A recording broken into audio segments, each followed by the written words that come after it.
It is episode 256 of the longest running episodic, whatever this is. Mm-hmm. It is, as they all are, it's a special evening, but we're already off to a good start. Black Box Hobby was first out of the block here. Says, I'm just here for Mr. Tickle Trunk. Mm. Facts. And that will be addressed. This is an issue that will be addressed. And I tell you, I uploaded, if those of you following the channel, you would have noticed that earlier today I uploaded a super cut to get us all up to speed on what Eric has wrought upon us. But tonight, I have gone the extra mile. I have found some hashtag scholarship, and I have discovered that in addition to being something that we mock Eric for, turns out there may be more to Mr. Tickle Trunk than meets the eye.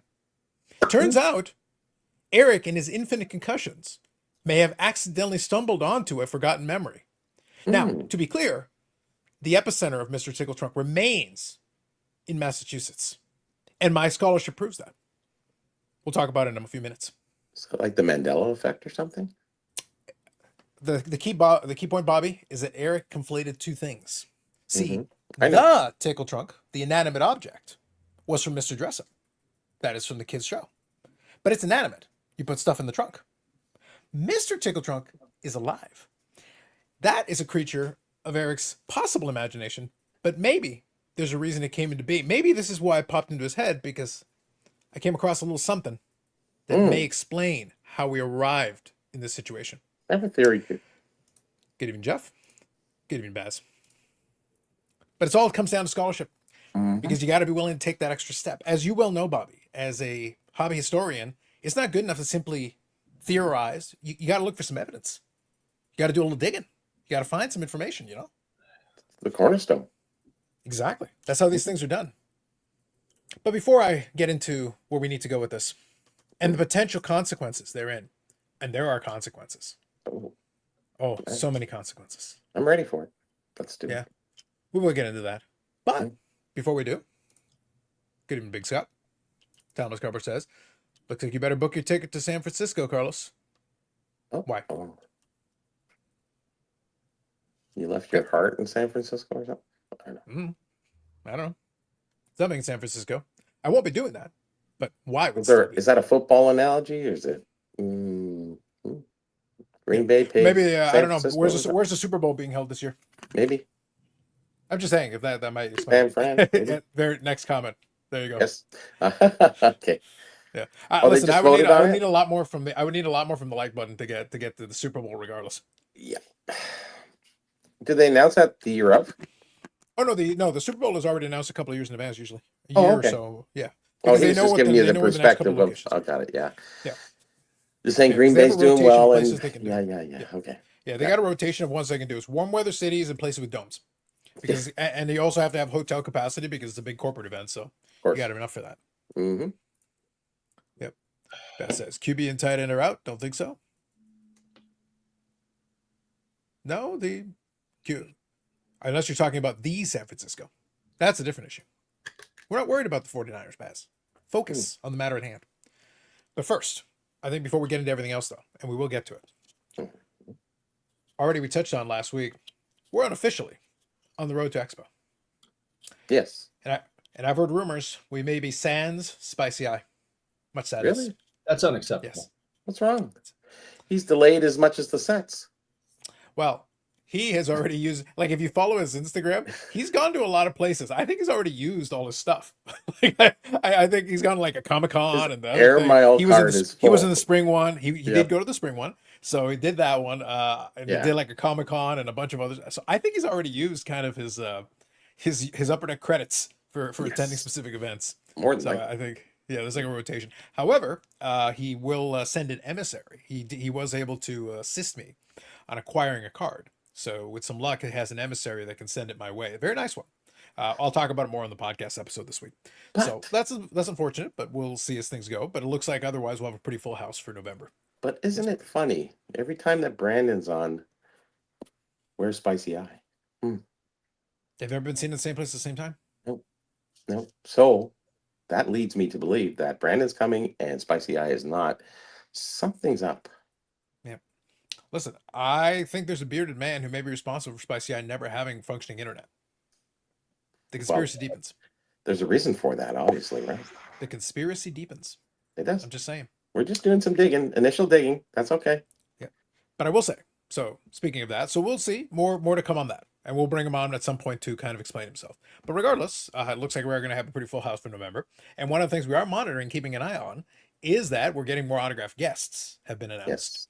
And specific to the program, I did find it funny that one of the ones that was announced plays into the channel quite a bit.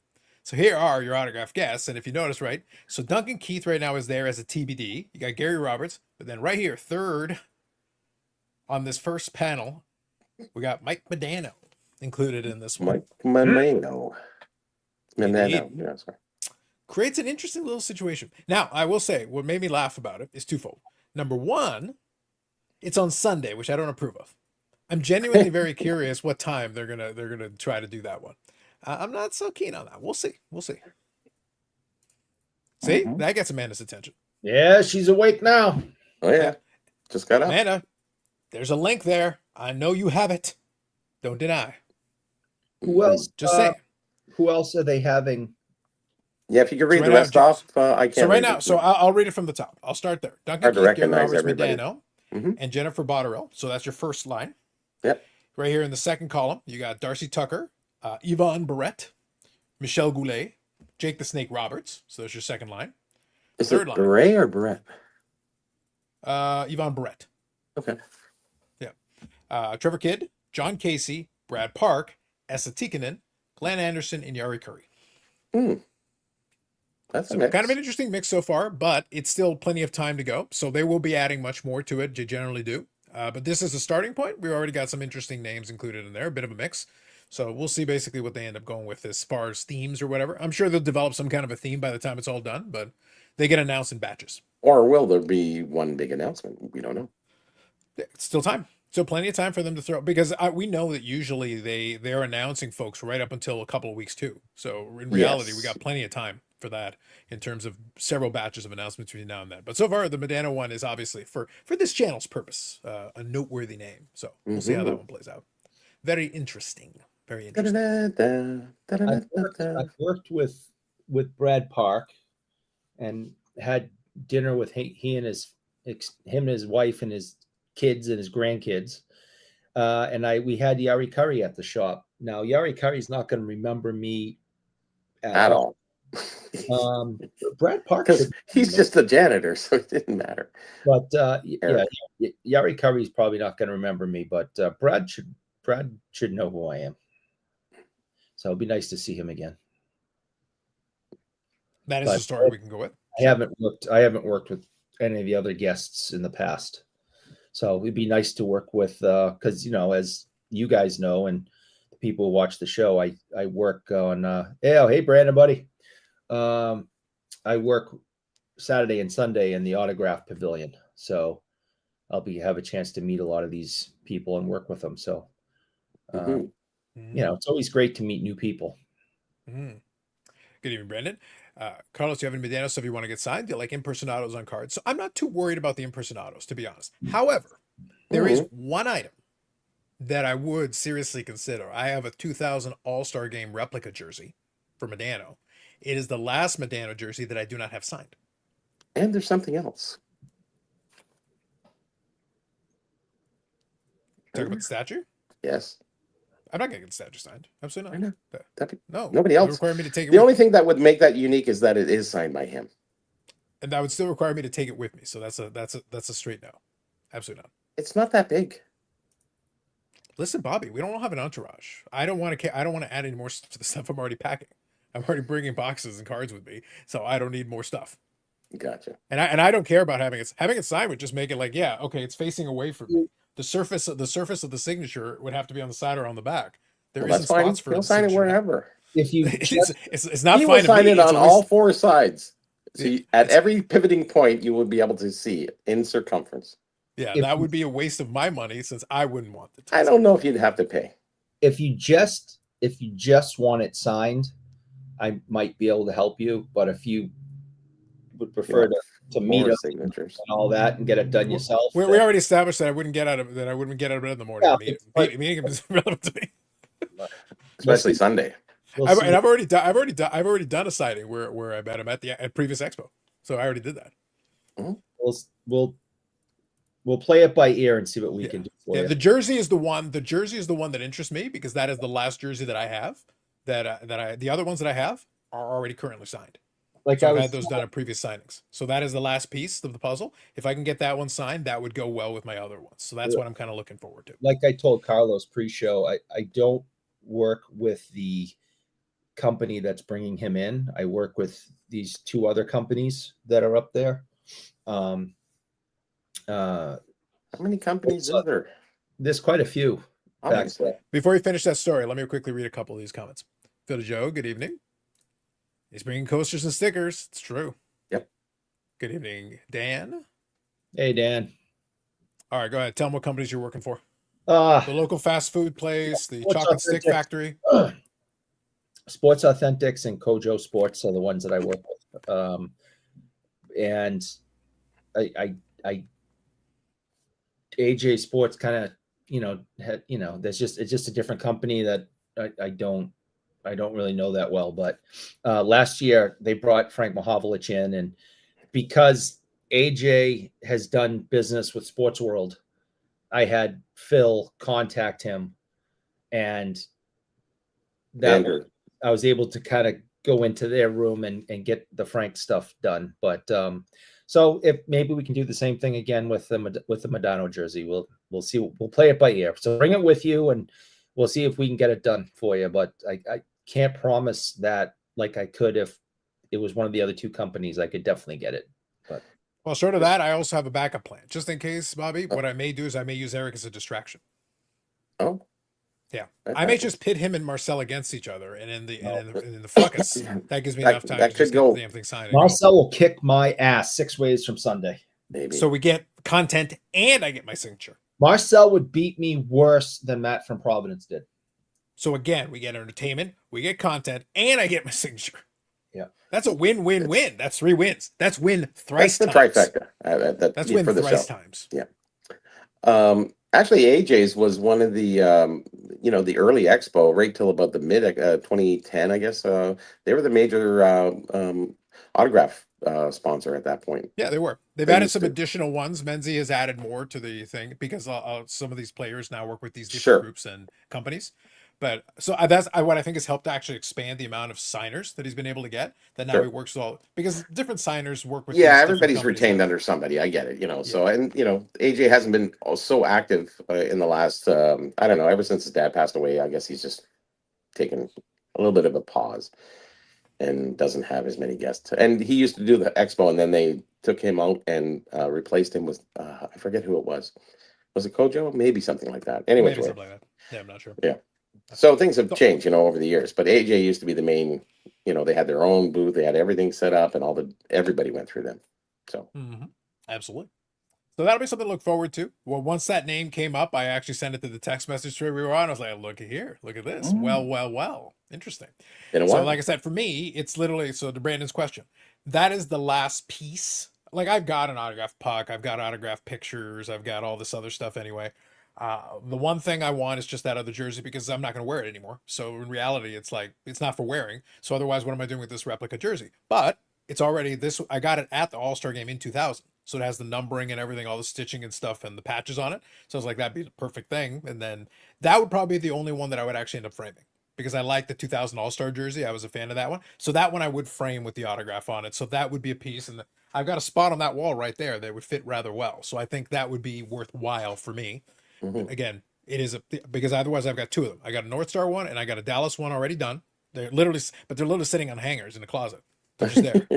Like, so for display purposes, not much. If I'm going to do one, I have enough room really to put one jersey on display. The All-Star one would be my preference if I have a choice. So, well, we'll see what we can do. Make sure you have it with you, and we'll do what we can. We got time for planning. We'll figure it out. Now, I think one of the other things that was on there, I was just checking the comments. The people were appreciating the Mr. Tickletongue primer video, Eric. People were enjoying it. The last comment was from Philly Joe. Hashtag Mr. Tickletrunk. It's sweeping the nation. It really is. Nation. Really is. Good evening, Paul. And Eric. I'll just give the video a like. Good evening. Thank you. Appreciate you. Eric pays for the like button. I think now that Paul's here, though, I think it's time. I need to have a little conversation with all of you. I think it's important. Mhm. Last week, we already established the beginning of the canon of Mr. Tickle Trunk. Now, to emphasize, I'll give you the short version. The important thing is that there was no Mr. Tickle Trunk, literally until last week. I think there was. There was not. I What you believe is irrelevant. You also believe that you hung out with Peter Forsberg. It was a janitor. But the point is, in the world of reality where we reside, there is a difference between the Mr. Dress Up Kids show and Tickle Trunk, which is a trunk. It's like Eric's boxes back there. It would be like it'd be like he looks to the box, the magic box, the Mary Poppins box where he gets all his cards, and he just calls it Mr. Pool Noodle. Basically. You know, that, which he does, you know, just to be clear, but that's what it is. So if it was inanimate, it is Pool Noodle, but now he has made it Mr. Pool Noodle because apparently it touched him. And unfortunately, we don't have the doll so that Eric can tell us where. However, Bobby, and I need to set the stage for a second. I made fun of Eric last week with Yannick's help, and we were laughing and we enjoyed it, and it was a good time. But then I became reflective this week. Oh, you did you? And in my reflection, I thought to good. myself, Eric has had a lot of concussions. That So is what if the reason he turned an inanimate object into a being, presumably alive, what if it's a repressed memory? What if it's based on something he remembers from the past? And Bobby, let me give you an example. That's why I say I need to set the stage. not. You're familiar with the Fan 590 in Toronto, 590 AM on the dial, sports radio. Oh. They I think under TSN now, but back in the day they were Fan 590 Toronto. They were just called that on the AM dial. And they had their morning show for many years, doing all kinds of things in the morning show. And I used to listen to it. I used to listen to sports talk radio all the time. It was one of my favorite things to have on in the background during the day, lunchtime, you know, the evening drive, and then, you know, the prime time, all that good stuff. Joe Bowen. But it, yeah.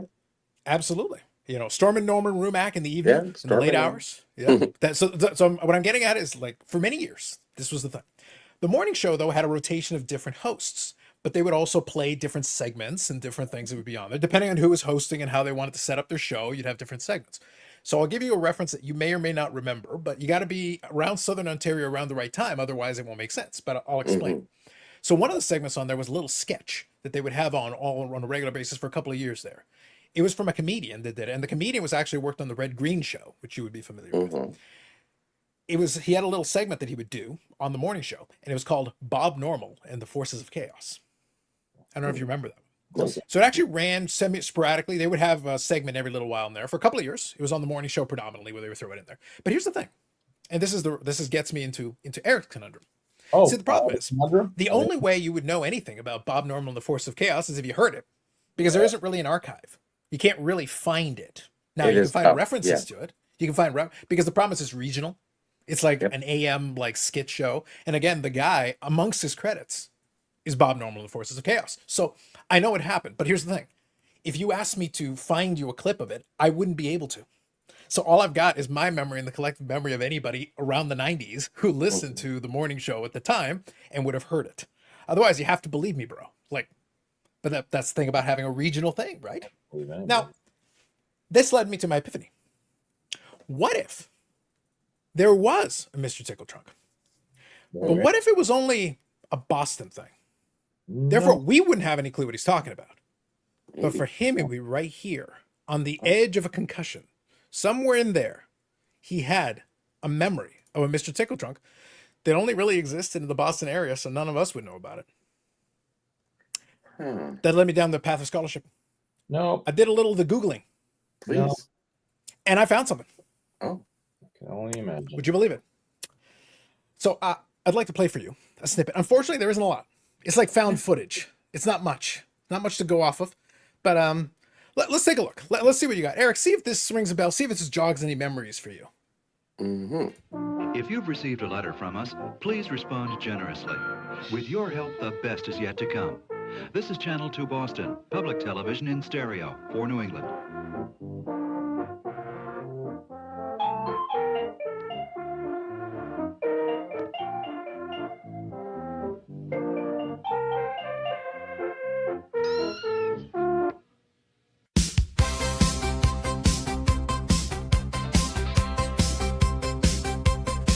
Who's that friend with a laugh so wide? A magical trunk where surprise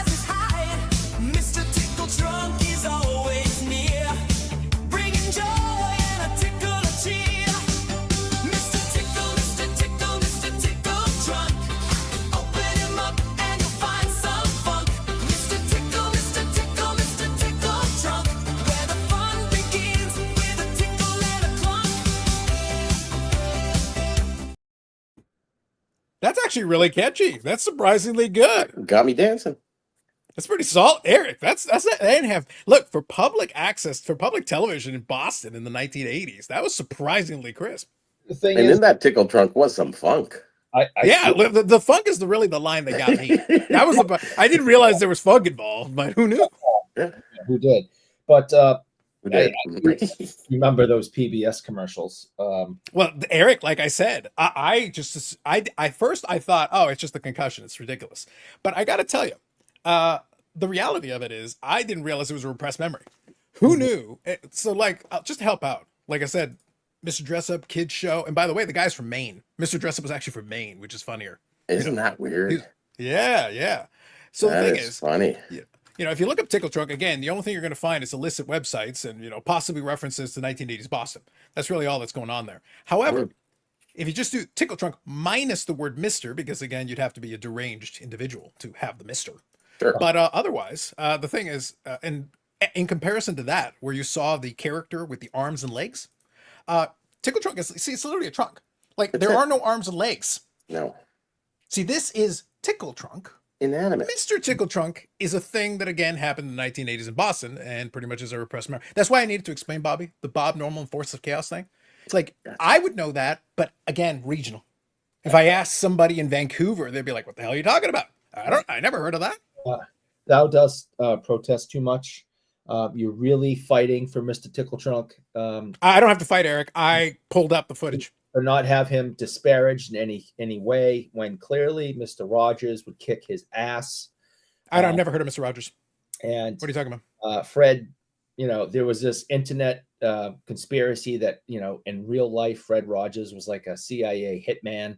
For years, this rumor went on that, he was in the military and he was like one of the world's best assassins. So let's just pretend that's real. And Mr. Tickle Trunk would get his ass kicked by Fred. So, Eric, Mr. Tickle Trunk, it's a cartoon. You're up there trying to defend your Canadian nonsense. So anyway, so Eric is trying to deflect us from the cartoon.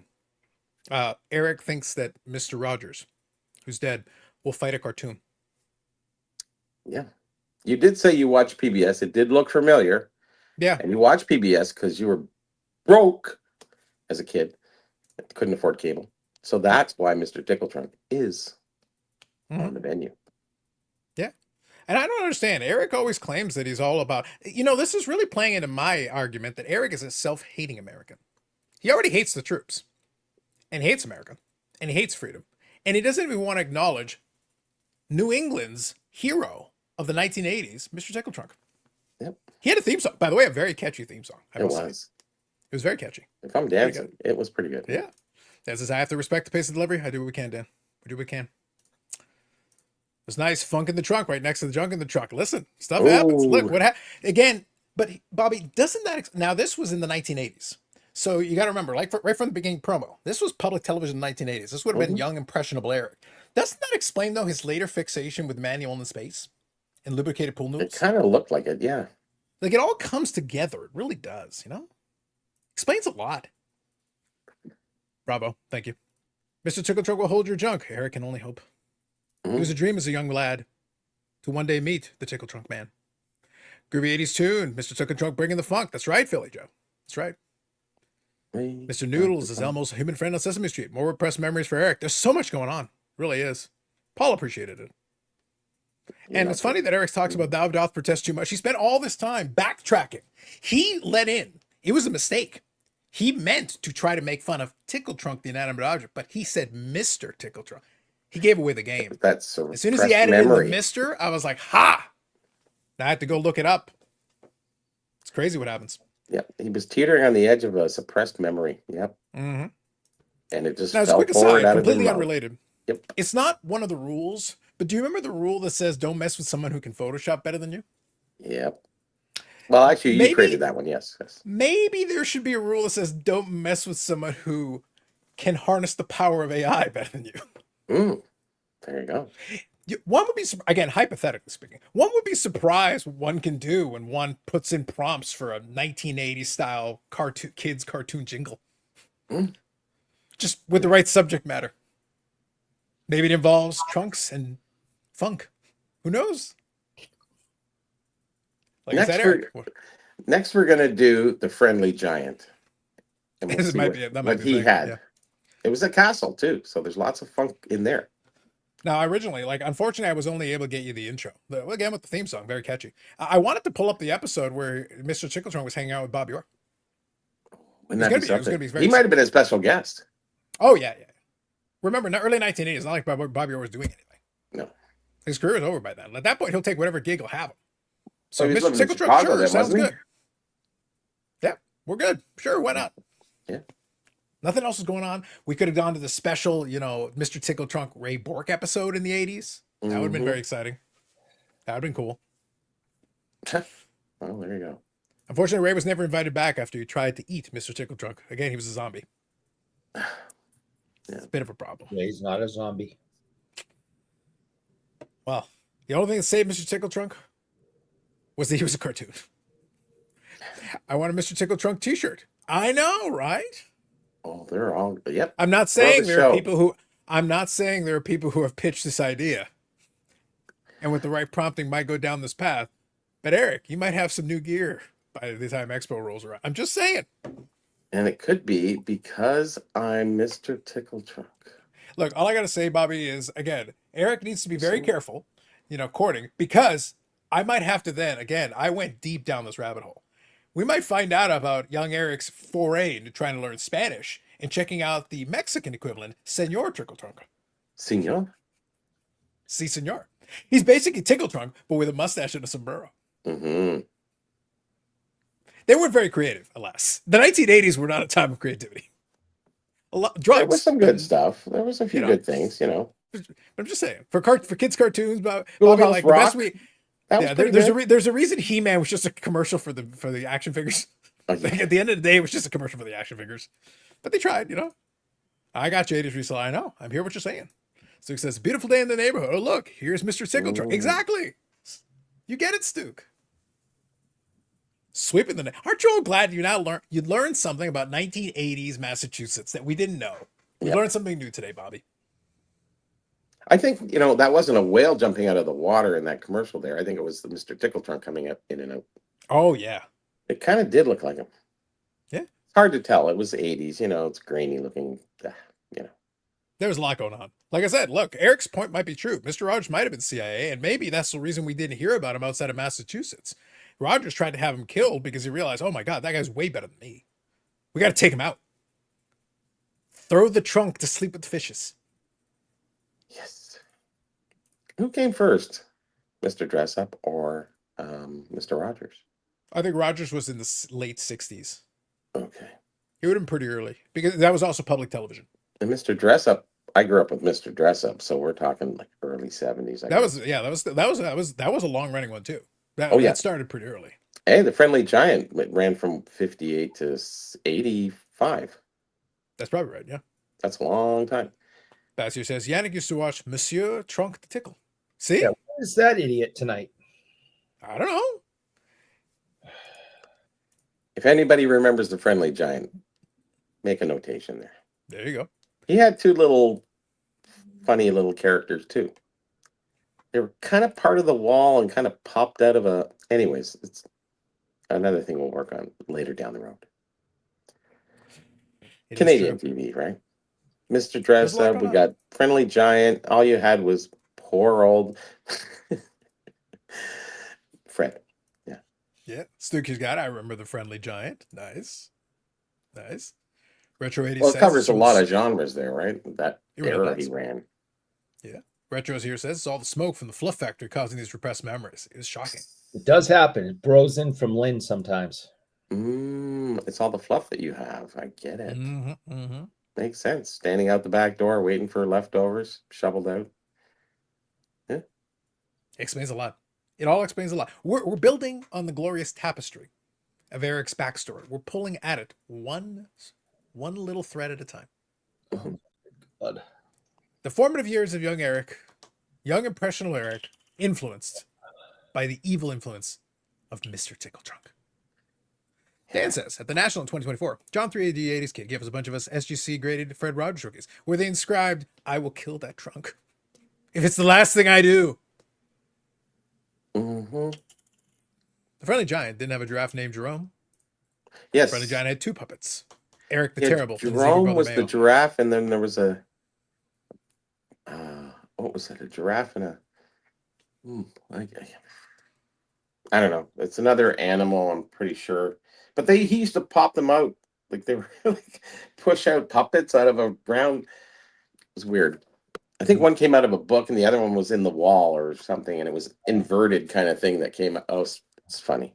So Mr. funny. Trump was weird. Jerome and the Ginla, I think the other one was. Yeah.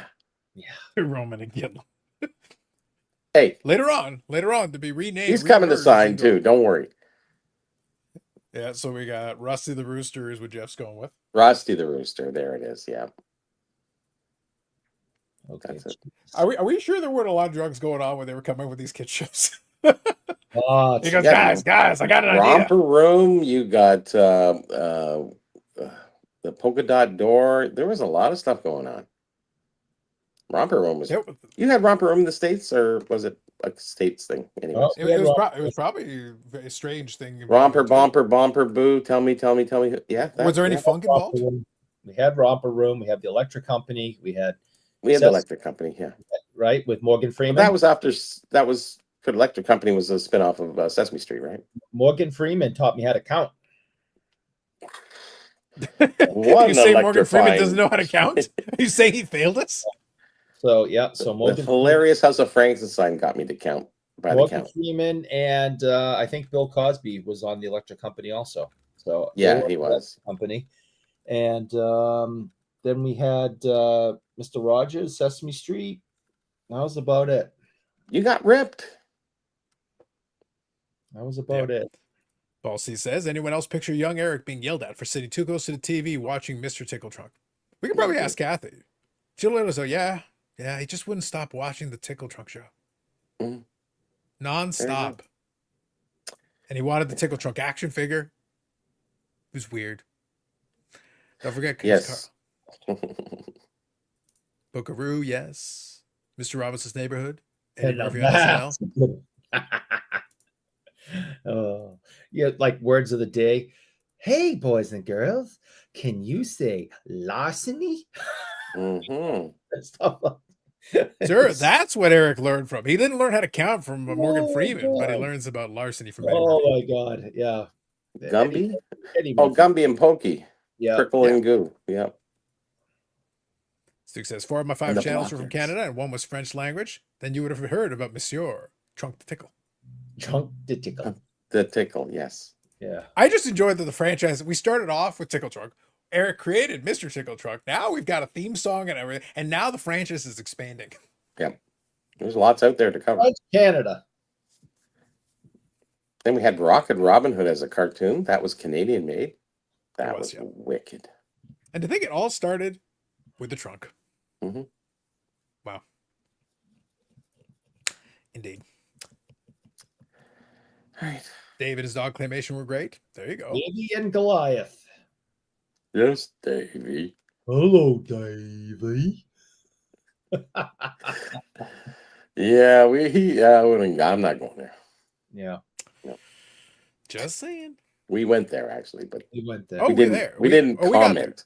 Yes. We got there. We whether we wanted to or not, we arrived. There was a dog. We went. It was Davy and Goliath. The chickens will beat the squeegees. Anyways, boy, that's some old shit. Holy crap! I was gonna say, yeah. So hopefully you all Oh, realize you forgot Captain Kangaroo. Oh shit! You can't Uncle Bobby, Captain. Uncle Guys, Bobby the pervert with the tickle trunk. wow. Was Mr. Uncle Bobby Canadian or was it American?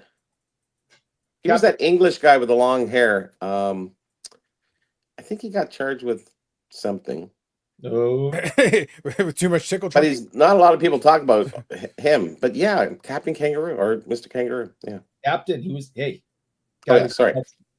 Right, Sure. Captain. Look, Eric, the only captain I acknowledge is Crunch. Captain Kangaroo with Mr. Green Jeans, his farmer Yes. friend. hmm And who was Mr. Green Jeans? He was a farmer. Oh, fuck. All right. Don't forget the Irish Rovers and their Dragon Song. Man. So what I was going to get at Irish was hopefully you Rovers. all Holy realize, shit. hopefully you all realize, especially from this segment, the bingo card was worthless. None of you knew the direction we were going to go with that. Eric, be honest.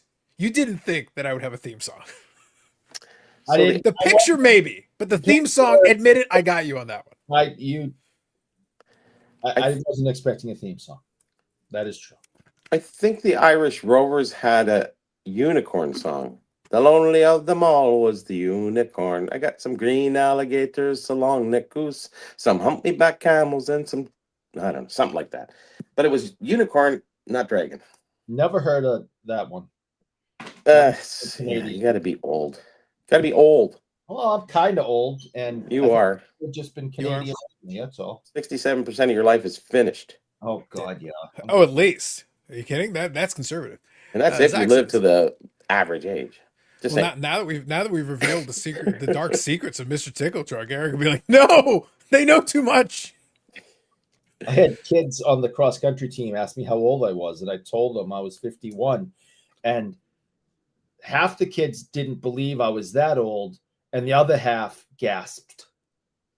You Like, should have just told Eric. Why didn't you just rephrase it? You could have told it a different way. I told them I was 100. Yeah, you could, Eric. You could have just rephrased it differently. You could just tell them you're half past dead. I said I'm over a half a century old. Yeah, that's up. So, Mhm. but Zach, some of yours them says- didn't believe I was. They thought I was lying. No, you're not. You're like 35. These are like 12-year-olds. They Did They you know tell them? nothing. yeah. Did you tell them about Mr. Tickle Truck? Because that might have helped. No, I told you guys last week, I had to go to a special class last week, so we don't talk about things like Mr. Tickle Trunk. Well, like I gotcha. said, that's why it was a repressed memory. We don't want to talk about it. 3 hours on Saturday.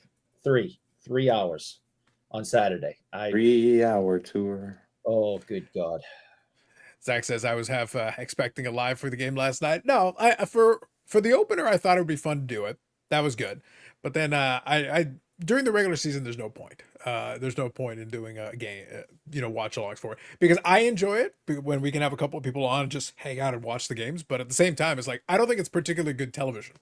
I think you have to go almost like there's the Tom Grossies and a couple of the football guys that actually do a really good job with it. But they actually go in OBS, they put like graphics on the screen, so it's got the the score and a lot of things going on, and then basically they're going constantly with the chat.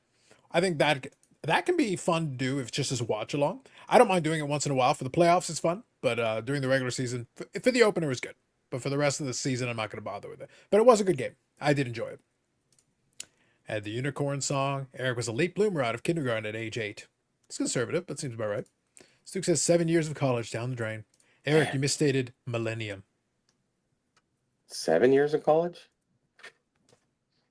I thought, hey, grade 3 was the best 4 years of my life, but I mean, 7 years of college, though? Anyways. It's all about the determination. It's all about the determination. Like I said, Eric, as far as those kids are concerned, yeah, as far as those kids are concerned, you're basically Ray Bork. You already died. Yeah. Mm-hmm. Body But just hasn't given up yet. Some of them just thought I was lying, and they thought I was much younger than that, but they don't know anything. I And thought then you were In, the in unicorn. fairness to them, Eric, 35 is already dead. Yeah, and then Yeah. the other, and some of the others figured I was about ready to die any moment because 51. That's correct. That's just looking at you. Yes, I'm we can figure older that than one out. all their parents. Yeah, true. And, You're the grandparents. Yeah, I'm close. Probably, I'm in between their parents and grandparents' age, so they figured I'm ready to die any minute. Basically, yeah. There you go. What's the 7 years of use college of down the you? drains. The line from the movie Animal House. We Love got an it. Animal House reference in there. Look, I'm a zit. Is that a Goodwill shirt? The first time Eric has ever been named captain of a team? This is my Terry O'Reilly jersey. Shirt, T-shirt, says O'Reilly 24 on the back. And Oh, what years really? did O'Reilly? And what years did O'Reilly play for the Boston Bruins? 70 1975 till 85. 5 or 6. For Wait, Sure. till 85. So you're saying Yes, he we can is. find the Tickle Trunk episode? Maybe. Terry O'Reilly, the Tickle Trunk. And in that 85 tickle trunk is The Boston Red Sox. No, I Amazing. don't think Taz did any Tickle Trunk episodes. Not with that attitude, Eric. No. I think you'd be surprised. Next time I No, see him, I'll ask him. Please. Under the right circumstances, listen, don't even worry about it. Before tonight's done, we'll get at least one more chance to hear about the trunk with some funk. At least one more time. Funk with some funk. My favorite part is that you punch in the prompt, and then I was just curious to see what lyrics it would come up with. I didn't come up with the lyrics. I let it come up with the no, it came up with the lyrics all on its own. Really? It actually made a 2-minute song out of it. I only gave you 40 seconds. I could have made it longer. I could have actually made it run 2 minutes. It had some nice words in there too. It had more choruses. So specifically, the prompt was, I wanted a 1980s children's cartoon show. So I explained that this is what I'm looking for. I want, like, it's got to be 1980s. So there is by the way, I've got 4 versions of that song. There's the version you heard. Yeah. There's one with heavy synths, which would be very 1980s. That'd be nice. 1980s would be heavy synths. That'd be very appropriate. I'd like to hear that version. That would be kind of cool. Yeah. I just thought it was hilarious. It was like, based on the prompts, because it doesn't assume. It goes like, no, just here's a couple of options. This is a couple of interpretations we came up with. And I was like, this is brilliant. I love it. Heavy synthesizers like the Final Countdown. Yeah. I'm just trying to think. I was thinking though, like, I felt like that was appropriate for a children's cartoon show. The synths were fun, but I don't know how many of the cartoon shows would have had the synths. Alex and Andy, there was Zoom. Oh my God. Yeah. I'm pulling stuff out of the wow. Dan here says, now I know what shirt to buy Dan from Saugus for Christmas. Bam. Facts. Done. Cody says, y'all are stoked on hockey? Settled debate. Is the 1965 Coca-Cola set true rookies for Conway, Parent, Cheevers, etc.? So make me big. This is a full panel of the Bruins. So here's the Bernie on one end, okay, and on the other end of the panel is Jerry.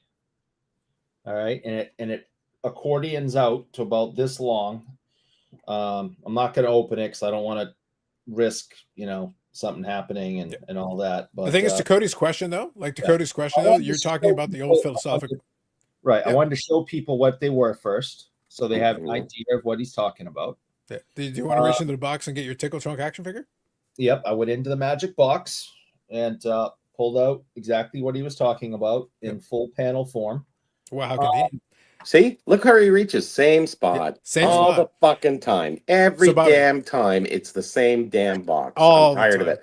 Look at it's always right there. What? It's never here. It's never here. It's always there. It's just right here. So that's it. Yep. So to Cody's question, though, Cody's question comes down to this: do you consider them rookies? Because this is one of those things. Like, you've got your mainstream issues. Victor! No. Would you consider we don't need Coca-Cola Victor for this one. rookies? We don't know. I'll let Eric explain that. It's probably in the app or something. I don't know. Maybe. I All right, Eric. While you're explaining that, in Tickle Trunk speed, if you could do that, I'm gonna fill up my drink. Go for it. But please do. We'll have fun. I like to believe that they are, but they're officially, I would say that they're not. You're gonna have to go with the tops, peachy cards that they have. But they're definitely good to have in your collection. And because. To see Perrant in a Bruins uniform, that's like the only card there is. I think he may have a beehive. I'm not 100%. Yeah. I think he has a beehive. Yeah, he does. Right. So there's only 2 Bruins cards that were issued with him in a Bruins uniform. So, it's, as a collector, you definitely want them in your collection. And yeah, they are, rookie year and all that. But according to, kind of what we've all agreed on in the hobby of what a rookie card is, Perrant is 68, 69 O-Pee-Chee and tops. And Cheevers is 65. Yeah. Yeah, So- 65, 66 is a replica that's autographed by him. I had him just do this a couple of weeks ago. So I'll just take over from there, Eric. So because it was a promotional through Coke that you would have to mail away to get those. You'd have to send in liners to get each 10 liners with the same name of the team on the bottom, Toronto, Montreal, Boston, whatever. And they would send you back that booklet. And that's how the cards were. So they're really not officially released. Although the program was across Canada, it wasn't accessible to anybody who did not purchase that product, specifically. So that default is not a rookie card, or couldn't be. But they are cards. They're they're thick paper, I guess. Yeah. Kind of, And they're wider. Height. The and they're height perforated as well. So the height is correct, roughly. the width is a little wider, I think. Yeah. They're wider, most definitely. Perforations on each side, except for the two on the end, which only have them on one side. Like I said, they come out into a kind of an accordion about this long, and yeah, I mean, they're fantastic. I love them. And that's the fun part about that collecting, is that there is other players that are in different uniforms that you don't see in the regular cards. Yeah. So anybody who's a Tony Esposito collector, or Achievers collector, what have you, there's lots of different cards out there that were issued that you could pursue for your collection. Now, correct me. I don't think there's anything with Espo in a Montreal Canadiens jersey, is there? Ooh, no, just be a photo, if anything. Yeah, there might be some photos, but there's nothing that was ever issued, right? And there's nothing. What year would that be? Oh God, 68, 67. Yeah, there's not many promotional things at that time. And there's nothing with that would be related. No. And there's nothing with Cheevers in a Maple Leafs jersey either. Oh God, no. I would have found it by now. Don't worry. Yeah. Mm-hmm. There you go. So hopefully that helps, Cody. You got everything you asked for and a little extra.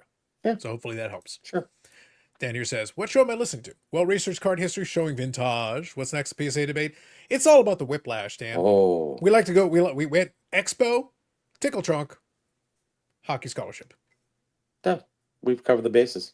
It's what now we we can talk about everything and anything else. It's what Bring we do. something else up, Bobby and I. I'll pull it out of the magic box. Bobby will give you all the information on it. Bob will give you the truth after what Eric thinks is the truth. I was gonna say, yeah. Mr. Tickle Trunk fan club card. Go. I'm not doing that. I'm just saying. See? So what Where's happens? Fred? Fred's No around worries. somewhere. Where did Fred No go? worries. Thanks for the question. We can occasionally do a card-related question. Why not? It's fine. Like I said, chat, it's Eric, all on you. don't I had you my have a agenda. thank I you? wanted to make sure that I covered it. I wanted to make sure that I covered the important. Like I said, we needed to do that deep research. There's Fred. Boom! There he is. Fred. Is that the first NBA three-pointer guy? That's Fred Rogers, man. You watch your mouth when it comes to Fred. Is that like a poor man's Mr. Tickle Trunk?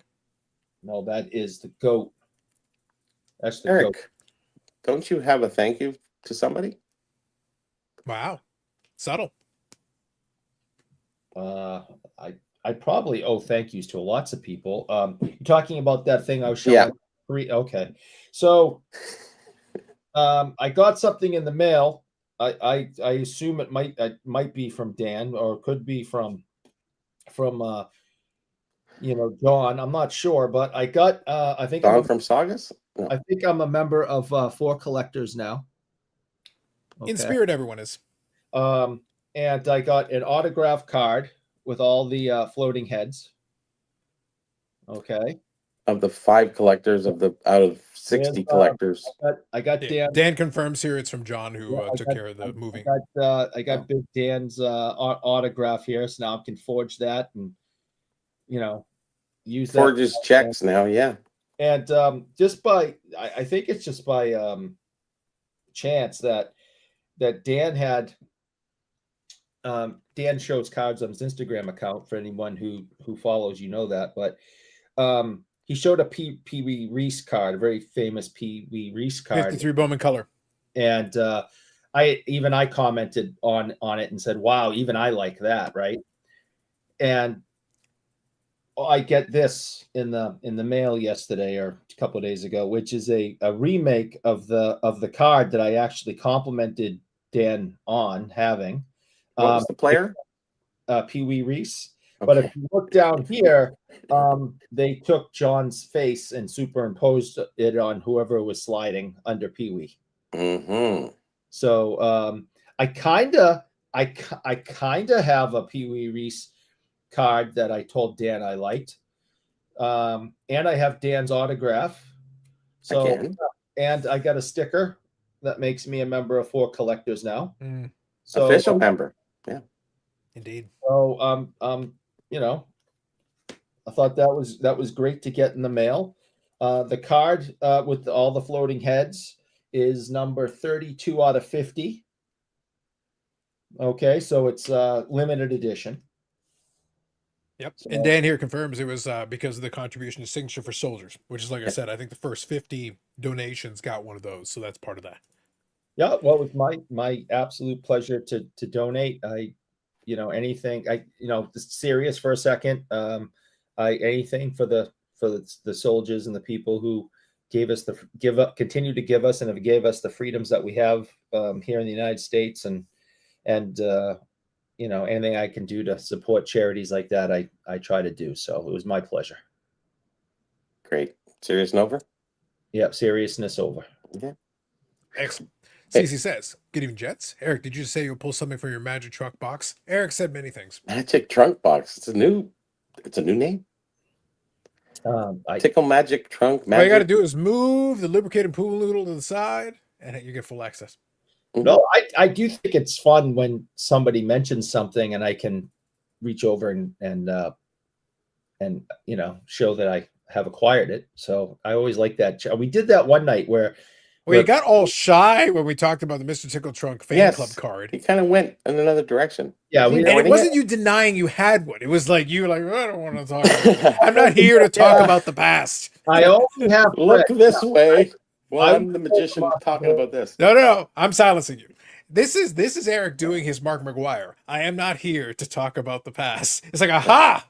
Your history, your backstory with Mr. Tickle Trunk. Mm-hmm. Steroid man. Really, for ensemble casts, it's Wu-Tang Clan, Menudo, 1956 cast of the 10 Commandments, and 4 Collectors. Facts. Wow. The cast of the 10 Commandments, that's thousands. Exactly. Is that a song by The Who, the Magic Trunk Box? Maybe. Is 4 Collectors in the YouTube Sports Card Hall of Fame? Eric might have a better chance there than BAC. At this point, you got to take whatever you can get.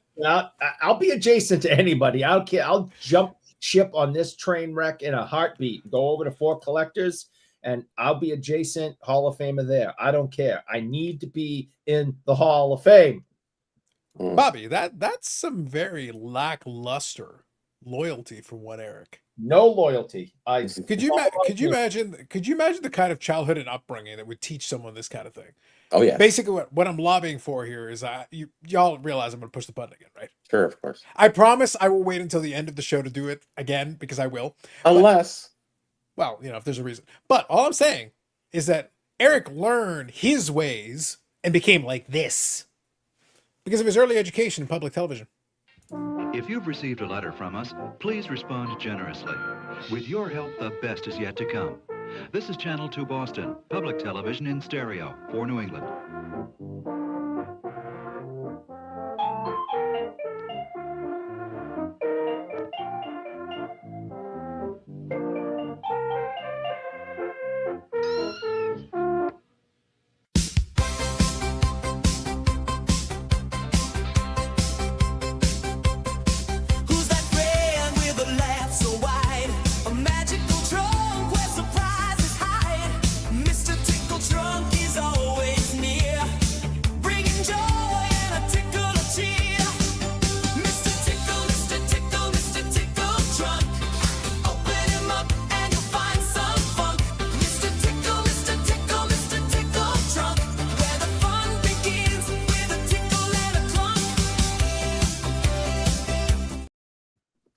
The fun begins with a tickle in a trunk.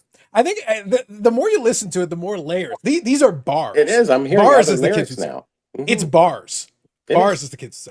And you know what else I'm thinking? I'm thinking, you know what? Forget about the Mayo ad. Maybe I should get Marcel to sign the fucking Mr. Tickle Truck. That I needs would. to be something. We need cards. I'll send Eric with a Mr. Tickle Truck. Go ahead, explain this to Marcel. Yeah. Marcel, sign this shit. I'm not going anywhere near him this year. I'm not going anywhere near him. Well, I don't know, Eric. Like I said, now you know. If you cause too much trouble, you already know I uploaded the supercut explaining the introduction of Mr. Tickle Trunk. Don't think for 1 second that I am above printing the full version of the theme song of Mr. Tickle Trunk because it's over 2 minutes. The 3 versions. There are more choruses. There are more segments. Don't worry. That's only a snippet. Mm-hmm. That's taste. That's just taste.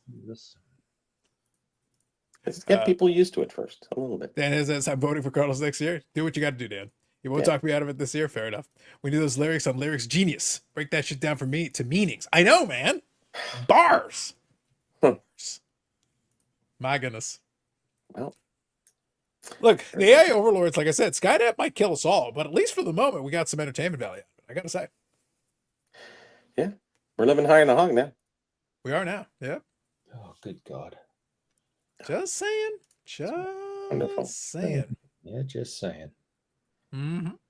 Yeah, I signed off too early last week.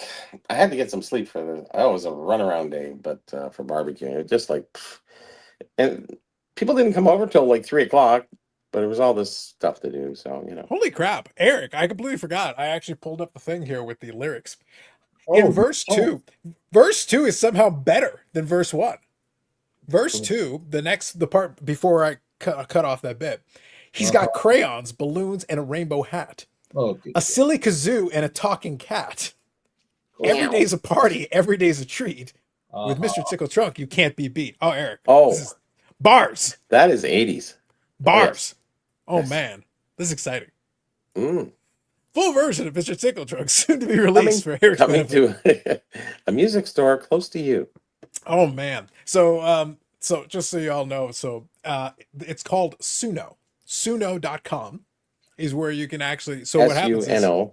Yep. suno.com, and you can actually type in a prompt and ask it to create, it's music. You can type in create whatever. You just give it a prompt and it'll create it based on that. In this case, it gave me 4 options based on the prompt that I came up with. And this one is called 1980s Playful Synth Driven. Yeah, you can choose the genre. You can choose the instruments used. If you want grunge, if you want country, if you want this or that. But you can also write the lyrics, and it'll reformat the lyrics properly. Yes, so it does come if out you nice. write the lyrics, you can do. If you write the lyrics, you can. In this case, I said, oh, but surprise me. I said, no, you come up with the lyrics. Do what you need to do. And I really think it got down to the essence of Tickle Trunk. Oh, I really think it did. Oh, it sure did. I did a lot of songs. My God. Billy Joe says, I can't get that tune out of my brain. It's an earworm, isn't it? I know. Earworm, exactly. It does a great job. It's really good. It is really good. Like I you said, get 4 free ones, I think, a day or something. But it makes you 2 versions, each one. Yeah. But in this case, no, Bobby, listen. I spared no expense in the trolling of Eric. I actually paid. I paid for the month so that I could commercially use that. You can so this is monetized. I can use it. I am 100%. I control all How 4 long can you versions use of it? Mr. Tickle. Can you use it? Once you've done a month, they're all yours. Do whatever you want. Okay, yeah. Yeah. Great. Oh, that's in perpetuity. Smart. I hate that word. It's a great word. It means for fucking ever that you're going to be ruined my entire life. Yes, pretty much. It's greatness. It's not perpetuity, but it is, you know. Yeah. The important thing is the working word there. The important thing is I would not deny us, the world, the opportunity to hear. I wondered how much was that? It was like $10. Is it a monthly or is it just it's monthly? You can get a yearly one, but I did for a month. And just, look, I got to be honest. I kind of was enjoying playing around with it. I might keep it for a couple months. There might be more songs for Eric in the future. Who knows? That's not necessary. Oh, I it might be necessary. Songs for Christmas for my family, and I would send it to them. I did one on Victor. Did one on my other friends and a couple others. I think I did one. Did I not do one for you, Carlos? Was it the thing with like the card where like it's got the animation as well? It didn't have animation. No. Okay. It does have animation. It gives you an animate an inanimate object. It's a picture of what the song is, but it doesn't do anything beyond that. It's just a stagnant. Gotcha. So Stuke here says, looking forward to the BIC Floating Heads card, Yannick version and Mr. Ham version, maybe. oh yes. I'm not a big Floating Heads fan, but I get what you're saying. Well, we could add a little bit of neck to it. Yeah, I was gonna say, like, for God's sake, enough of the Floating Heads. They can add a little bit of neck to it. I love it. Yeah, sure. Shoulders, bust shot from here up. I'm just saying. Listen, don't get too excited there, lubricated pool noodle man. Yes. Retro 80 seller said make 11 by 14 prints for Expo. I need one signed by the creator. And we can make some money signing those. Oh my God. Yeah. Sure. Eric is the creator, and I'm the creative force behind. Yeah. People are gonna just line right up for that. You bet.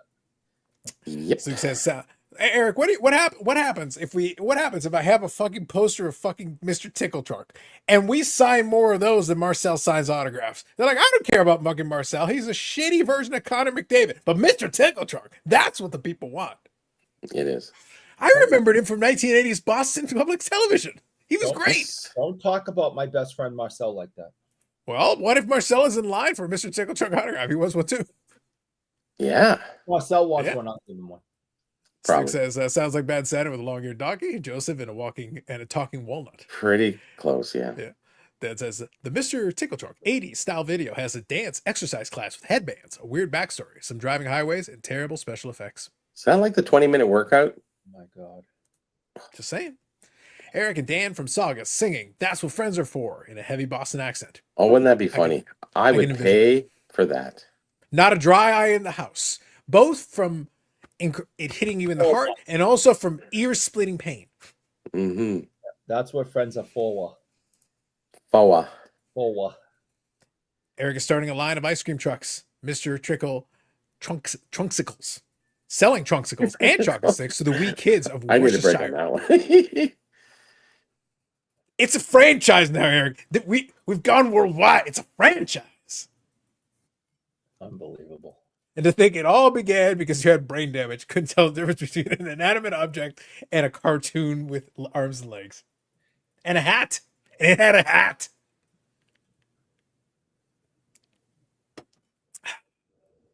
I feel we've done some good work tonight, people. Baz, I caught Baz on Clubhouse today. Something popped up on my phone that says that he was in Clubhouse today. Clubhouse still exists for some. Amanda was in Clubhouse today also. Do you think you could show your face on Clubhouse now with your newfound Tickle Trunk fame? I haven't been on there in this entire year. I don't think I've been in Clubhouse in 2025. You might want to avoid it. The autograph demands would be overwhelming. Yeah, right. I'm just saying, like, franchise. It's the start of a franchise. Did Marcel ever appear in Mr. Tickle Truck? He wasn't good enough. If he'd been good at hockey, maybe. No, he has. If he was Hal fucking Gill, he'd be on there. Just saying. I see my friendship with him being completely ruined this November. Or expanded again in ways we have yet to go. Marcel, what if Marcel says, I love mayonnaise. This is amazing. He's French Canadian. Of course he does. So that sounds like a peace offering right there.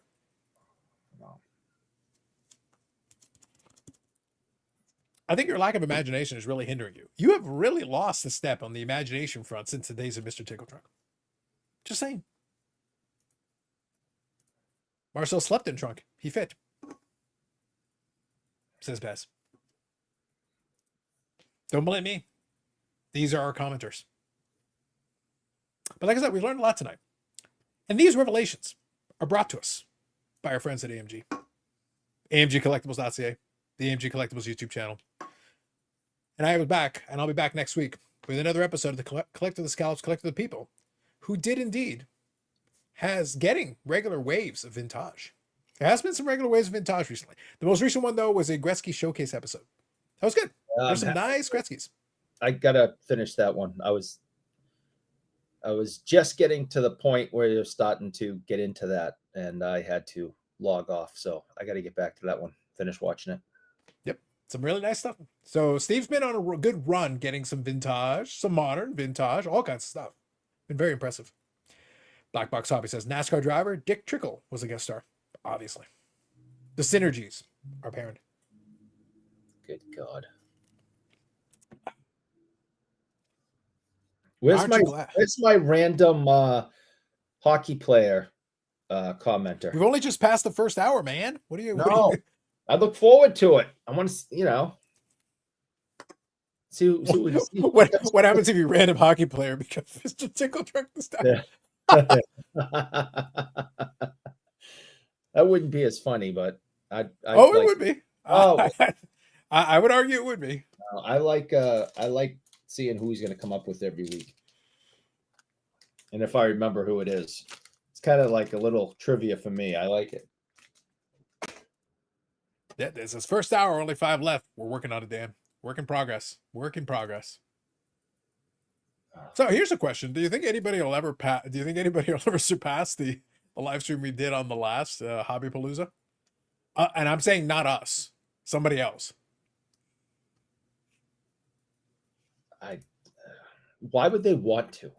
I can't think of any reason why they would, but I would love to see someone try. I don't think anyone would want to.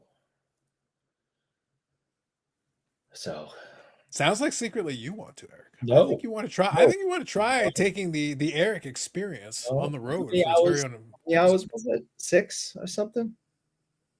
It was about a little over 6, yeah. I had to go to work the next day, so I left a little early. But yeah, that why would anybody want to do that? Because they like a challenge, Eric. No, but you know what would have helped if you had just had the right inspiration. By the way, for our hockey playing friend, if you want to grab a screen grab, I'm just saying, if you would hypothetically want to put that on there, be kind of fun. Oh yeah, you can always pause that and take a screenshot. Just saying. Plus, it says fun for everyone. Plus, he's got a hat. Oh, franchise, Eric. Franchise. Whole franchise. So let's see. We did the Expo. We did Mr. Tickletron. We found out about Boston Public Access Television in the 1980s. We've confirmed that you're old. Yeah. Kids on the team believe that I'm quite old. I think we all believe you're old, Eric.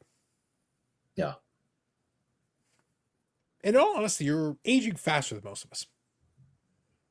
It's because I slam into trees and rocks with my head and stuff. That's what it speeds up the process. It does.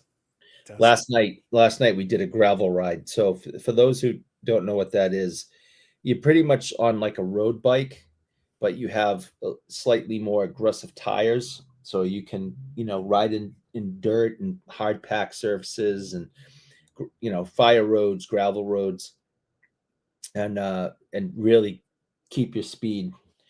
And this group of 50 riders that I was with decided, hey, let's go ride mountain bike trails on these bikes. And I got outvoted, I think 49-1. And we went flying through these trails that were meant for mountain bikes on these road bikes with, slightly aggressive tires on it. And every single bump, rock, root, pebble, I felt go right up my spine. And I've been in discomfort all day today. So I am aging myself. There's no doubt. And I was chasing like 20-something-year-old kids that were just hauling ass.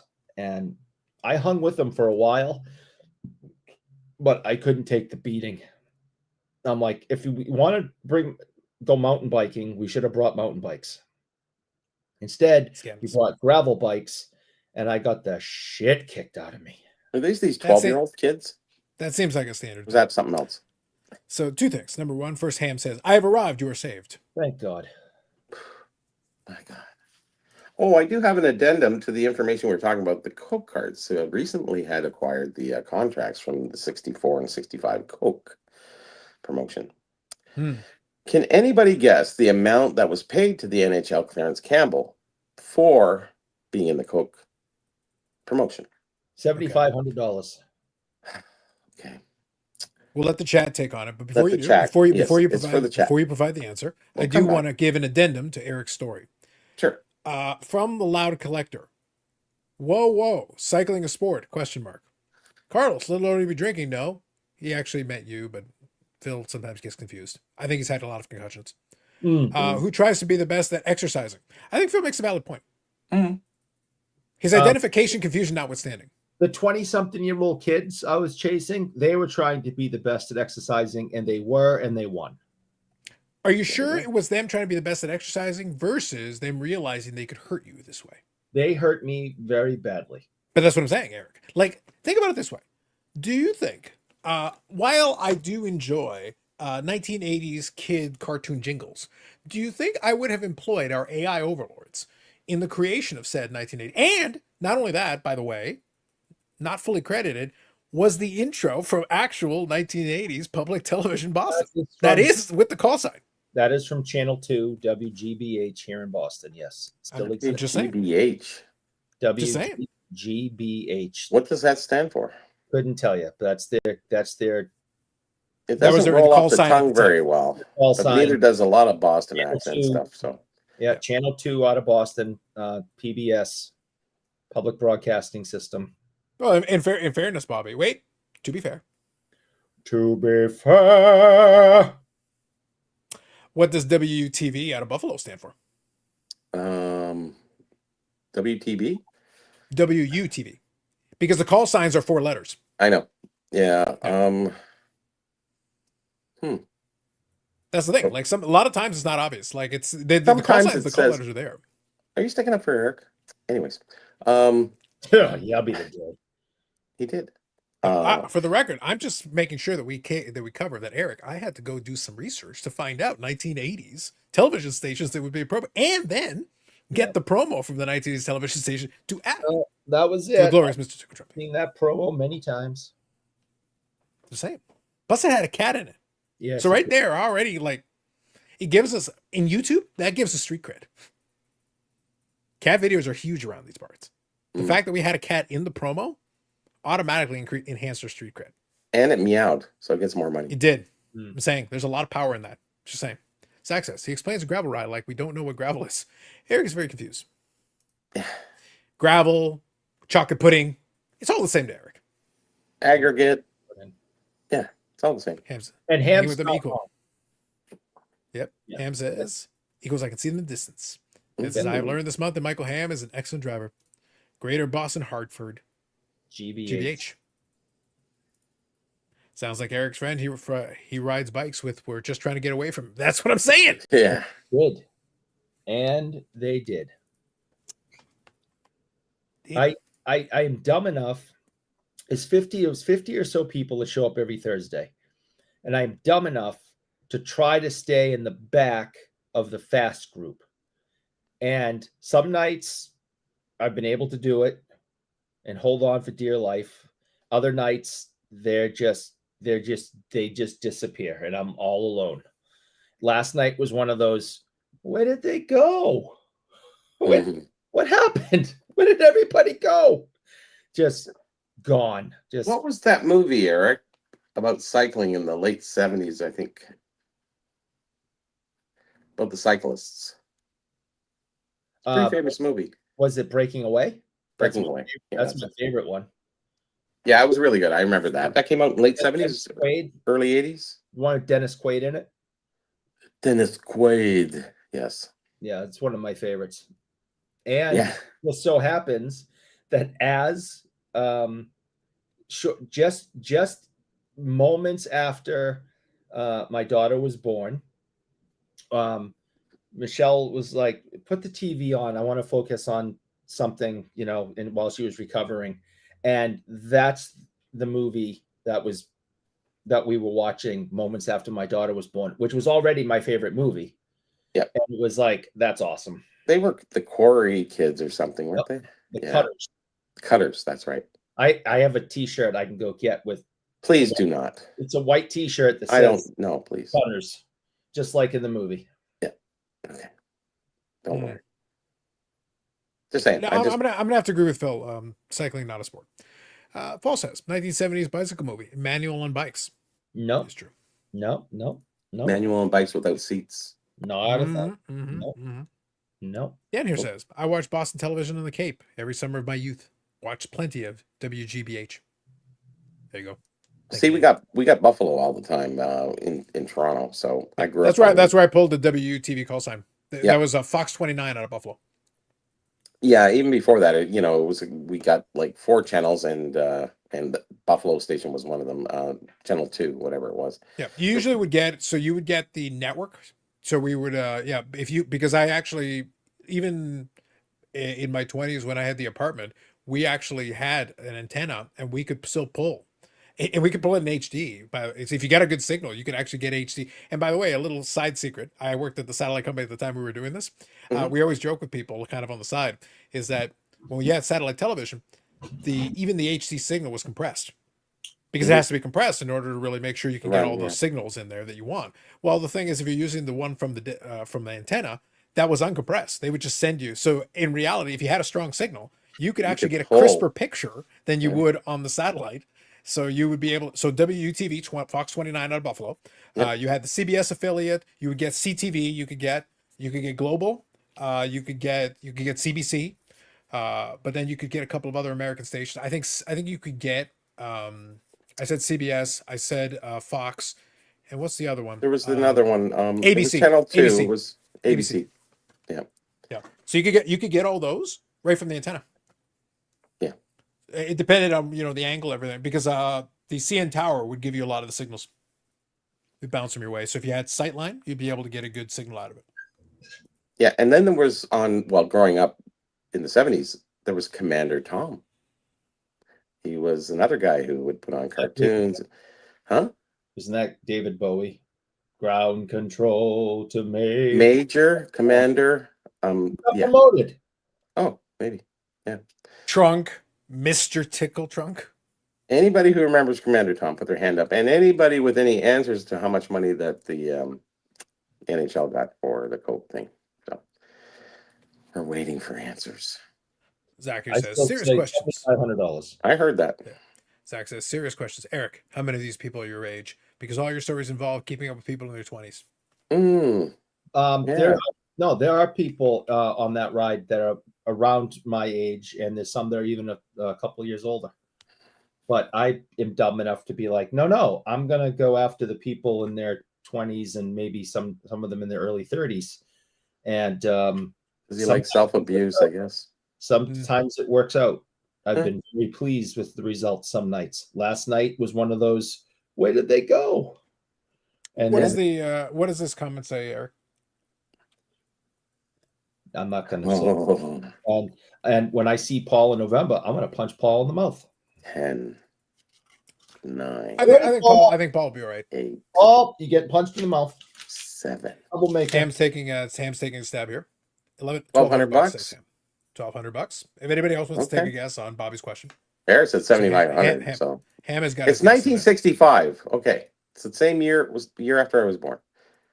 60 years ago. $7,500 is Eric's guess, and 1,200 is. It was either the licensing or a car. It was the licensing. Yeah, it was the licensing for the league. So what I'm saying, Bobby, what I'm saying is for Eric's guess, the $7,500. It's like it's either the licensing or a car. Yes, or a car. It was always a car for some reason. In the 1960s, you could probably buy a nice car with some. Yeah, I'm saying in the 1960s for $7,500, you could probably buy a damn nice car. It was a big boat I usually. think my grandparents' house was $5,000. Yeah. In 65? Yeah, it's about $6,000 for a house back then. Yep. Yeah. Paul is doing Price is Right rules. Oh, $1. He's bidding $1, so that covers him to $11.99. He's up to $11.99. Yeah, that's pretty good. Pretty smart, Paul. Yeah, he's going Price is Right rules. If anybody else wants to throw in there, you're more than welcome to it by all means. We'll wait for 2 more guesses and we'll reveal. Yeah. But yeah, I think it was funny because I was joking with Eric and Bobbles during the podcast episode. But like the reality is, like right now we're on kind of a holding pattern news wise. That's why right now we can afford to indulge in a deep dive into the Tickle Trunk lore. Mhm. That, you know, but even with like Expo, even on the road to the Expo, again, we gave the update. We've got some more signers.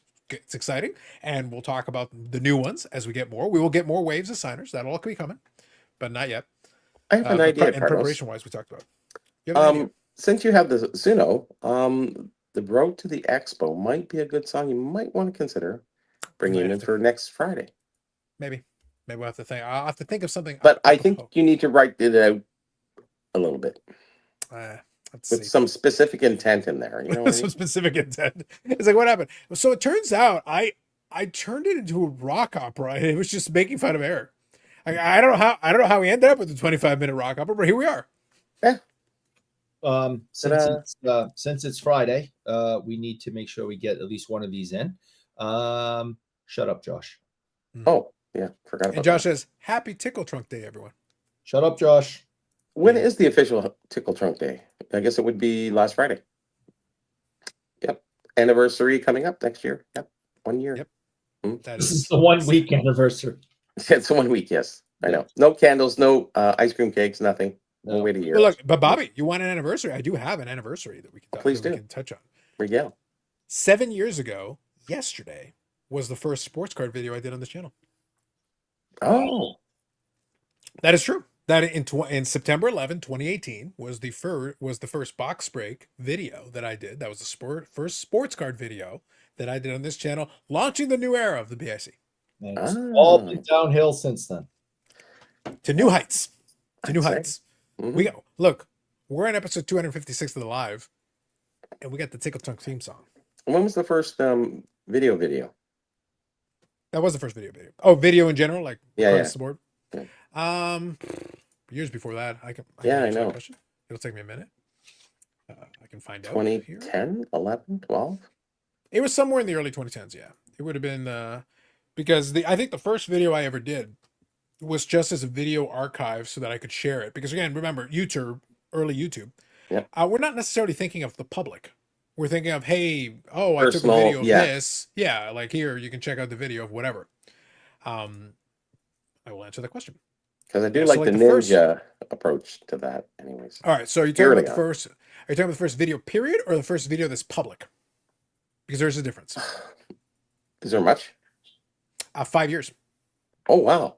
Yeah, there's a 5-year difference between the first video. I that's think on here, public period. would be more apropos. Yeah.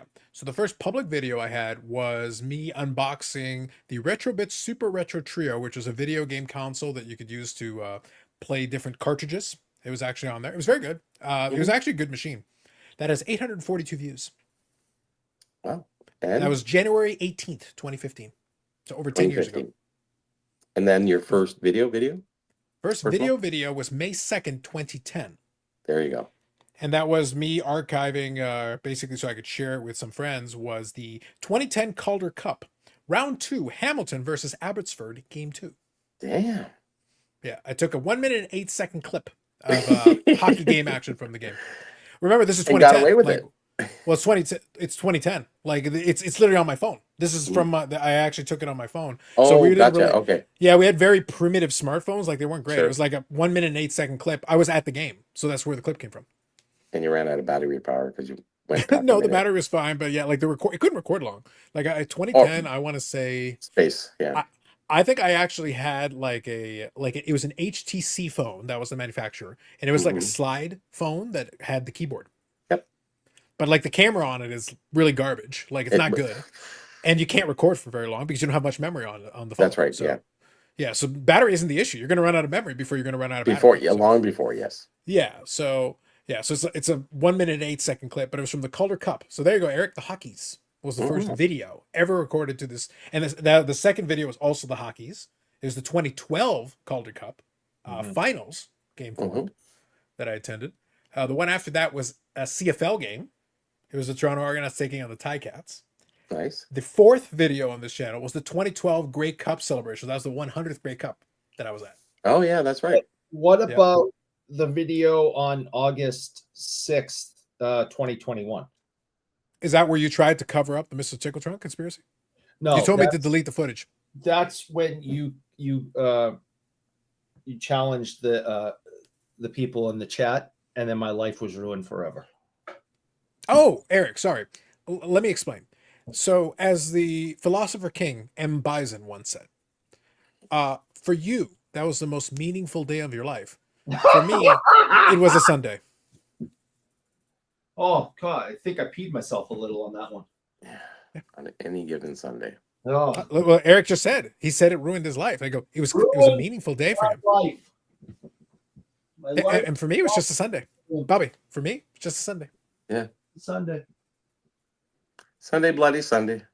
Yeah, exactly. That's what I should call it. A Sunday, Bloody Sunday. August 6, 2021, Sunday, Bloody Sunday. Eric, do you really want me to play that back? Because I remember young, enthusiastic Eric back then. Oh my God, it's the Burrell. I'm not worthy. I'm scum. I'm not worthy. I have never backed away from the fact that I followed Bobby around the internet. He was my hobby Buddha. Consigliere. You were my hobby Buddha. And I was going following him and listening to him on all the different shows that were going on at the time. Unfortunately, he landed on this dumpster fire. And unfortunately, my life's been ruined ever since then. There you go. Yeah, it happens. So I've never you can't like shame me into saying that I was following Bobby around because it's not a shame, Eric. It's pointing out the hypocrisy of today. I was. So anyway, what I was saying is, Bobby, the important thing here is that it's not about shaming. It's about simply pointing out the contrast, the compare and contrast between back then when it was, I'm not worthy, Bobby Burrell. I'm scum. And now he's like, oh, it's ruining my life. Oh. See what just happens? Crying and whining endlessly. Just when you thought everything was good, it isn't. Yeah. Like, honestly, ungrateful swine. Once again, ungrateful swine. Orlando, good evening. Said it before, but I watched Eric's first stream. He was so excited. Exactly, Zach. That's what I'm saying. Yeah. No more guesses before we get too far. It looks like no more guesses.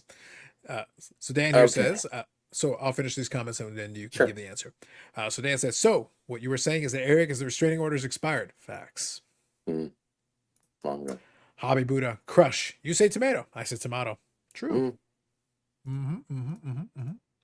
Go ahead, Bobby. Give us the answer. What is the answer? Okay, so $600. Okay. It's 1965. It's not bad.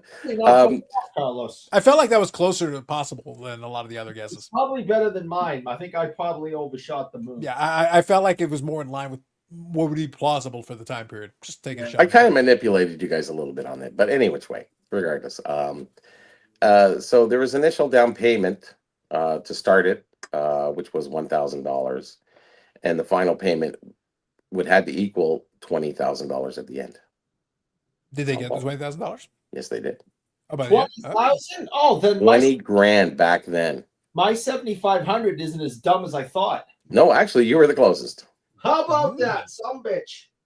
Yep, and that's a lot of money if you think back then. But it was a big promotion. That's what I should have brought my book, and I could have showed you a little bit more. But a lot going on, and they had a company that represented them. The first year they didn't; they did it themselves, and then the second year they retained a promotional company to do. And most people did. Really, realistically, for most promotions, there was a company that approached the whatever company to do a promotion, say, we have something, we think it would be good for your company. Typical sales, routine. But a lot of those things were done not by the company themselves, but by the promotional companies that were out there. So a lot of the ideas were not in-house, so to speak.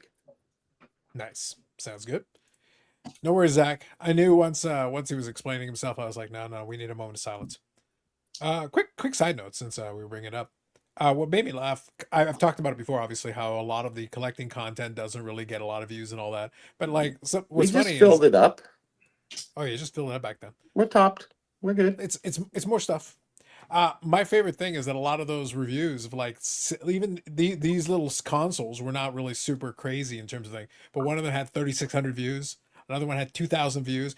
The 2,000 views was unboxing a Wii U. I had bought a What? Wii U and I literally just opened the box and went through the stuff in it, and I got 2,000 views. So it was easy back then, man. It I was guess piece it of cake. was. It It had to was be easy. because 20,000 views. No, Oh, 2,000. 2,000. oh, 2,000. Okay, that's Yeah, still a 2,000. lot, any which way. Well, Bobby, the one that I got 20,000 views for, Yes. almost 30, was me going through the Blu-ray collection. And that's 29,579 views. Almost 30. So at that time, Blu-ray were in the know at that time. They were 2015. So there was 10 years ago, they were still going pretty well. yeah. So it They're still was really around, all about obviously. Blu-rays. I know I was buying them and they were expensive. Like, geez, the VHS was one thing, Yeah, but they the were like Blu-rays, 25, $30. whew, No, yeah. no, VHS. No, old VHS was like $80. It was ridiculous. No, way before. Yeah, yeah. Yeah, And yeah, then it like got old dropped down. As VHS. soon as Blu-ray Yeah, came out, it went yeah, tank. yeah. Well, Oh, CD first, DVD first, DVD DVD first. first. Yeah. Um, but basically, when the new technology comes in, those ones become the expensive ones. Today, now they have Blu-ray still around, but now Yep. they've got the 4K. The I 4K know. discs are the new one. Yeah. So And now that's if you just, get these, but 4K, you can play on anything, right? You don't need a Blu-ray player or a well, you 4K player. need a 4K player, but a lot of Oh, them you are do? Blu-ray players at the same time. Yeah, So can you you, need a 4K player to play a 4K disc. no, but can you play it in your computer? If you have a 4K file, you can, but you would need again, you would need something to play. If you have a disc, you would need something to play the disc, which So is you can just 4K. download the app If and you or Yeah, if you download yeah, a okay, file, sure. gotcha. Yeah. Yeah, yeah. Okay, no But a problem. Yeah. 4K file though is a big file. Like it would be Yeah. a very large file. So Hmm. it's a lot. Got it. Yeah. So Dan says, I really didn't really foresee the death of physical media. I bought tons of records, tons of CDs, and many video tapes. I don't think physical media is dead. What's funny is segments of it there have been more records sold in the last couple of years than going back into almost the heyday because it had a research. Now, what happened though is that the records have gotten more expensive Yeah. because, and I've talked about this before, and this is an important kind of conversation to other things we've talked about. The That's the reason we're bringing it up. collectability behind them, right? Collectability was a The thing, grading now. here's the big issue. The big issue was that when the originally records were being replaced, when CDs took Yep. over and they were being replaced, was that the next thing that happened right after that was a bunch of the vinyl factories that did that basically went out of business, and the people that were doing the vinyl records all left, and a bunch of them are old now and they're dead or they're gone, and Yep. basically you've only got. So I was actually watching a YouTube video and somebody was pointing out that uh, records are actually in a precarious state because technically there was a fire and there were only two real companies that are producing most of the vinyl that those records are being made with. And if one of them had a fire and they haven't rebuilt it, so if something happens to the other one, they can't make more vinyl records right now. They don't have any place that is producing it. So if you want the record, you need the vinyl that you're going to use in order to press and create the records. There's only one place left right now on the planet that can make them. It's funny because I've seen the pressing of them, and it seems like a very simplistic machine. You would think so, but nope. Well, And they and just nobody from else is looking at it, replicating. it does. Yep. It looks Yep. like they just push it out. Whatever they have to digitally, however they do that, I guess that's where the machine comes into being worth something. Otherwise, it's just Well, pressing. the record is analog, so there is no digital. Yeah. No, Yeah. I understand. Yeah. Yeah. Yeah, to press them. So the problem is the pressing factory, like there isn't really, that's why they become more expensive, is there used to be multiple places they could do it. And now those other places are gone. And the people that knew how to do it properly, a lot of them are gone too. So it's Yeah. like you don't have the people that know how to do it and you don't have enough places to do it. So it ends up increasing your costs because now you're basically relying on so the reason the analogy came up is I was explaining one of the issues that right now is with the manufacture of trading cards. We're in a similar type of issue. The So it old seems. manufacturers used to actually manufacture their own cards. Now everybody, Fanatics had bought one, but everybody else, like Upper Deck and all that, they're actually contracting companies to make the cards for them, basically. They don't make the cards. They design the cards and basically hand over files, and then they're supposed to produce them and give it back to them. Yeah. Well, if there's any issue, it's not in-house. It's literally outside the house. They can't control it. They have to go, hey, this batch is no good, and then basically they have to be their own quality control for that. Mhm. And it creates a problem because it's not as easy when you're basically relying on somebody else to manufacture it for you. You design it, you come up with the concept. If they can't execute on your vision, whatever it is, sometimes you just have to let it go and you're screwed. And be like, well, that isn't exactly the way we planned. It's like, yeah, but you're also not the one making it. So if they can't make what you want, okay, go to their You gotta pay for competitor. it. Yeah, But I know exactly. there was this private guy was doing it. That was the video I was watching. How he showed how he does it, but he's a small guy. He's just doing whatever. He's doing small little whatever. He's not massive manufacturer. So there's a lot of guys maybe with smaller machines that do it, but they can't handle any volume of any Yeah, sense. not mass production. No, not at Exactly. all. No. Yeah. So I'm sure those machines are definitely different, but very similar. It's actually just a piece of petroleum and bang, push down, done. Trim it up, it's ready to go. Put a label on it, scribe it, done. Yeah. Well, that's the thing. Ham a lot of time will talk about certain things like, oh well, you can have cards made that'll have this and have that. Oh, Ham has one of those machines for sure. Oh no, yeah. But what I'm saying is that he'll talk about that. And I'll be like, yeah. The problem is, what if I need 2 million of them? The problem isn't because he's talking about custom card makers, Sure. how they can do these cards that have like refractor That technology takes and all this stuff. forever. Yeah, but they don't the have thing is, production. but you're talking about somebody who makes 200 of them. I'm asking Yep. you, what happens if I need 200,000 of them? Then you need a much bigger production, and unfortunately, these guys don't have the manufacturing capacity. They don't have it anymore. So now they're literally paying somebody else to make it, assuming they can make it. And if they do, well, then they're charging them for it. Yeah, LPs did make a comeback, but it was in a speed wobble. It never really took. It went very niche, and then kind of it keeps trying to jumpstart, but it never gets going. It may be because of the machinery. Maybe I don't know. But a lot of people were getting back into the regular sound. They like the hiss behind the needle against the record. Just different sense, but I think it got very niche. As much as it was coming back, because that's another video that I saw that it was really coming back into, it was called wax actually at the time, even though we call wax hockey packs, or whatever wax packs. Wax was actually one of the words used for that for making records or records in general. So things have changed a lot since then. And right now, I don't have a record player. Do you? I had I to. do. Yeah, I had I do. to go out and buy Well, one. had we all had them? Just Oh yeah, have. right. So we got rid of all of them over the years. So do we. But this new fandangled fad of records that my daughter discovered, and it was Oh. like, yeah, these things are called records, and you try not to laugh in their face when they're young and they're telling Mhm. In the meantime, you clutch your Mr. Tickle Trunk soundtrack and go, ha, ha, ha, child, if only you knew. So she got into records, and we had to go out and buy a record player, and they're not at every store. No, but they're around. Yeah, no, they are. You can buy a lot of retro ones that are still good. Well, Yeah. so the thing is, Bobby, what the resurgence, the revival of it came with a lot of that generation. In 2022, more vinyls were sold than CDs. Go figure. They actually reversed it. So in reality, 41 million vinyl records in that year. The kids, They made over 1.2 Who billion made on them? vinyl records. Basically the two companies. That was it. It's the two companies They producing all did the pretty volume. good then. That's what I mean. Well, the problem is though, is when the one had the fire and they haven't fixed it, Oh, is yeah. now you're literally the entire industry is basically relying on one company producing all the volume, Damn. which is a bit of a problem. If anything But happens, it's a good you're problem like, for them. for them, it's a good thing. But that's what I mean though. If anything happens though, then okay, there's no competitor. There's no other place right now That's a doing good it. thing. Yeah, it's probably Dan says it's probably a good explanation for my return to hobby, the love of physical media. So that's what I say. Like there is still, and I will tell you, just as an aside, real quick. I was listening to an audiobook that I was talking about that I was talking about Spotify, and I'm a big fan of Spotify. I like it. I listen to it all the time. But it's important.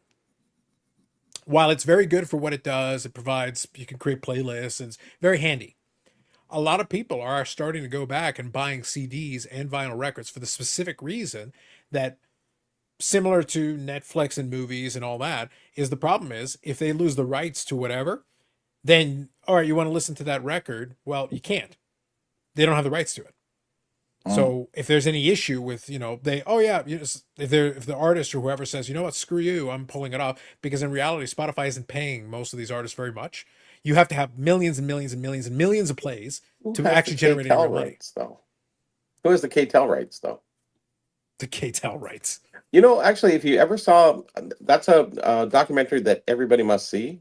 How KTEL actually got most of these artists to go on their records and got and retained most of the money themselves without going through the labels themselves, any label. So they would do a collaborative on a KTEL record. They own those songs. It's kind of amazing how KTEL got very, very smart with what they did. And they were made millions and then they blew it somehow. I forget what they did. But anyways, very interesting documentary to read or to watch, sorry. Yeah. So I'm going to be dad here. Good evening. Says, you would think if the demand was strong enough, a new factory would be open. You would think so. But this is important. Demand, you can't build a factory hoping that demand will sustain. The demand doesn't No. just have to be strong enough. The demand has to be strong enough for you then to get your money back on building it. Yes. So even if you say, oh yeah, you can sell 5 million vinyls per year. Okay, cool. How much money are you making on those? How much does it cost to make the factory? Yes. If the cost of the factory says, okay, so if I build, it's like building any building. If you say, I can build this building for whatever the cost is going to be, it doesn't matter what it is, just make up whatever number in your head. And you say, even if business stays booming and it stays strong, it's going to take me 6 years to get my money back. So you're counting on 6 years of the sales staying consistent and that you can consistently make X amount and X amount of business. And then you're hoping to be profitable by year 7.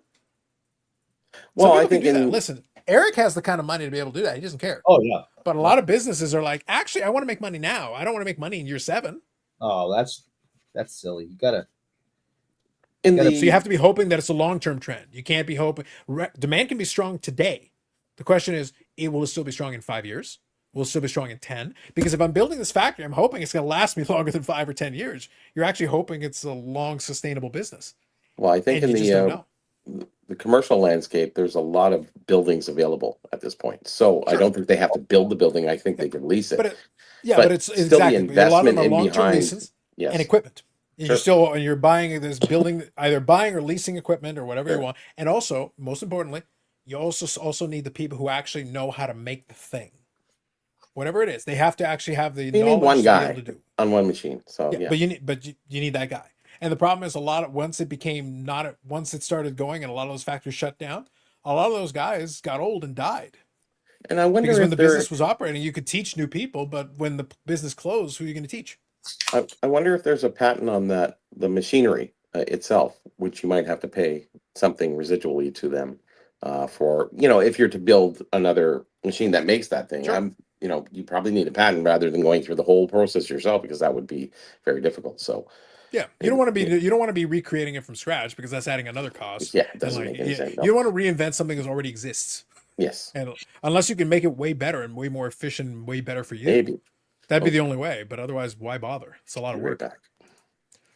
Here, Josh says, off topic. Does Eric know who Fred Penner is?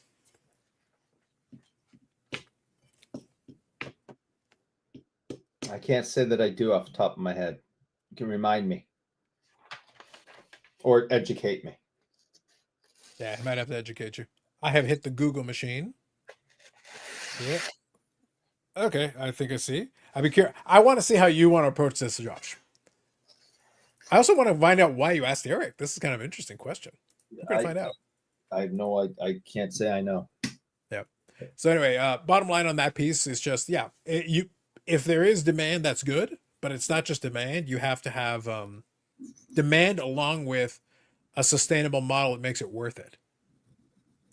Whether you build a building or lease a building, whether you rent equipment, lease equipment, or build equipment, and whether you can basically make your money back, you're running a business. You're trying to figure out, okay, so there's a certain amount of revenue I think I can make. How much time is it going to take me to make my money back? And how much time is it going to take me to turn profit? And a lot of businesses may look at it and go like, okay, but it's uncertain. Like, how long will this last? That's the thing. When there's a research, vinyl went away because the CD for a lot of folks was a better format. Oh yeah. There were a lot of things that made more sense for it.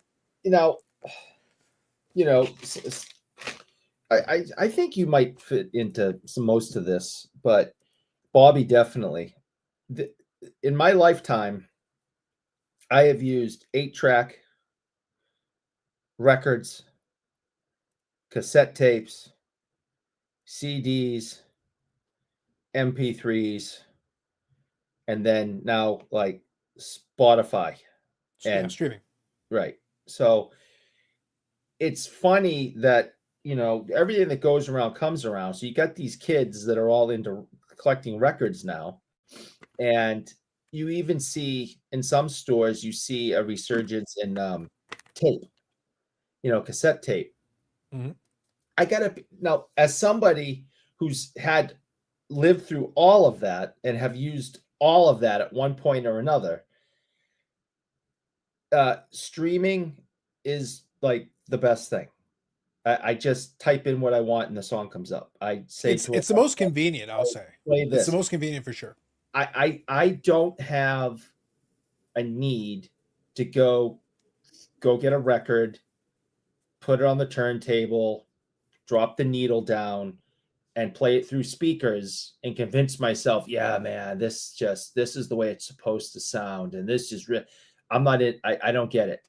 Okay, now some people can. People are connoisseurs. People collect. People have different likes and all that. It is easy for me just to turn to Alexa and say, play Kiss, and boom, and just never ending cycle of Kiss. All right. I never imagined growing up that would even be possible unless I was watching the Jetsons. I don't ever want a stack of CDs and records and all that nonsense. I don't ever want that again. I like to just be able to say, play me this right now, and then boom, there you go. So I don't disagree with you, but that's why I say, like, I'm a big Spotify. I was listening, no joke, before we went live, Yeah. I was listening to a couple of songs on Spotify. Literally, as I was finishing getting everything ready and getting the camera set up and turning on the light and doing all this stuff, even before Eric and Bobby showed up and we had go live, I was actually listening to music on Spotify. So, to be clear, I'm a big fan of that. But what becomes in it, where there's some people that want the retro feel of doing all that, that's fine. But Yeah. I think where there is an argument to be made is in cases where Spotify has an algorithm. If you want to punch in Kiss and that's all you want to hear, then that's fine. As long as Kiss continues to have their catalog available. The problem that you run into is if Gene Simmons one day wakes up and goes, you know what, fuck you, Spotify, and then suddenly pulls it off the platform, then it's not going to work. The thing you Right. say, it suddenly doesn't show up. Or it's on some weird random third party thing that suddenly you have to pay a separate fee for, and like it becomes a whole thing. So that is always a thing that they can do. And it's a Netflix thing. That's why I gave you the Netflix analogy. I said Netflix is great because you can pull up a bunch of movies, TV shows, and watch all these things, binge watch these shows. I'm a big fan of that. I was right now, I just turned off the subscription, but I was watching Paramount Plus the last little while. Well, I Yeah. saw the full season of Twisted Metal, which I talked about a couple of weeks ago. Yeah. Big fan of that. I thought it was really good. Yeah, I watched Star Trek Strange New Worlds. I've been watching that one. The season just ended. I watched all the episodes. Great. I caught up on a couple of seasons of there's an NCIS Australia, which I didn't know that, but I watched the seasons of it. I got a kick out of it. I love NCIS is fun, but with the Aussie accents, it's gold for me. But the point is, I did that because I had already had the subscription for the month, so I'm going to binge watch a bunch of this stuff, take advantage of the fact I'm on there. Well, now I've watched the shows and things that I wanted to watch. Now I turn off the subscription. But in a lot of cases, you'd be like, okay, so you want to see this show? Cool. You need this subscription. And you want to watch this other show, then you need this other subscription. Then this other thing is like, and then sometimes, okay, it's here, but now we just pulled it. And I'm like, okay, that's stupid. So then you just pulled it, so now I can't find it over there. Now I got to get it. Or you could have a DVD box set and you're done. Right. So there is a time and a place where like I can totally understand. Or here's another one, Eric, that happens all the time. The other piece is you can have, let's say, you want to punch in, you go to your thing and you say, oh, play Kiss, and then plays a song. But then one day Gene Simmons loses his mind and goes, no. I want you to only have the version of these songs. I just remixed them all. And now they're all electro polka. Oh, It's all the Kiss catalog in electro polka. And that's all you get, Eric. I could see him doing that. Done by the Smangies. That's all I'm saying. So the point is, if that happens, though, if you're on Spotify only, you can't control that. But if you still have the CD, you can listen to the CD. The CD version is the same version it was before, or the album is the same version as it was before. So you can do that. Well, didn't So they you still have that option to be able to go to the shelf and grab the one and listen to the version that you expect to hear, rather than the electro polka version. Wasn't it some some bands pulled their music off because I think It's happened. Joe Yeah. Rogan was on Spotify, and I think Carly Simon and Neil Young and then a few others took it off, and then they realized, okay, we'll come back. Well, the thing is, it depends, Bobby, because yes, that is a thing. But for some musicians, they make so little money on Spotify anyway, they don't give a shit. So like pulling it off, so now I lose my $5 Well, the a top month. tiers, That's what I mean. they make That's what I'm good getting money. at. Yeah, but if you don't make much anyway, and Spotify pisses you off in any way, you're like, well, screw you. A So, check's you a won't get the check, money. right? No, but a check that's a couple of dollars, you don't give a shit.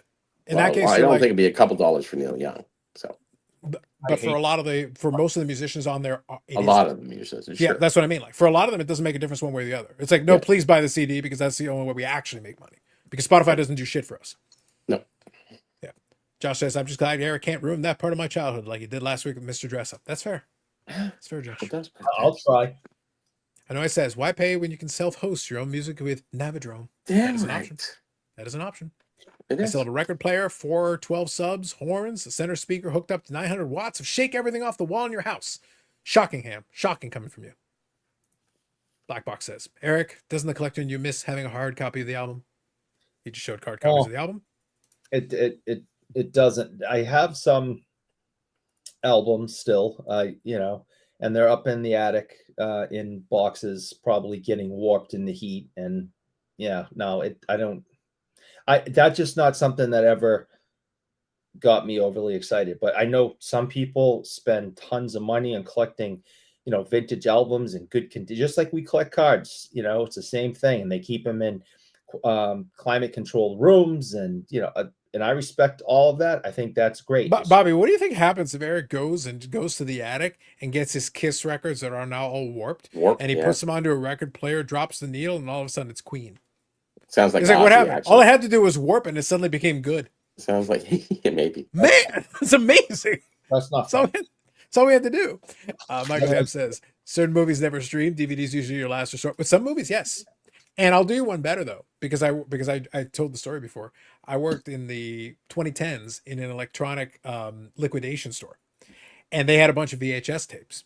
And I talked about how we had pallets of them, and we sold them for like 50 cents a pop and whatever. And some people would come in and buy these movies for 50 cents, but there is a reason why some of them would do it. In addition to the fact they were cheap, but one of the reasons they would do it though is that even with DVD obviously has a gigantic catalog. There are so many DVDs, so many movies, so many shows are on DVD. But there would be these random little one-offs and little obscure films that got to VHS and never made it to DVD for whatever reason. So that some of these guys were like hardcore collectors, and they would have like a list, and they would be looking for certain, because we literally had pallets of it. We were not going to sort it. But they would go into the VHS section, scour, because they would look for these obscure titles that never made it to DVD. The only way you could watch it was on VHS. So if you found a copy, we literally would sell it to you. We're not going to sit there and scan through hundreds and hundreds of copies of these random bad movies to find these random obscure films. But if you found one, we'd sell it to you for 50 cents. Congratulations, you did amazing. You can post on the social media later of your amazing score down the road. Same thing happened with the records, and when the cassette tapes came in, a lot of the records were just short-lived, boom, and then they were out, and then people are looking for those records because they only had like a 6-month time period, and then they went to cassettes after that. So I brought the Coke for Eric. Coke? All right, hold on. We'll do that, and then I'll show Rick's comment. So we have the Coke over here. So you would send away, under the bottle caps, there was the name of each team. You had to send in 10 of those. And then you would, through the carton stuffers, these were in the 6-packs, these little stuffers, and it would tell you how to send in 10 of these, and then you would get your strip of whatever team you wanted through the promotion. So that's your Coke promotion right there. It was in Sprite and Coke. This is the year before. It was the first year for Sprite, actually, product at that time. So, and then there was an album too. Do you have the album, Eric, that you could send away also for the album? And you could mount all your cards inside of them, stick them in. So, anyways, that's from the 2006 VHC. There you go. The 2006 VHC? That one. Is yours signed? No, you didn't. I didn't know you then. Oh, just check on the back. It says "fuck you, Eric." Oh, there's the collector's copy. Look at Author's copy #1. Oh, Bobby. Jeez. Wow. So Rick, Vintage Outlaw Card says, us old farts had it rough in the old days. These youngsters nowadays wouldn't survive in the 70s and 80s. Okay, No, listen, they Rick, wouldn't. They'd be dead. listen, you go ask Bobbles. He'll tell you about the 1870s and the 1880s. You know nothing. Yeah. Nothing about nothing. Ripping vintage media onto private digital library is the way to go, but I'm too lazy to figure out. Laziness is a factor. Learn how to self-host your music/movie, buy a domain, and use the reverse engine proxy, like Nginx Proxy Manager. Eric can't ride a bike without crashing it. You want him to buy a domain and reverse engineer a proxy? I think that's He'll likely burst himself into flames halfway through that sentence. My God. Does he work for that company? Is Maybe. this one of those? This comment here, I think, appeals to Eric's sensibilities. It's Friday night. I'm all alone. But I don't mind, because it's times like these when I can indulge in what I like doing best. And I don't need no one because I'm getting pants drunk. If you add an Emmanuel in space at the end, you basically described Eric's life in a nutshell. Ham says, Revenge of the Nerds and Necessary Roughness never stream. Old VHS one-off horror movies are bid money. Yes. Bid money. And big money, too. Necessary Roughness. That was with that comedian, black guy. What was his name? Necessary Roughness was Scott Bakula and No, yeah. And who? Kathy Ireland. No, it was the black guy. He was the comedian. One name guy. What was his name? Sinbad? Sinbad, yes, thank you. There you go. My good says, just joined the show. How's everything? Carlos, Bobby, Mr. Ticklebox Case, Chest, whatever. Listen, speaking of, come on. We're there. Mike, if you scroll back to the beginning and scroll through maybe about 10 minutes in, wow. It's beautiful. Yep. The Mr. Ticklebox mystery deepens. It really does. Yep, Sinbad, absolutely got it. Cheerleader Camp on VHS is a rare, valuable find. I believe this. Yep, Sinbad, you guys got it. Yep. He had one line in there that was just so funny. I can't remember right now, but I just, it's rare when I watch a movie that I laugh out loud. Very rare.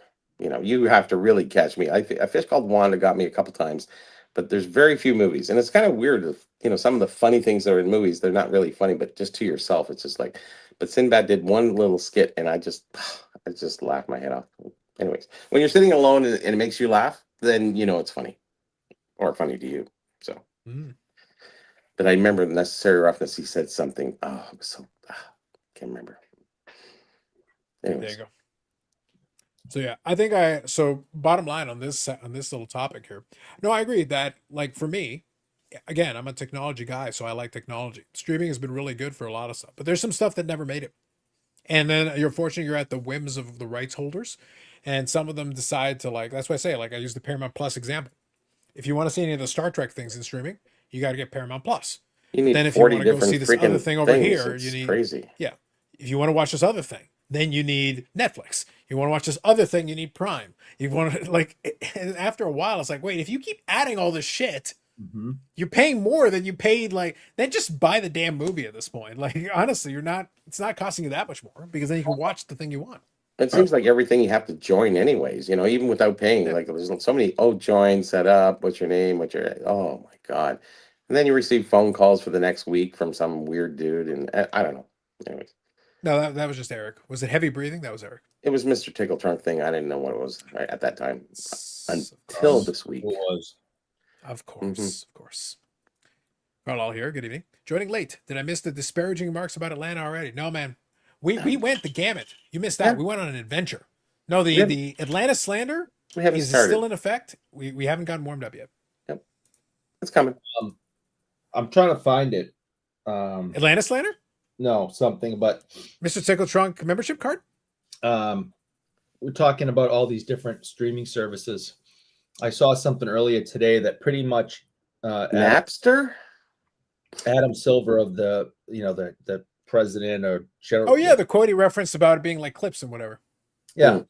He's big when people are complaining that they would have to have like several different streaming services at costs every month to keep up with the NBA and to watch their favorite games. And that would be expensive for, Joe Average. He basically said, too bad. Too bad. go watch the clips on YouTube. It's a clip.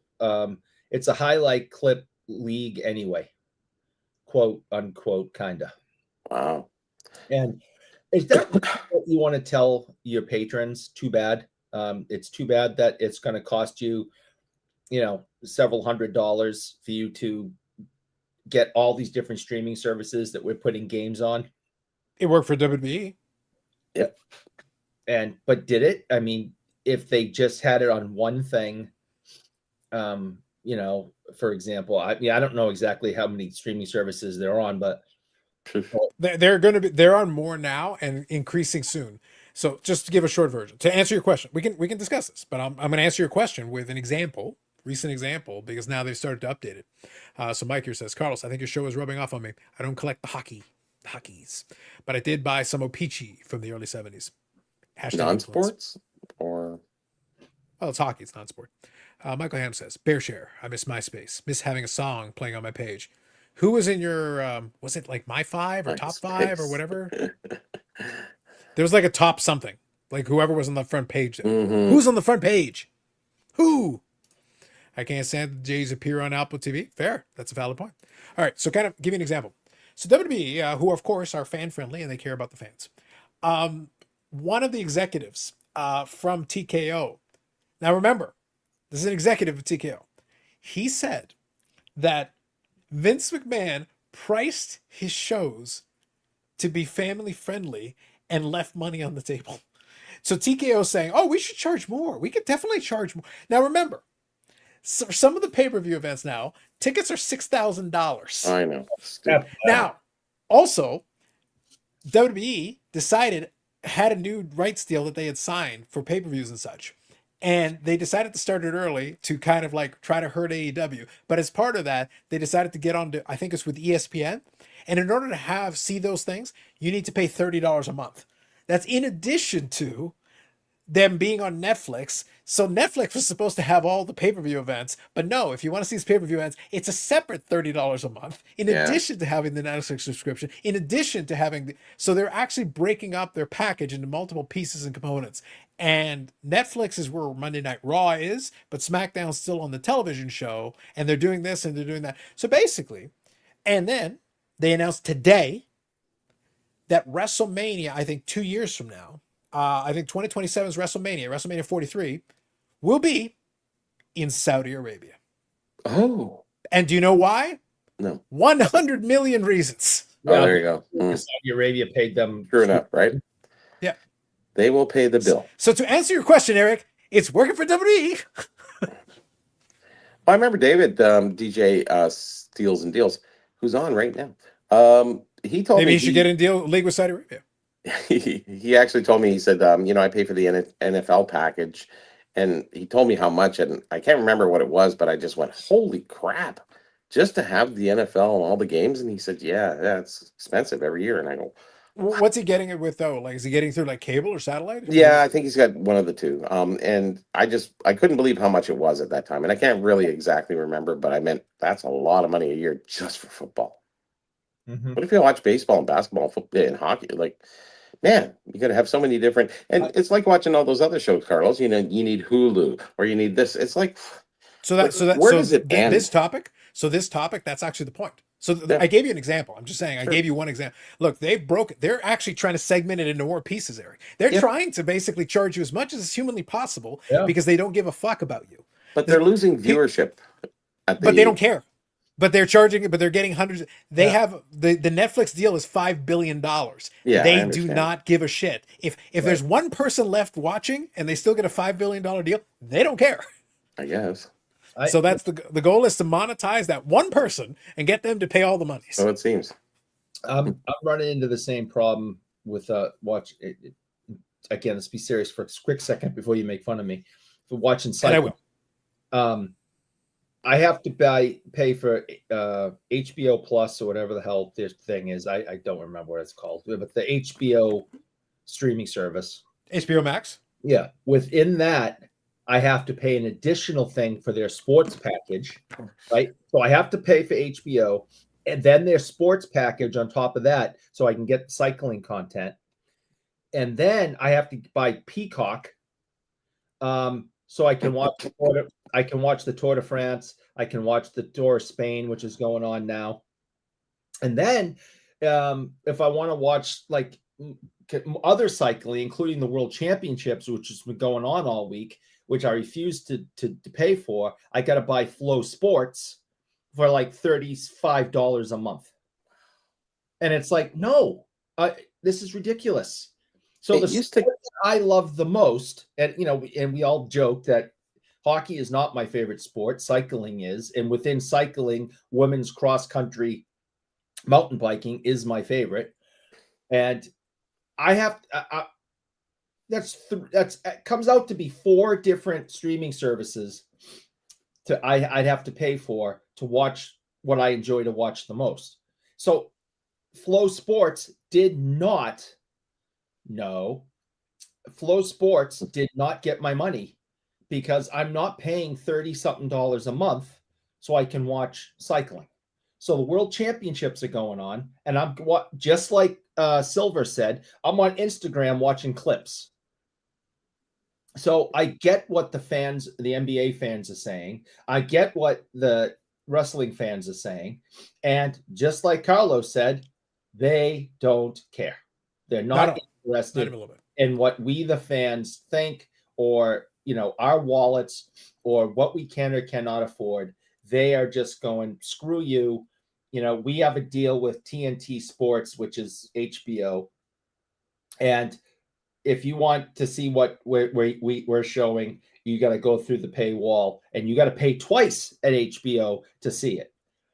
Peacock, same thing. You want to watch the Tour de France, the biggest cycling event on the planet every year, you got to come pay us. And then Flow Sports is like, we got everything else, and if you want to watch it, you got to pay us.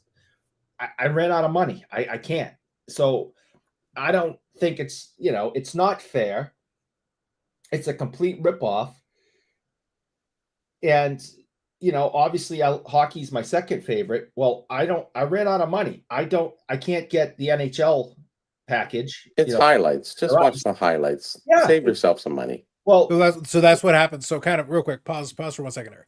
So I want to add a couple of things here. So one is that's what a lot of people are doing. That's why a lot of people got mad about the Adam Silver thing, because he's basically just saying, hold on. I was about to put the button. He's basically saying, guess what? Because you're poor. Thank you. So that's a big issue with it. So since you brought it up, Bobby, since I actually went to pull up. So for NFL, because I do watch the NFL games. Yep. I grab the streaming package. So for me, it's DAZN. It's DAZN. I don't know why it's DAZN, but apparently it's DAZN. That's what it is. So whatever. So that one is $35 a month. Now here's the thing. I only get it for the NFL season. So for me, that is September, October, November, and December. 4 months. After that, yeah. So I only I get it month by month, because for me it doesn't make sense to pay for annual, because again, I only need it for 4 months, and then I just put it on pause. Yeah, so that's what I mean. It's not so bad. I get all the games. I get Red Zone, and also if I gave a crap, I can watch Live Golf. I can watch UEFA Champions League. I can watch Bundesliga. They got those things on there, part of the same package. It's all part of the same package. So I learned German. Yeah, Bundesliga, the Germans. But anyway, so the thing is that so you can watch those things if you want to, in addition to. For me, I watch the NFL Game Pass. That's the piece that's included for that. But I get all the games as far as I can tell. Now, I think he gets into the college and every little whatever. So, and it was like that's $700-800 a year or $1,000. But my point is, it can get super expensive. So for me, I only care about that specific thing. I turn it on for the 4 months, and then I kill it for the remainder of the year. The other 8 months of the year, I'm not going to pay for it. But for 4 months, I can live with that. As long as that's, but the problem is everybody else, right? Like when you're dealing with, WWE's year round. So if you're stuck paying $30 a month to ESPN to be able to watch this thing, and then it's over here, and then you need a Netflix subscription, and then you need this and you need that, and it's like nickel and dime. It kind of goes back to what Paul's comment was here. People are getting sick and tired of nickel and dime. They don't care. As long as the money's still coming in, they just need enough rating to be able to justify the deal, because these networks and these streaming services are charging. Amazon is out there trying to get the Thursday games are Prime games. They're Amazon Prime. Now here's the thing. On DAZN, I can watch it. I do have Amazon Prime, for the record.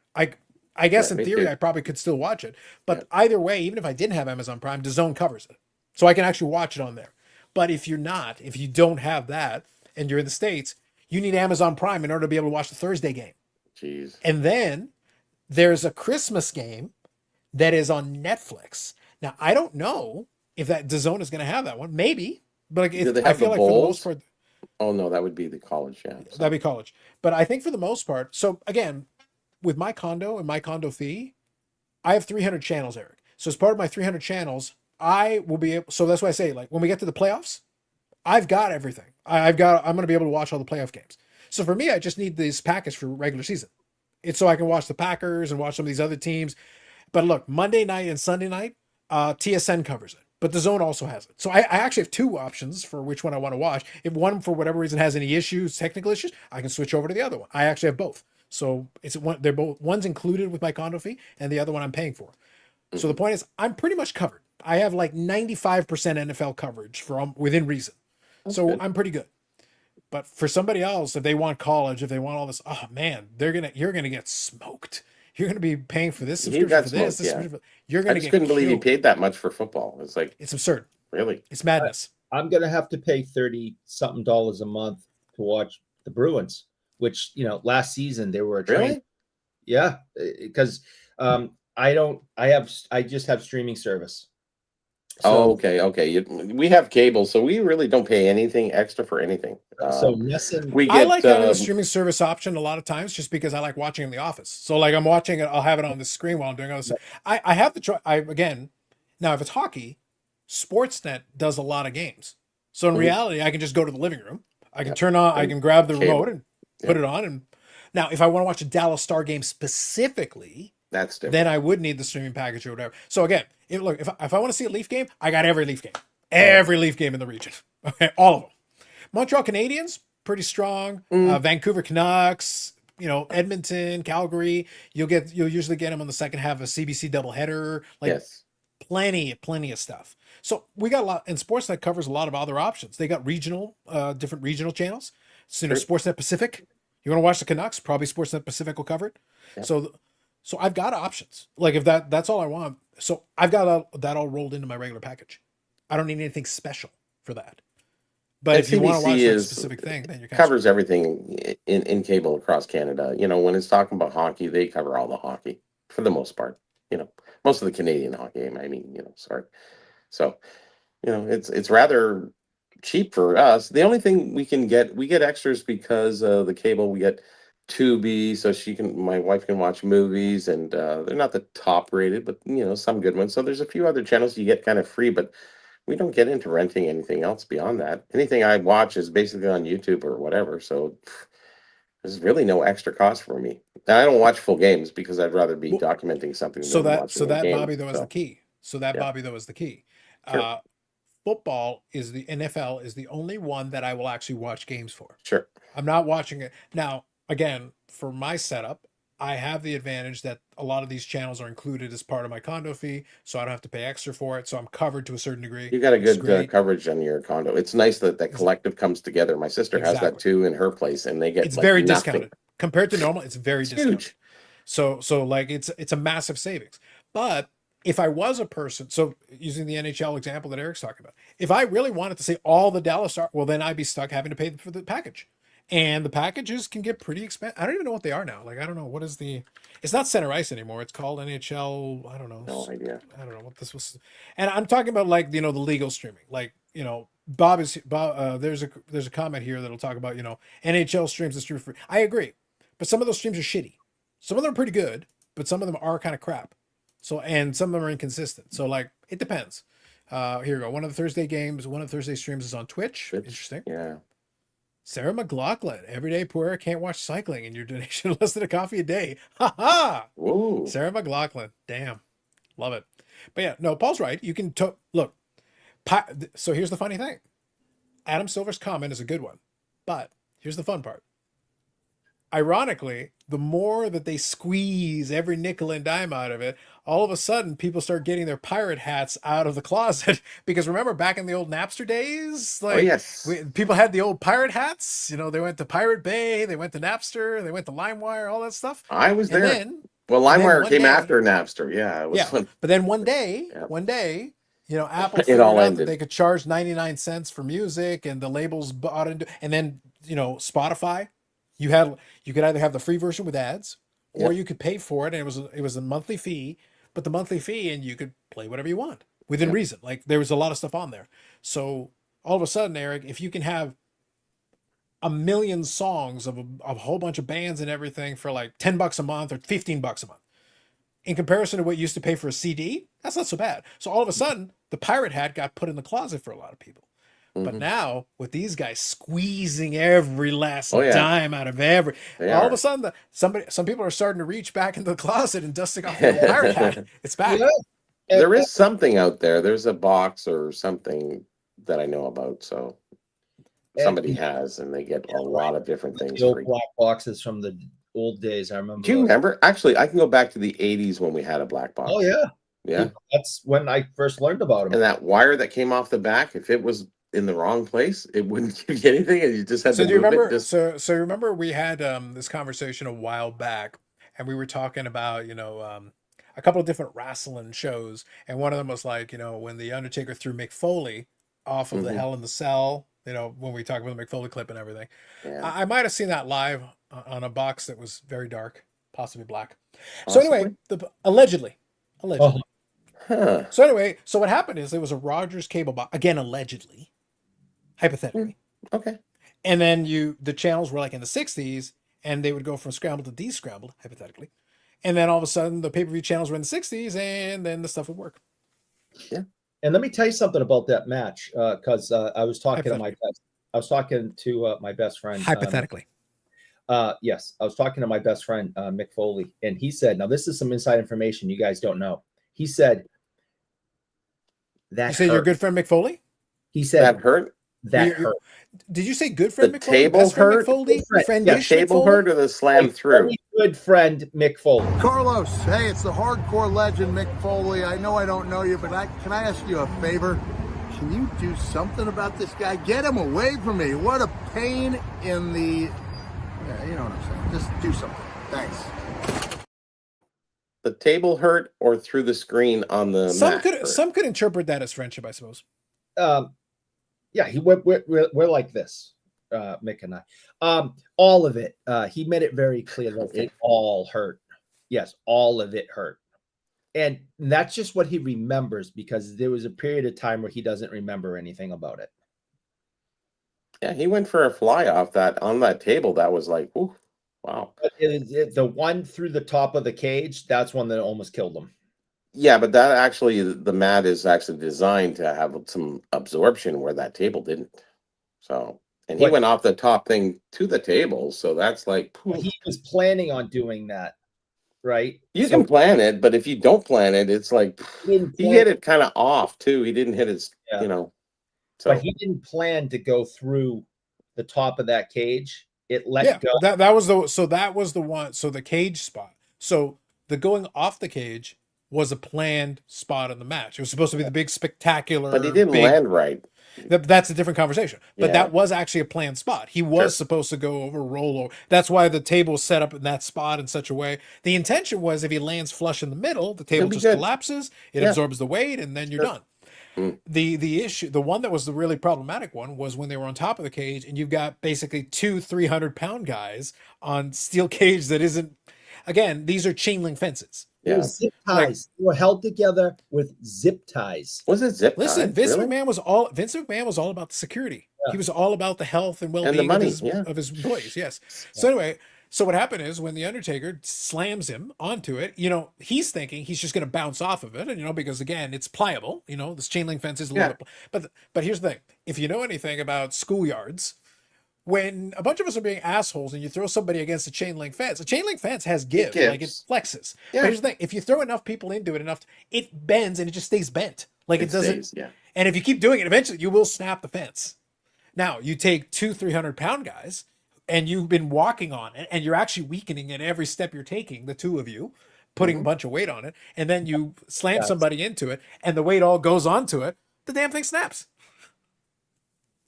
Undertaker's lucky he didn't go down with him, because if He he'd was been standing on in the wrong bar, spot, he I would have. think. He was standing on the bar. That's what I think. mean. Like, he's Yeah. lucky. If he had been standing on that thing, he would have gone down with it too, and maybe Yeah. broken his leg because he would have landed feet first, but it would have been in the wrong spot.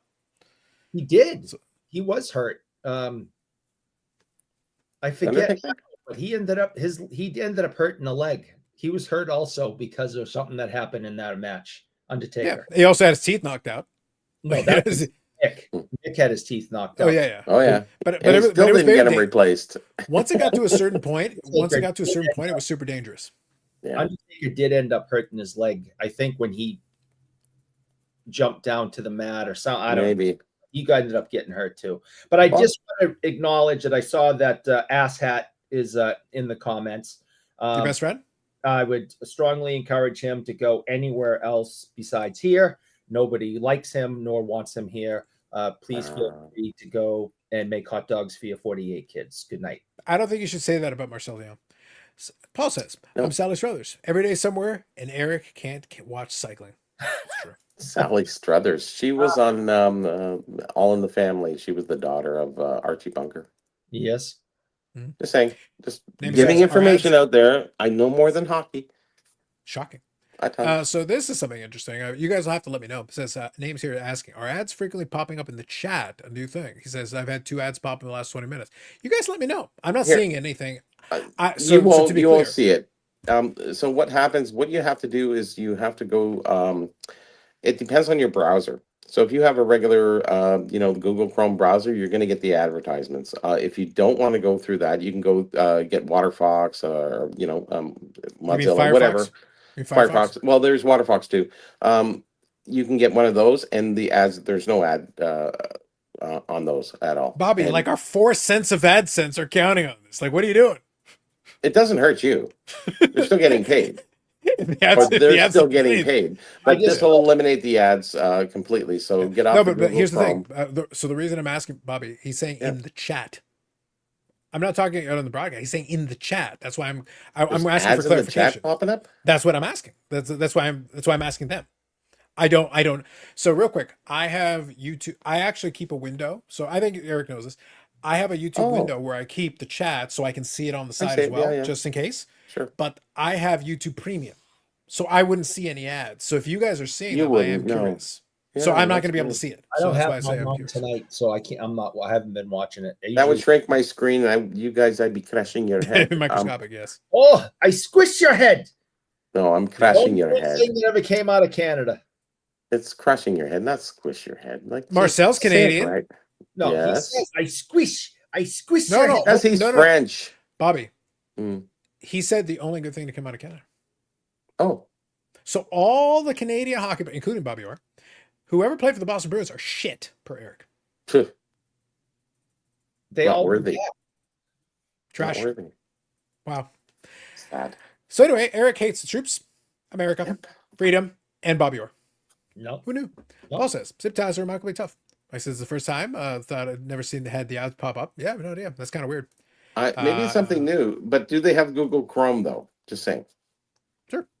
I don't know. Never seen ads in the chat. That's what I mean. Like that when he's saying in the chat, that's what I'm kind of curious about. That's interesting. So I think it's probably something new, and it's just we were just talking about all this. You have to get this new Hulu. It's on this one. It's on that one.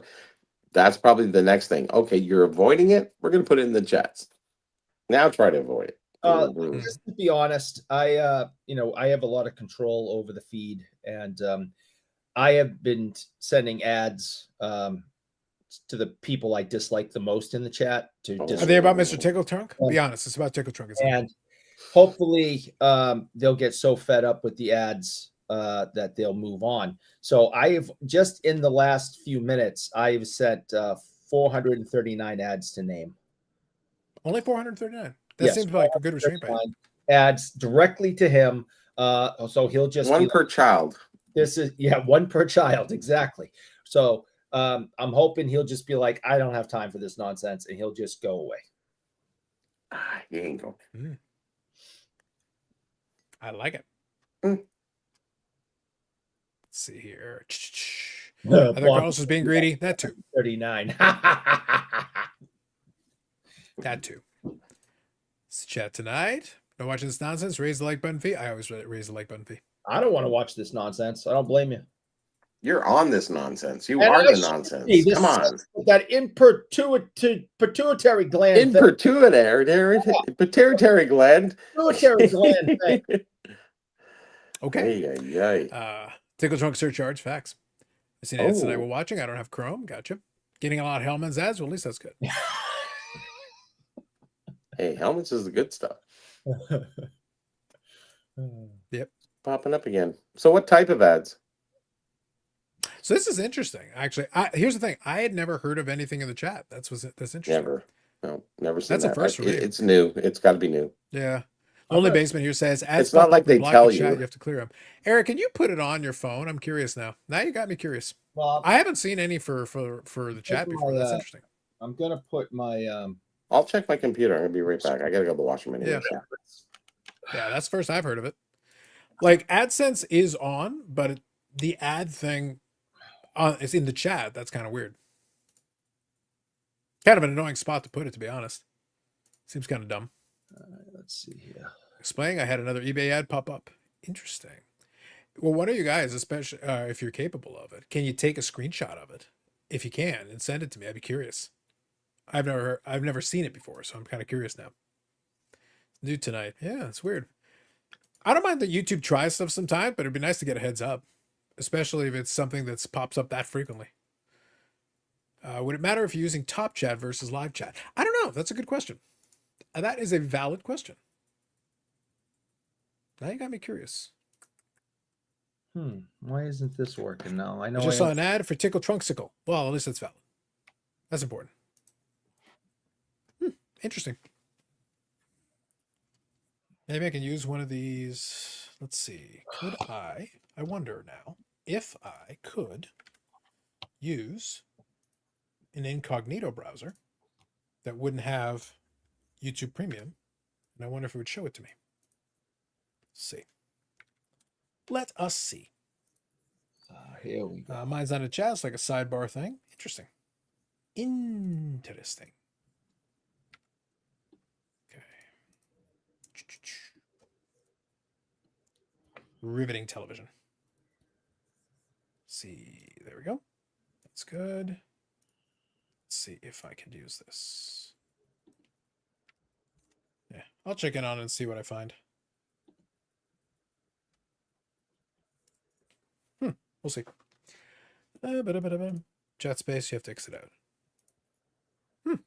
Interesting. Yeah, I got an incognito window, so we'll see. We'll see. But yeah, nope, no idea. I blame WWE. They probably wanted some more money. The Saudi Arabia money hasn't kicked in yet. I would. Yep.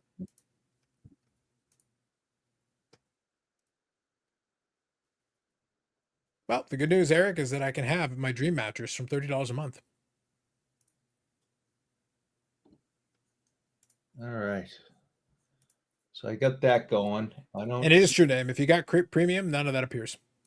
I've had premium for a while. So funny, going back to the conversation about all the different subscriptions. YouTube Premium, I got that years ago. Honestly, it's worth its weight in gold for me. I just go from one thing to another and watch it. I never see an ad. But I pay for premium, so that's separate. I get. I'll leave that alone for now. I'll wait till Bobby comes back, and then I'm gonna try to fix something.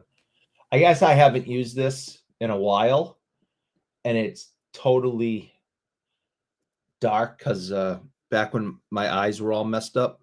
Mm-hmm.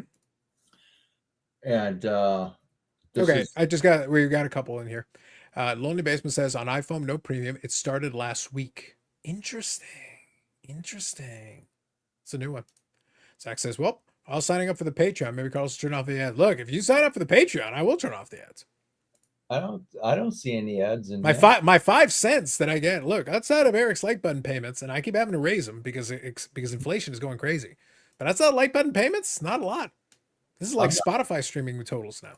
I'm not seeing any ads over here. We'll see. Like I think it probably comes up here and there. I don't know. I guess. I don't know. Maybe that'll be the next move, Eric. I'll have to get the Patreon going, and then it can be the live streams with no ads. Old school fellas will go back to old media one day after all. Good thing someone kept everything. No, you know what I got to do, Eric? Instead of the Patreon, I got to do the live streams. I'll just send it to people on DVD. Yeah. Charge them a monthly fee. I'll send it to them on DVD. You can send in your comments via mailing correspondence. Eric only gets ads for BGS and Joe Thornton. Yeah. Bobby said ad came up, not in the chat. Okay. The one in the chat is the one that so just to be clear, the commercials and stuff, I'm used to that. That's normal. But the whole chat thing that you guys are talking about, that's weird. That's actually, I've never heard of that before. So that's that's a new one for me. I'm curious. Using my laptop rather than the iPhone. Gotcha. On my iPhone with the YouTube mobile app. Next time comes up, screenshot it. Yes, send it to me. Yeah, send it to me. I'm curious now. First, I'd heard of it, so you guys are telling me on the fly. So I'd be curious to see what that is or what that looks like. I'm getting newsprints all over my hands. However, there you go. I like it. Yeah. Got us DVD of the week mail club. Yes. Look, we got Eric. We got to go old school, man. YouTube's even wrecking the regular YouTube streaming. I'm gonna have to start sending these out in DVDs. I think DVDs can cover 4 hours. I think we're okay, right? Oh yeah, sure. What if we do the extended cut? Lord of the Rings extended cut. Different for me on Firefox to Google Chrome. Gotcha. Okay. Yes, let's see. Name here is sending it to me. So let me take a look here. I'm curious now. Let's see. Let us see what you're saying. Ah, okay. I get it. Okay, so check this out. So I'll show. Actually, you know what? I can probably send myself the image here. All right, so name sent it to me. So now I get what he's saying. That's weird. Yeah, so apparently, yeah, it literally just puts a sponsor thing over the chat. Gotcha. That's stupid. The chat is the whole engagement. Isn't that just kind of the point? I don't know. It's kind of weird. Huh. Yeah, they literally stick it right over. They just put it over. The good news is, Eric, if you want, you can get into Princess Cruises. You can book now. Yeah, I'll never ever go on a cruise. My wife goes on them, and she's been wanting me to go with her for years, and I no. So she brings my daughter. She goes with my mother-in-law. Be honest with me, Eric. The reason she wants to take you is like, hey, Eric, you should go swimming with this anchor on your leg. Yeah, she's like, come to the back of the ship. I want to show you something. Lean way over and take a look at that. Yep. Hobby Champ says, and good evening, Hobby Champs says, I'm just going to mention Hellman so Eric gets those ads. Yes. Jet to Vacation sent you something on Instagram. It's not the same. All right. Gotcha. Minimize this for now. Coming over here. Let's take a look. Let me see what I can find. Hey, dummy, I just sent you something on Instagram. What, Zach or name? Who do you think? Interesting. Weird. Yep, I can see.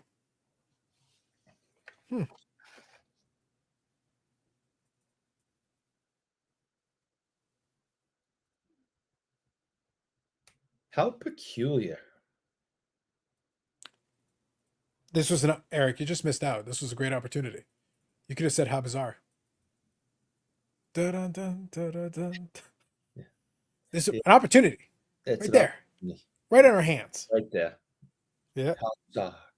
Yeah, that is really annoying. Yeah, it literally so basically what I'm seeing from the screenshots. So Zach sent me one, Name sent me one, and Josh sent me one.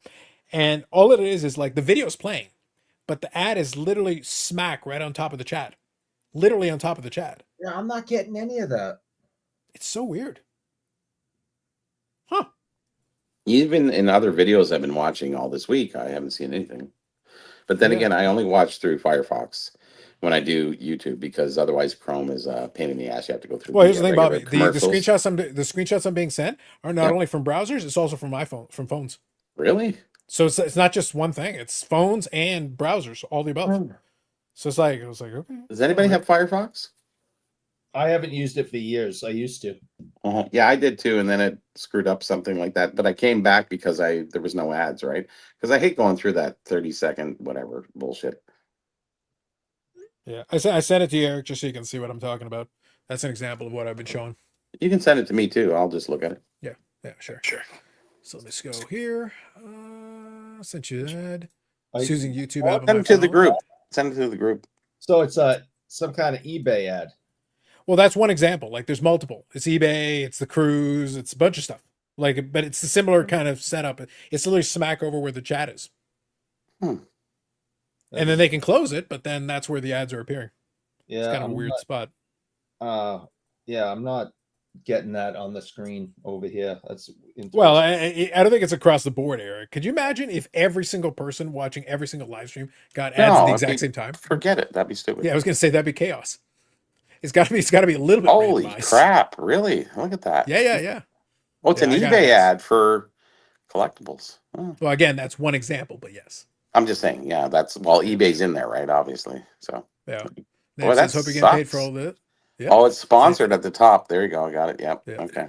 Makes I sense. just hope you're getting paid for all this more than like, but I'm going to find out because, like I said, the chat thing is new to me. So if that's, and Bobby, I'm expecting more money for this live stream. I would say It's usually like less than $1 an hour. So look, I'm expecting big money, big money.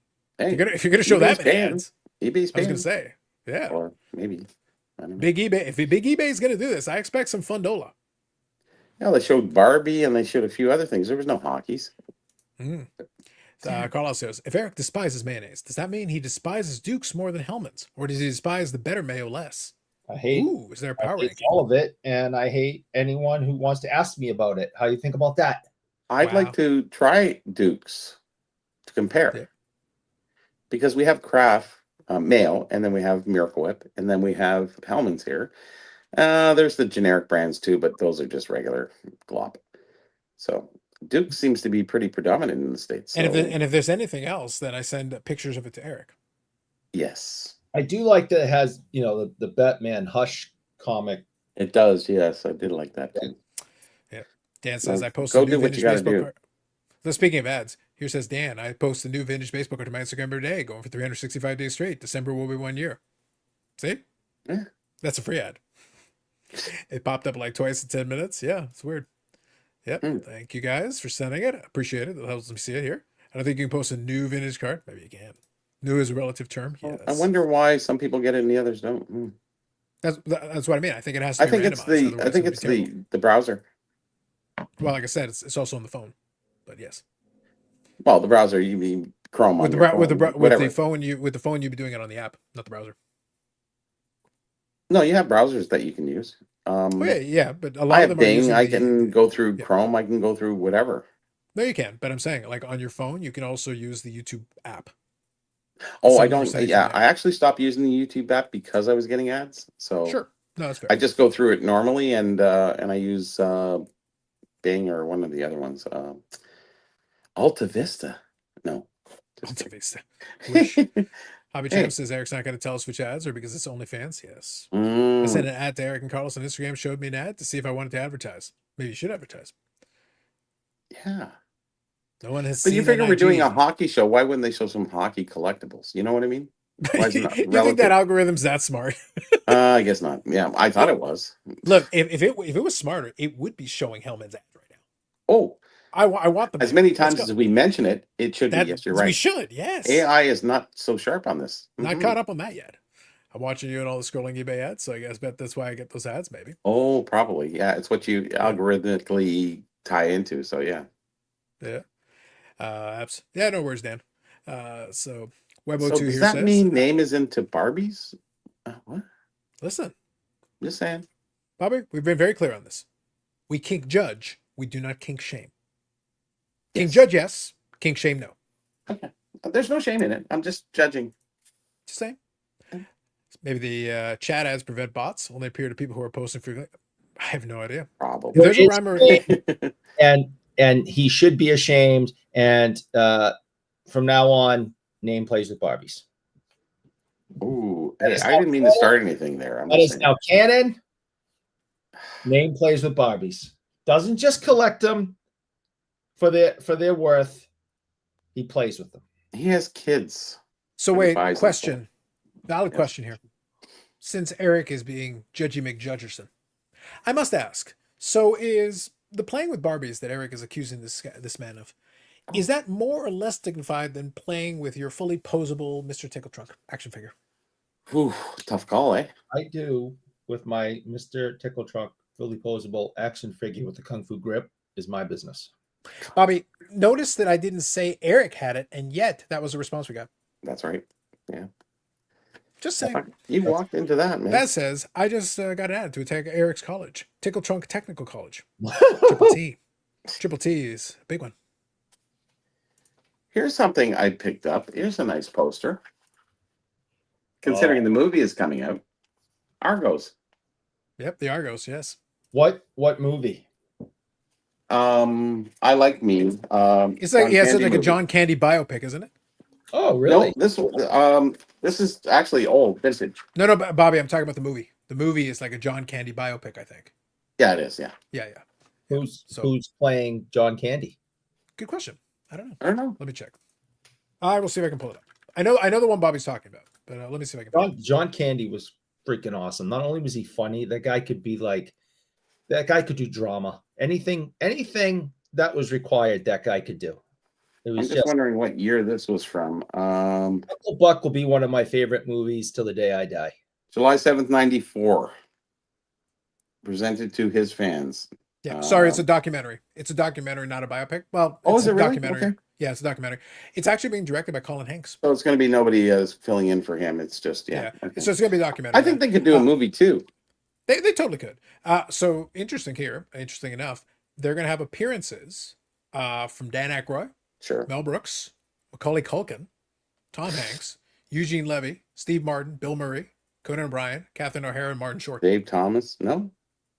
Well, those are the ones I see here. These are people SCTV, I'm thinking most of the cast would be there too, right? Yeah. So it's going to be 113 minutes. So it's just shy of 2 hours. There's plenty of footage. There's plenty of stuff you could do. I wouldn't doubt it. Well, it's a lot of narration of what was going on, so that'll give us a good backstory of what was happening in his life at that time. Yep. Dave says, collect what you like, Bobby. Mike says, I wonder if it would help Eric cope if he put the 86 Mets in his Mr. Tickle Trunk. That could help. That's where it's actually hiding right now. Nothing. Bobby Champ says there is a Mr. Tickle Trump doll. Maybe. For Eric. Maybe. It's a really good doll. It's the best doll you've ever seen.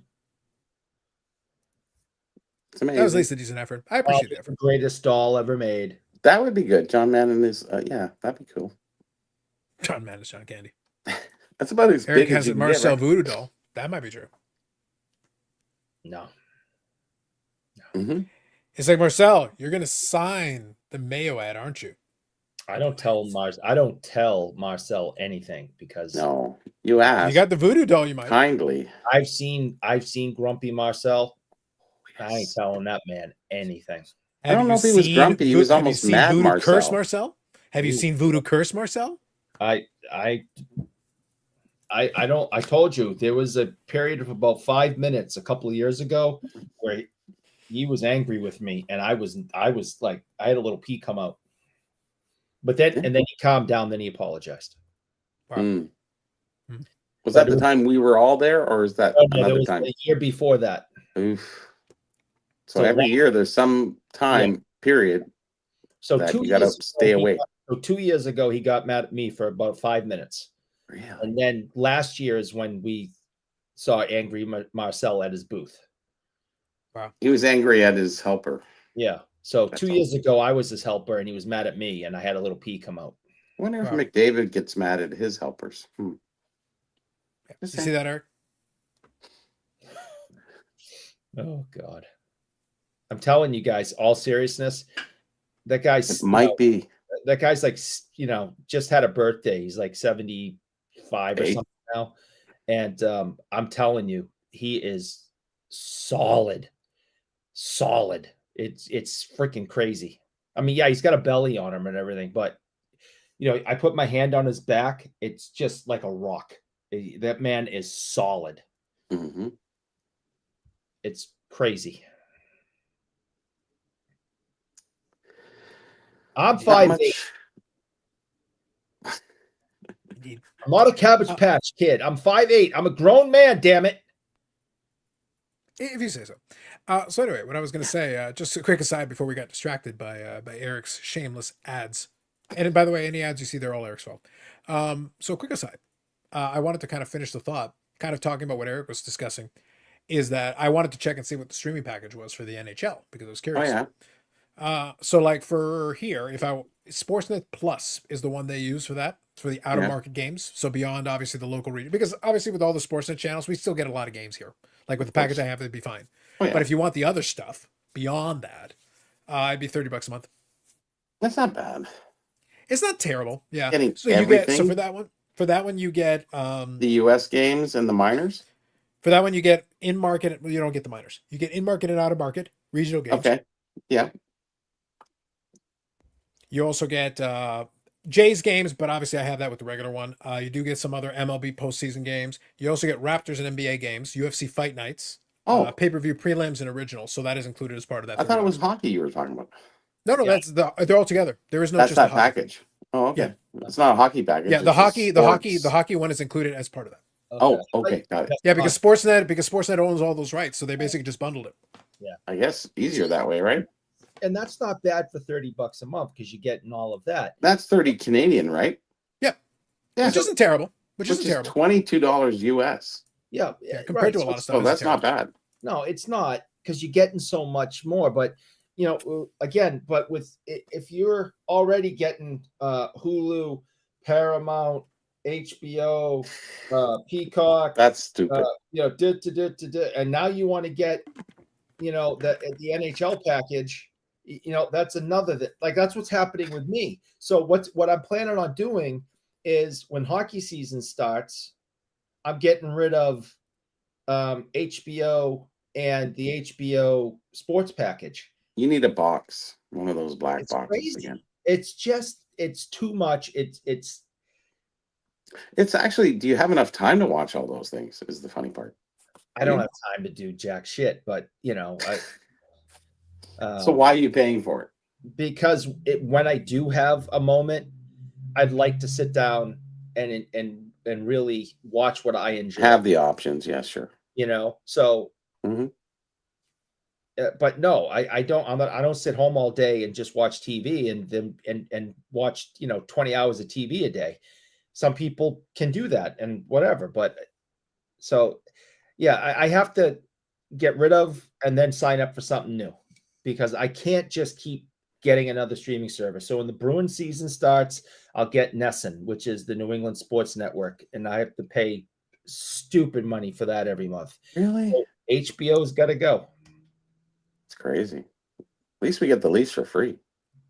No. If you have like one specific cable. This is cable, CBC, just regular stuff. When I had Dish Network, years ago, and I have the satellite on the roof, that NESN had it, but then they got into a pissing contest over contract rights, and they wanted more money, and Dish told them to go pound sand, so I lost NESN and the Bruins. So then I had to buy the app and pay, 30 something bucks a month. You can add it up. It's like an extra $150 a month or something. Well, Eric, if you want to watch the Bruins, have you considered just adding a subscription to Shudder? Yeah, that would help. Do you know what Shudder is? No, Yes. I don't. But It's a subscription service for horror. Yeah. Horrors. You get not Shudder, so you can have all horrors. the Halloweens. You can have Yeah. all the Bruins games. Last year, thing is last year Included. it got so bad that like after the All-Star break, I barely watched it because it was horrible. So I ended up paying for the whole season. And after the All-Star break, I don't think I watched 5 games because I'm like, why? They just suck so bad that it's not enjoyable. Yeah, that black box is everywhere in Canada now. Yeah. I don't have it, but I'm just saying. Oh, Those but- were the days. yeah, you're talking like in the 80s. Yeah, I understand. No, they have it now, too. I tried to give you an out in case the government was watching. What? I don't even know what you're talking about. See, now there you go. That a boy. In fairness, Eric, we must remember that Bobby lives in a lawless society. I do. They don't pay customs. They don't have laws. Nope. In fact, it's illegal if you don't steal. You don't steal, you get Yeah. arrested immediately. Immediately. Or maybe just some people know how to do things the right way. Mm-hmm. Well, some people know how to do things the wrong way, depending on how you look at it. And It's like, it's it's like the guys, right way. have you actually thought about charging him for all that shit? He goes, we could charge him for that shit? You're right. No, it's a gift. It's $20. What do you want? 47 million. It's like, Mr. Burrell, that'll be $47 million. How is that even possible? It's not. I don't think the total even goes to that amount. Like, It's the tariffs. Yeah, knew it. it's tariffs. Yeah. Well, actually, it was funny. I saw an Instagram page where there is a collector who buys a lot of like nice, this is like a hockey page. He buys a lot of high-end patch cards and such, and he was getting a shipment brought in. And but the thing is, he buys a lot of nice stuff, and even in his Instagram story, he says like, "Look, again, he put this in the Instagram story. He's like, look, I put in like a lower number. Not that anyone would do that, but I'm just saying he puts in a lower number. Some might. Well, what happened was they didn't fall for it. The customs opened it. The guy apparently knew enough about cards to try to comp them. And so that he actually had to go into the airport. So he actually had to personally be there to try to argue for the pricing on the stuff. And basically the guy had comped it. Well, he would have been on the hook for thousands of dollars in customs fees. Thousands of dollars in customs fees. Well, that's he the got thing with lucky. graded cards; they're very comparable, right? Yeah.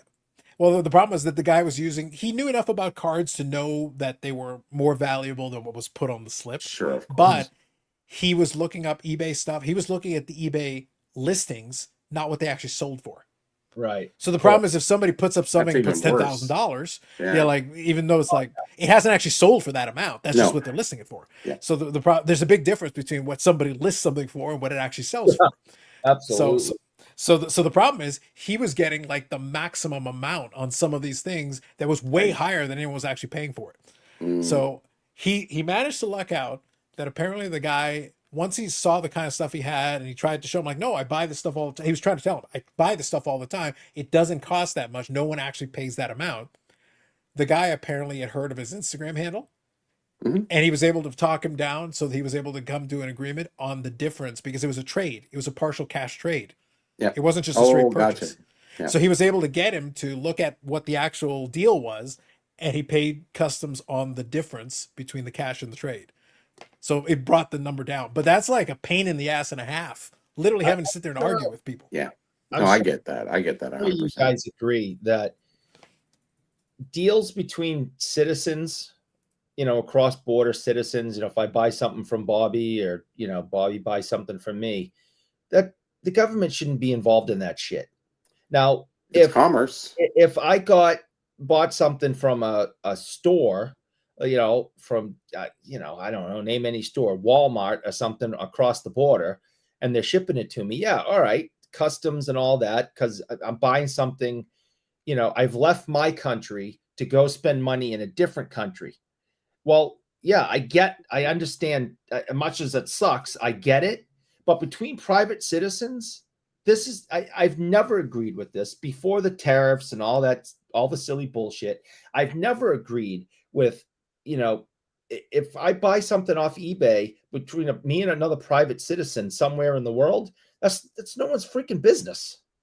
I think that most sports cards that are under like $400 or $500 have already paid themselves off 10 times over in tax and duties by being shipped around and shifted around. Because when you buy it, sell it, someone pays tax or duty, then that guy sells it, he pays tax and duty, then back and forth. And if a card trades 10 times, like it's past the card value for the most part.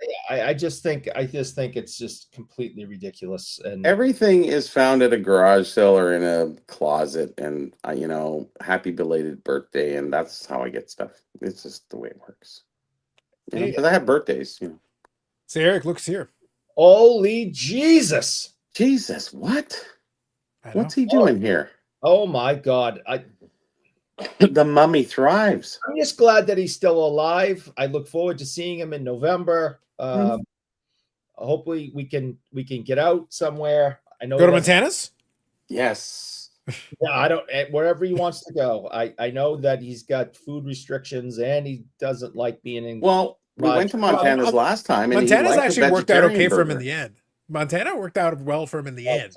I, We had I some really- questions. I really hope to see him and spend some time with him in November. So stay out of trouble. Don't get arrested or anything. Until after the expo, and then you can go back to your misfit ways and get yourself in trouble. And I was all. about to say, maybe he should hang out with you if he doesn't want to get arrested. Yeah.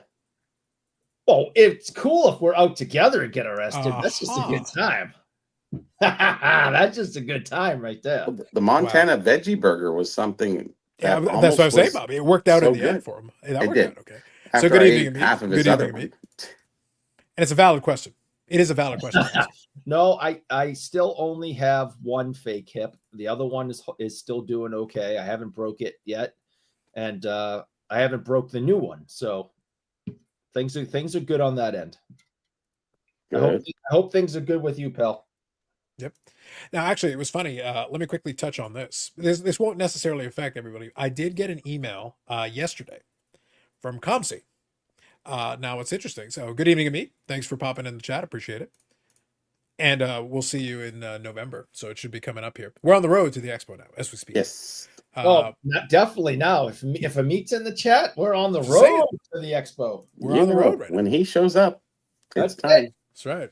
I'm pumped. I'm ready to come right now. Bob Jackson's ready. Well, listen, you coming is all about you and lubricated pool noodles. That's a different conversation. Well, you mean two expo? Two expo. Yes, to expo. So we So have to take duties on the Tickletron? Or Hoo-hoo-hoo-hoo. That's a valid I question. thought about that. listen, how do you claim that? And just How do you claim what's in it? honest, It's magical. I've only had, to my knowledge, I think I've only had one concussion this year, and it was caught on video. But I have not had 12 more concussions. I believe I've only had one. Well, the problem is that because you've had concussions, you may not be able to remember the concussions that you had The because of 6 concussions. others. Yes. Mhm. I only been told I've had one. So you're relying on people who lie to you. And it was caught on video. So I see. All right, let me finish this thought. So Comsi sent an email speaking of exactly what we're talking about. So that's why I say I want to quickly fill this in.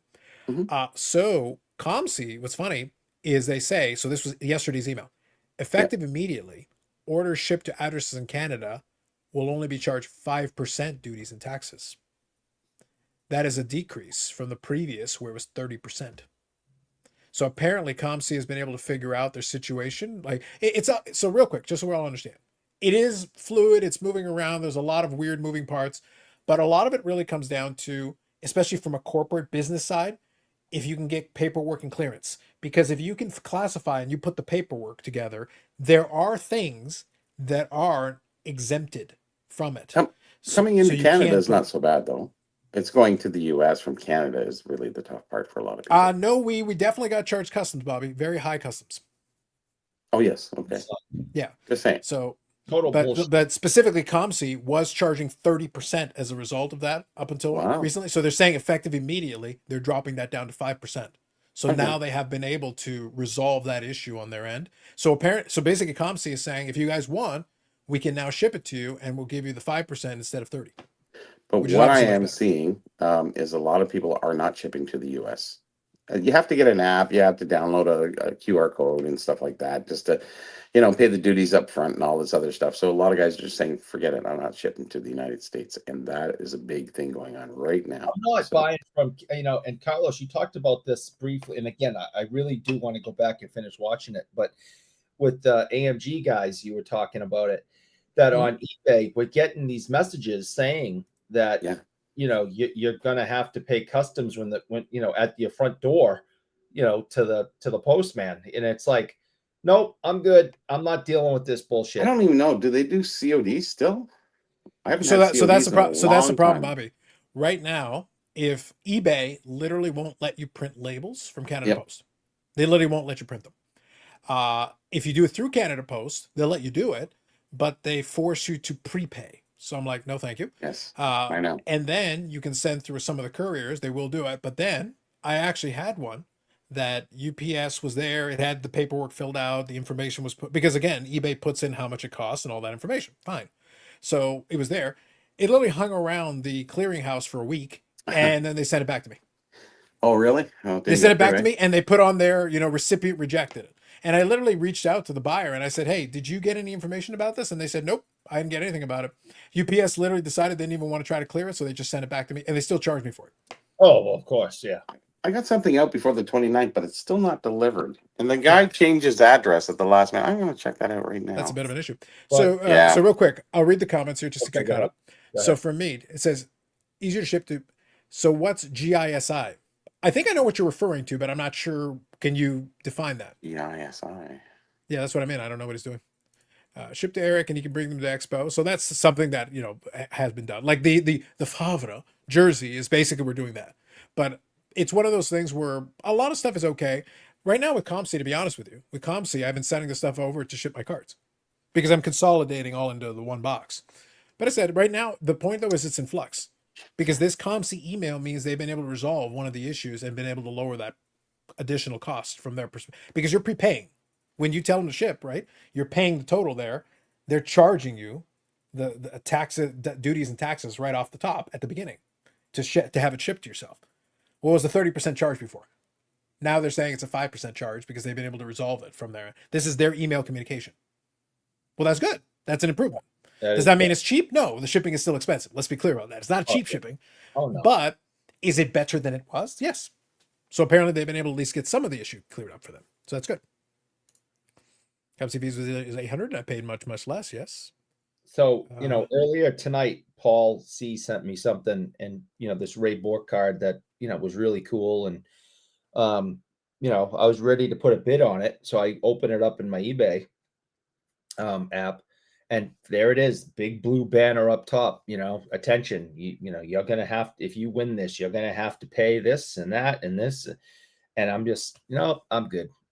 So I don't know when I'm going to be able to, when I will be willing to buy stuff from Canada until this is figured out, because I'm not going to be having my package show up at the front door. I'm not home because, I'm at work or something. The mailman's ringing the doorbell saying, pay me. And I'm not home. So he's going to return it and it's going to end up back in Canada. So it's like, it isn't, what am I supposed to do? Just not go to work and sit by my mailbox with my credit card? I mean, Well, how does obviously, it work? like Eric, first of all, obviously, yes. Oh, okay. Secondly, what the irony here, and I get Bob Jackson's point, but the irony here is that a lot of the Canadians sell. So that's what the AMG guys and I were talking about. They've actually turned off the eBay store. So it's not even, it's like, doesn't matter whether you want to buy stuff from Canada or not. They're not shipping it. Right. So they won't even bother with it because until they get their stuff clarified, again, eBay is actually saying that in October, they're actually going to have something set up, which is probably going to be similar to the international shipping thing that is available the other way. So like if I buy something on eBay, you ship it out to Kentucky as an example. There's like a clearinghouse and then they take care of the shipping so from your perspective, your job is to get it to Kentucky and then their job is to get it to the destination. If they set up something similar going the other way, then we would send it to Toronto or Kitchener or wherever. I don't even care. But it would be some location, and then they would handle the paperwork and the clearing to make sure it gets across the border to its destination, which would be good. That actually, but then from your perspective, you already know what the charge is up front. Right. So whatever charge, this is how much it's going to cost you, and that's what you're paying, and that's it. Then you can choose whether you want to do it or not, but the information is there in front of you. You don't have to guess after the fact. You already prepaid. As someone who collects, vintage hockey, the best vintage hockey is up in Canada. So, most of the stuff I get is from Canada. And that really screws me up in my collecting. If I'm going to get this blue banner and I'm going to say, nope, not interested. I'm not getting, mint vintage O-Pee-Chee cards from Texas. There's not a lot down there. So this whole situation is really kind of putting a dent in my collecting, but November's coming. I'll come up and get it myself. Yep. Get it shipped international. Okay. So I looked it up. It's basically similar to ship my cards. So that's what I was asking about. Okay. So that's what Amit was referring to. Get it shipped international. Historically, Copsy has been pricey, and with the 5% fee, they're considered more. Yes, I agree. Like, I still wouldn't have them shipped directly to me anyway. I would still probably use ship my cards right now. It makes more sense for me. But that's how that works out. It is interesting because upper deck cards are made in the USA, should not be subject to all this. However, it takes a long time to catch up to what is reality. That's kind of the issue. Because right now, realistically, if you check where and by the way, some of the upper deck stuff is made in Italy, which has nothing to do with it. Like, it's completely like, guys, it doesn't apply here. Like, this product literally isn't made in the USA or made in Canada. It's made in Italy. Italia. Exactly. It's a me, a Mario. That's right. Pizzeria. Retros. That's all I'm saying. If the seller does the paperwork correctly, if the item is made in the USA, the buyer does not get charged duties, example. And that's kind of the issue right now. That's what a lot of people are kind of arguing. It's like, dude, really? The US and Canada should need to create an economic union to avoid this border? Absolutely not. I want to build that wall, and I want to make sure that Eric can't climb it. Yeah, right. Continue having a pissing contest, you know. I see both sides, you know, we're not going politics here, but I see both sides, you know, where both sides are coming from. Now they just need to get into a room and hash this nonsense out and do what's, you know, the best for both countries. And that means, you know, give a little, take a little, and knock off this silly shit, because you're affecting a lot of people on both sides of the border. Or the black market thrives. Oh, the black market thrives. So, as God intended. Northern Ireland is no longer the EU. Tragedy. I can see it now. The FBI busts hockey card smuggler. That's what I'm saying.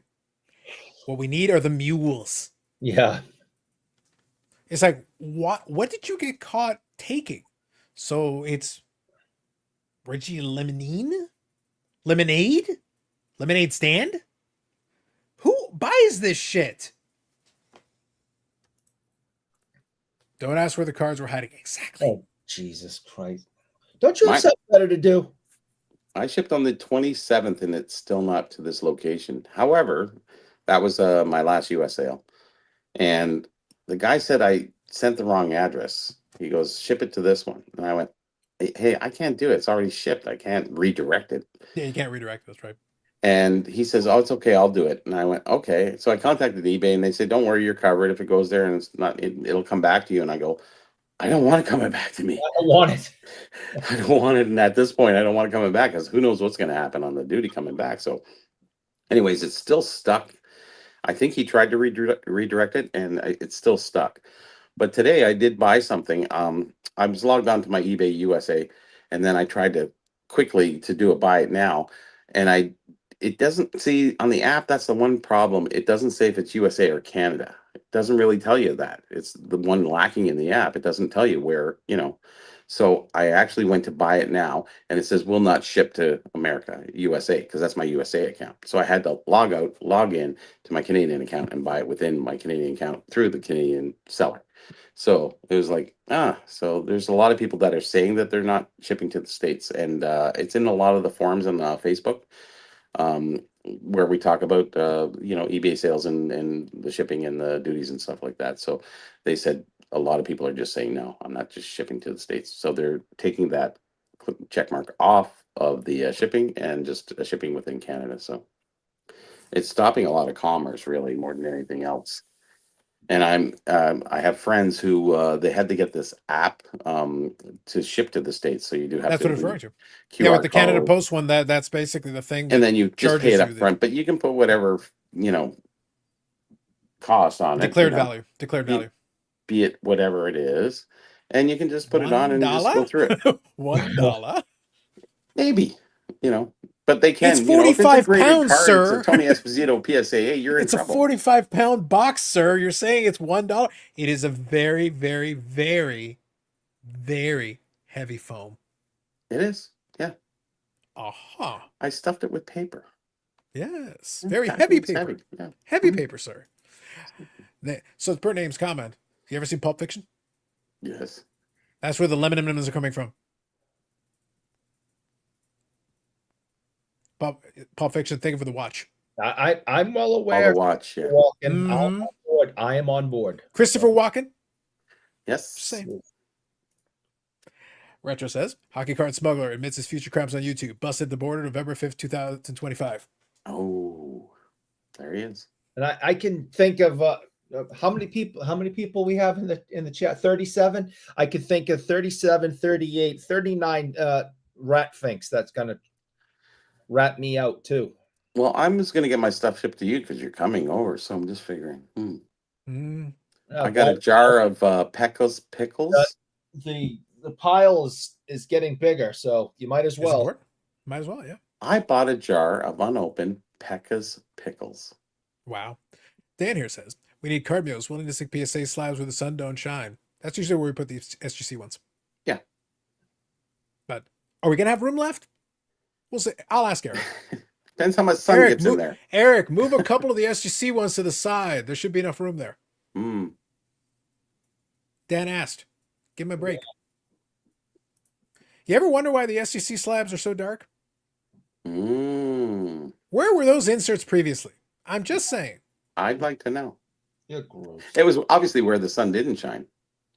Look, Eric, I don't know what you're implying. I am I'm doing not implying anything. I am doing what, as the bro stating would a say, fact. the innuendo. Oh, yes. Gross. Or Eric, you can just move to Canada. Zach, do not wish that evil upon us. I'd only move to Canada if I could move to Canada, British Columbia, and work at Whistler Bike Park, and just that's where I'd live. Eric, don't lie. You want to live in Bobby's lawless society. You can be a cowboy. I want to be a cowboy. You can ride your bicycle with a cowboy hat up and down the streets. BC is like California, so you can figure it out from there. The best riders in the world come from BC. It's the best riding. It's the best riders. It is mountain bike heaven. Yeah, because they got it's like summer all the time there. It's wet and rainy. Yeah, well, it's like Seattle. It's close. But Eric, think of the crash if you're in one of the mountains and you're like, ah. You see, it's hard traveling up the mountains, but coasting down is easy. That's where 2 concussions. No, that's where the danger happens. That's when you start crashing and hurting yourself. Stranger danger. It says there's a lot of vintage, Canadian baseball at 8, whatever means necessary. Back in the bags. Nate, Amit says, Eric, we love you. I'm glad you said it and no one else believes it. There's got to be one person out there, so there you go. Oh, as long as he can find a second person, then his we is fine. Yes. Dan says, Eric, I won't rat you out. I can't speak for Dan from Saugus, though. That is true. He's a total rat. Yeah. That's mass on mass crime. When are you coming to Shriners? Are you showing up just for one day? You gonna be here for a week? What's your plan? Talk amongst yourselves, refilling beverage.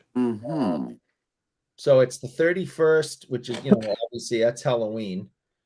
Oh, is it really on a Halloween? Yeah, I guess so. What are you going to do? 31st, 1st, and 2nd. And then that following week is, the expo. So they're always close together anyway. So you're just coming so what are you flying in, driving in, and you're just going to be there for the one day? Are you going to pick up stuff at the Shriners show for us?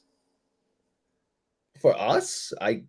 Us, we, them, you. If you think if you would text me while you're there and ask me questions about stuff that you don't know, I would tell you what they are and say maybe you should buy that. I bother you all the time about. No, Gabe used to bother me all the time, and that was a bother. So, yo, Bobby, what is this? It's like, I don't know, man. Send me a picture. He can't even send a proper picture. So, Mike, the dates for the Shriner show: the 31st, 1st, and 2nd, Friday, Saturday, Sunday. So Wilmington, Massachusetts. Those 3 days. It's usually Friday starts at noon, and then Saturday and Sunday start like at 9 or 10 a.m. Does Sports World Phil set up there? For years, he himself had multiple tables. The last couple of years, we have like 2 tables, and I worked last year. I was up there for all 3 days working. Very good. So, So I'm just trying to get more information from Dan of like what, you know, it sounds like he's only coming for the one day. So is he driving? Is he flying? How is he coming for just one day? You know, I mean, it's a 3-day event. Teleportation device, probably. Probably. It's all about the technology. Star It says, Trek. "What's the agenda?" We're 3 hours in. There is still agenda, making fun of Eric mostly, but like we've actually covered a lot It's a of ground. continual agenda. That's, Yeah, it's like it's you know it's part of the cycling agenda. it never goes away. It's No, just the same right. stuff. Just Yeah. Retro here says, "When are the Expo going to announce some legends? All scrubs so far. Where are the big guns?" That is true. We're waiting for Hal fucking Gill. Yes. When we get Hal Gill, then we know it's true. Then we know it's legit. when will he sign? That'd be amazing. Eric, I would love to see that. Eric, here's the thing. I don't give a shit really about any of the signers. I don't care. I'm not gonna bother. But if Hal fucking Gill ever goes to I swear, Eric be a will long be there line. with bells on. We'll get the fucking VIP back. We will get the group shot with Hal fucking Gill for the yeah. lulls, for the And we memes. will exactly.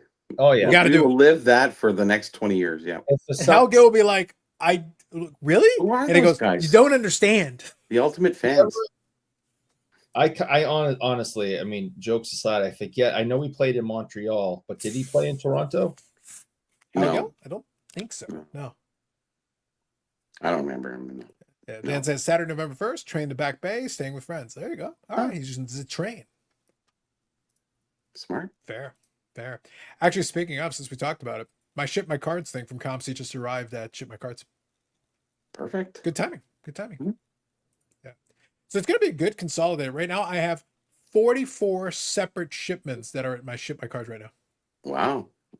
Yeah, so these are eBay lots and 2 did. ComC things. He did play for Toronto, so there is a When did he play? 2006 to 2008, No, I wasn't watching then. So 82 games and then 63 games. a couple of years, solid years. Oh, okay. I don't remember that at all. So That's I kinda thought he interesting. did. So Bruins, Maple Leafs, Penguins won a cup with Pittsburgh in 2008, 2009. Who didn't? Canadians, Predators, Flyers was last year, 2013-14. There you go. Interesting. Not bad. So now I'm just curious, like what's left? I'm waiting for 1 or 2 more things, and then I'll try shipping. So there is a chance that someday he may show up in Toronto. We got to get in. We got to bend Menzies' ears. Like, listen, you don't understand. You have to get. This is Hal Gill. important. This He is is. critical. I know. He should be in the Hall of Fame. All of a He sudden, is after all in the hard, the he is in the BIC Hall of Fame. So no doubt. Look, but after all the hard work we've done, it's like all of a sudden, all the other guys, their lines are dwarfed by Hal Gill's. It's like you don't understand. We have been pushing the Hal Gill narrative Oh yeah. for years.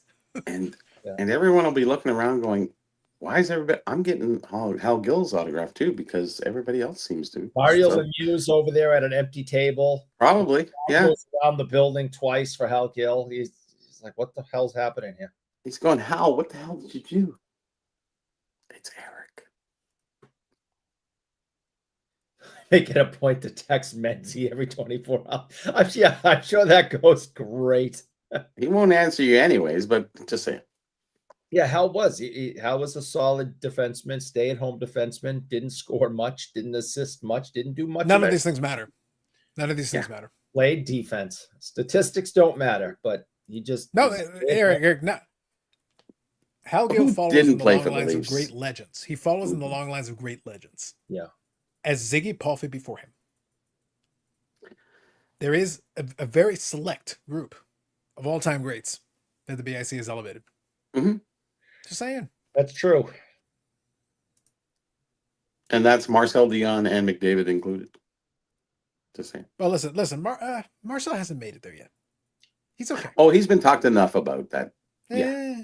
Posthumously, Ziggy Palffy is the goat of goats. Yeah. Hal is Hal fucking Gill. And the only thing I know about Marcel Dion is he's not as good as Connor McDavid. That's all I know. So they say. There's nothing else. Like, It's funny. I asked a question to my friend about that, and he said, and this is the same thing. I grew up with Marcel Dion, but I do not remember Marcel Dion ever being on my lips as a kid. Mhm. You know, maybe because he was with the Kings or what have you. And that's Johnny. The joke is that for Lack the of stats he put up, yes, because those Kings teams didn't amount to anything. In no. the great, it was basically, for better or worse, he made a choice, but the reality is now his career is kind of empty calories. A lot of people look at it and go, "Hey, the numbers are fantastic. The numbers are phenomenal. We don't care." But I don't remember growing up and ever remember referencing him or saying anything about him or hearing much about him. Maybe because he wasn't in our division or whatever it was.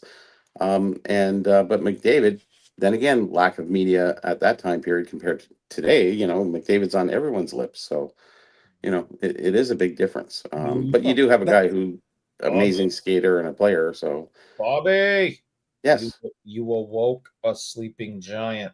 Stop it. You're going to get us in trouble. there's no trouble. No, you're going to get us in trouble. You awoke a sleeping giant. Look who's telling you to relax. Who is that? Amanda, if you want to defend the good name of Marcel Dion, may I remind you, you have a link. Moving on. Watch out. And Marcel, I'm just saying that was my perception. I'm giving you a time period, a time frame. You know, who was big back jokes then, aside, and what we talked competition about they had. Yeah, Get jokes Bobby aside, Orr, you Guy know what the Lafleur. other problem is? Yeah, Sorry. no, but you know what else the other problem is? He never won a Hart Trophy. That's it. I knew it was something. I couldn't figure it out, but thanks for straightening it out for me. You know, and now I know. No, but the thing is, you compared him to Connor, and the thing is, Connor could never win any Stanley Cups ever, and he still has Hart Trophies, multiple. Yeah. And Like Conn- he was recognized as the best player, and Marcel never did that once. And Conn Smythe while losing. Yeah. So like he's gonna have a shelf of some hardware. Marcel has an Art Ross. He did win in Art Yeah. Ross, so Oh, he yeah. does have the one. So that's the other one. All-star first team. Yeah. But like that's it. It's very limited. Now I'm very just giving you a important, and personal it's- experience of when I was a kid growing up, who we talked about, who we didn't talk about, and Marcel wasn't really ever in the But I think that's part of the conversation. reason why. If he But had been I'm an MVP in the winner, prime I think time it of would have that, helped. though. Yeah, That that's what I'm was my saying. era, right? Yeah, but I'm saying if he had been an MVP, like if he had won and even won, Yeah. he would have at least shown up a little bit. He would have been mentioned in some more conversations. Yeah. You knew him, but you never knew him. Like you would hear more about Lafleur. That was Lafleur, or you had all those guys coming in right at that time period. It was just a massive, shift into other players. Yeah. And Now, very not that important. I he need to didn't. set the record straight on something very important. Eric, Oh, I think Yes. you'll agree on this. Okay. Amanda's here saying besmirching my favorite LA teams. Amanda, let me make this clear. I don't care about your favorite LA teams, Well, but what was there's one piece of this comment that I take objection to, Eric. One piece. true. I refer to Zygmunt Palffy as the goat of goats. Yes, you did. That is the opposite of besmirching.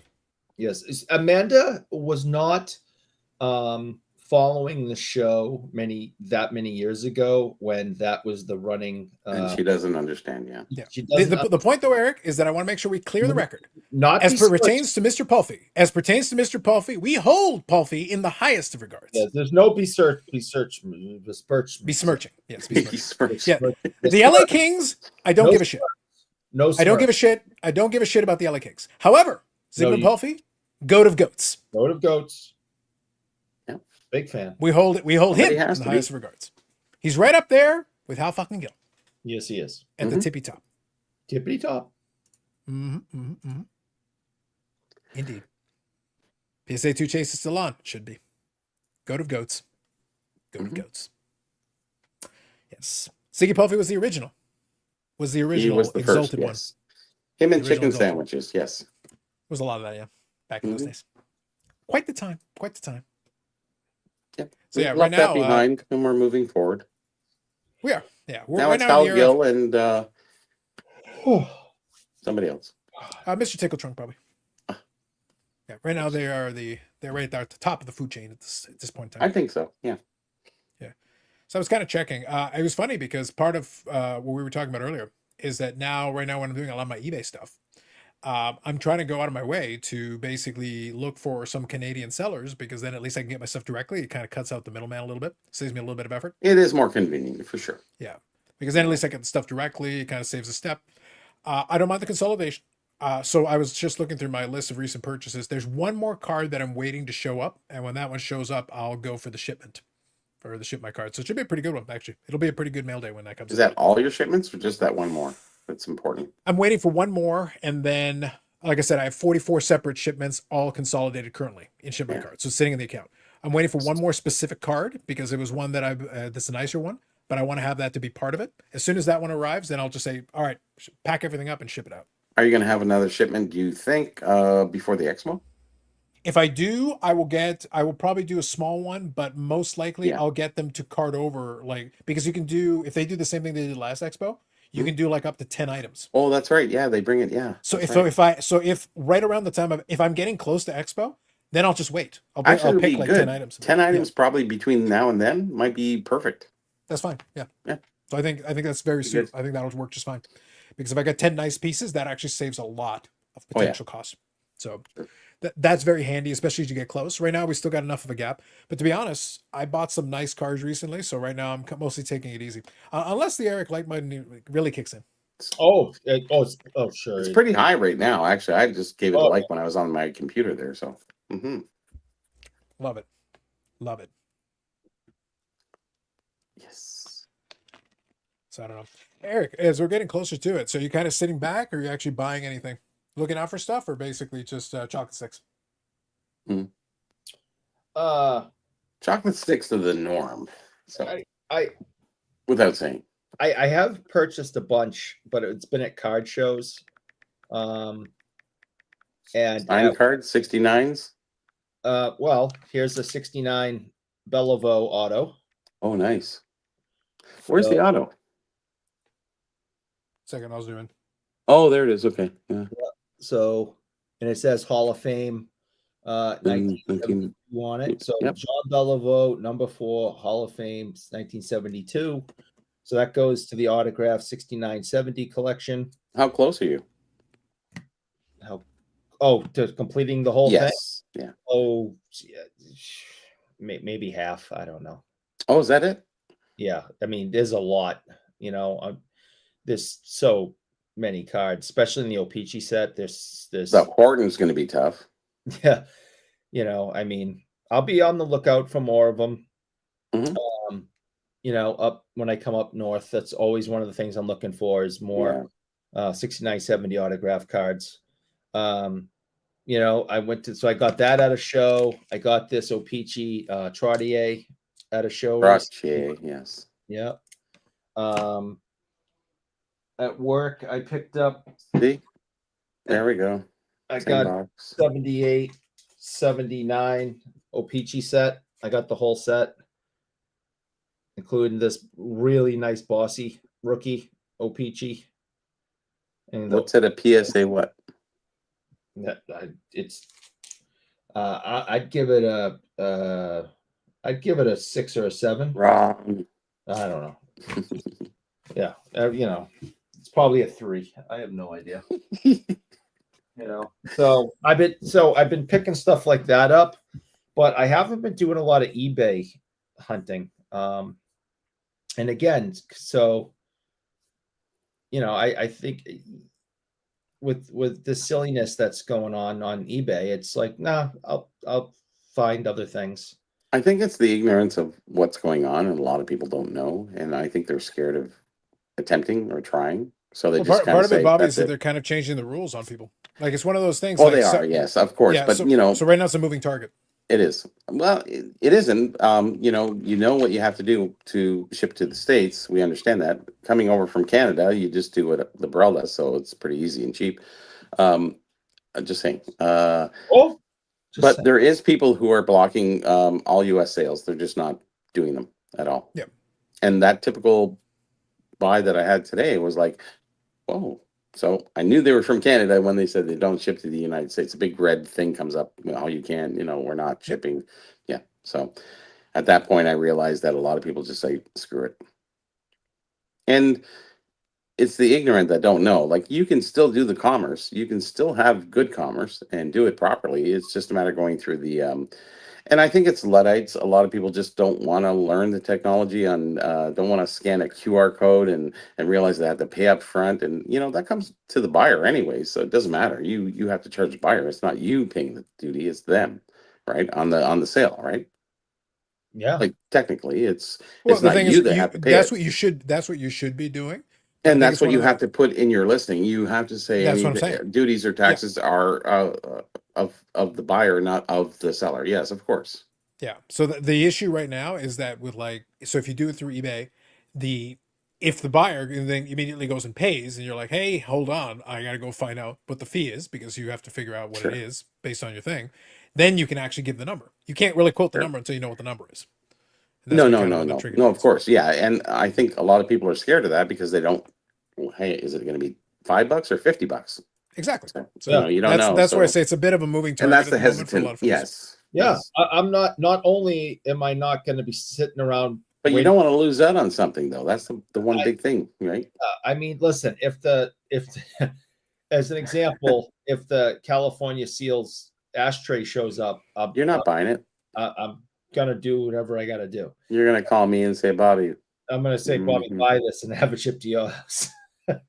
I'll pick it up when I'm there in November.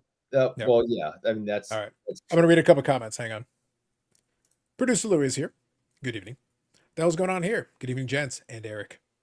Oh, and Derek. You got the parlance done correctly. And what the hell was in there, too? Indeed, indeed. Well, as long as he's got the and Eric, that's important. Yeah, job, Louis. and Derek, Yeah. definitely. You got it. That's Mike just says- inclusivity. Yep. Mike says here, you're right, Eric. And the new PSA grading scale, 6 or 7 is a 3. It should be. Yeah, right. Say Stop and Shop, Eric. Hey, that's a store It's in a the United States, right? It's Stop a- and Shop. It's a supermarket chain. Yes, Stop and Shop. I mean, that's not park the car. I mean, it's Stop and Shop. There's nothing hard about that. Oh, there was an issue that was Stop and Shop. R's. There's no R's, which we stumble on here. Mm. Stop and Makes Shop. sense. Stop and Shop did these cartons of milk carton cards. Who was that? Oh, Fernie Flanman from the Boston Bruins. When he was a coach for the, I think it was he was out of the NHL at that time. I think he was a coach for a college or something. Northeastern. Northeastern College. Yes, Northwestern or Northeastern. Northeastern. North. Ooh, look at Okay, that. Western. Okay. Anyways, he did these cards. You would cut them out, and they were tips by Fernie Flanman, and that was through Stop and Shop. That's why I know it. There you go. Yep. I have most of them documented. And I don't know why people have a hard time with me saying Trottier. He didn't correct. It's not Trottier. What is it? Trottier. Trottier. Yes, thank you. Well, when I called him Trottier, he didn't get upset. He probably didn't hear what word you said. he's hard to just hear. heard He's noises. He's like, He was very nice. He didn't go, "Hey, Trottier. dipshit."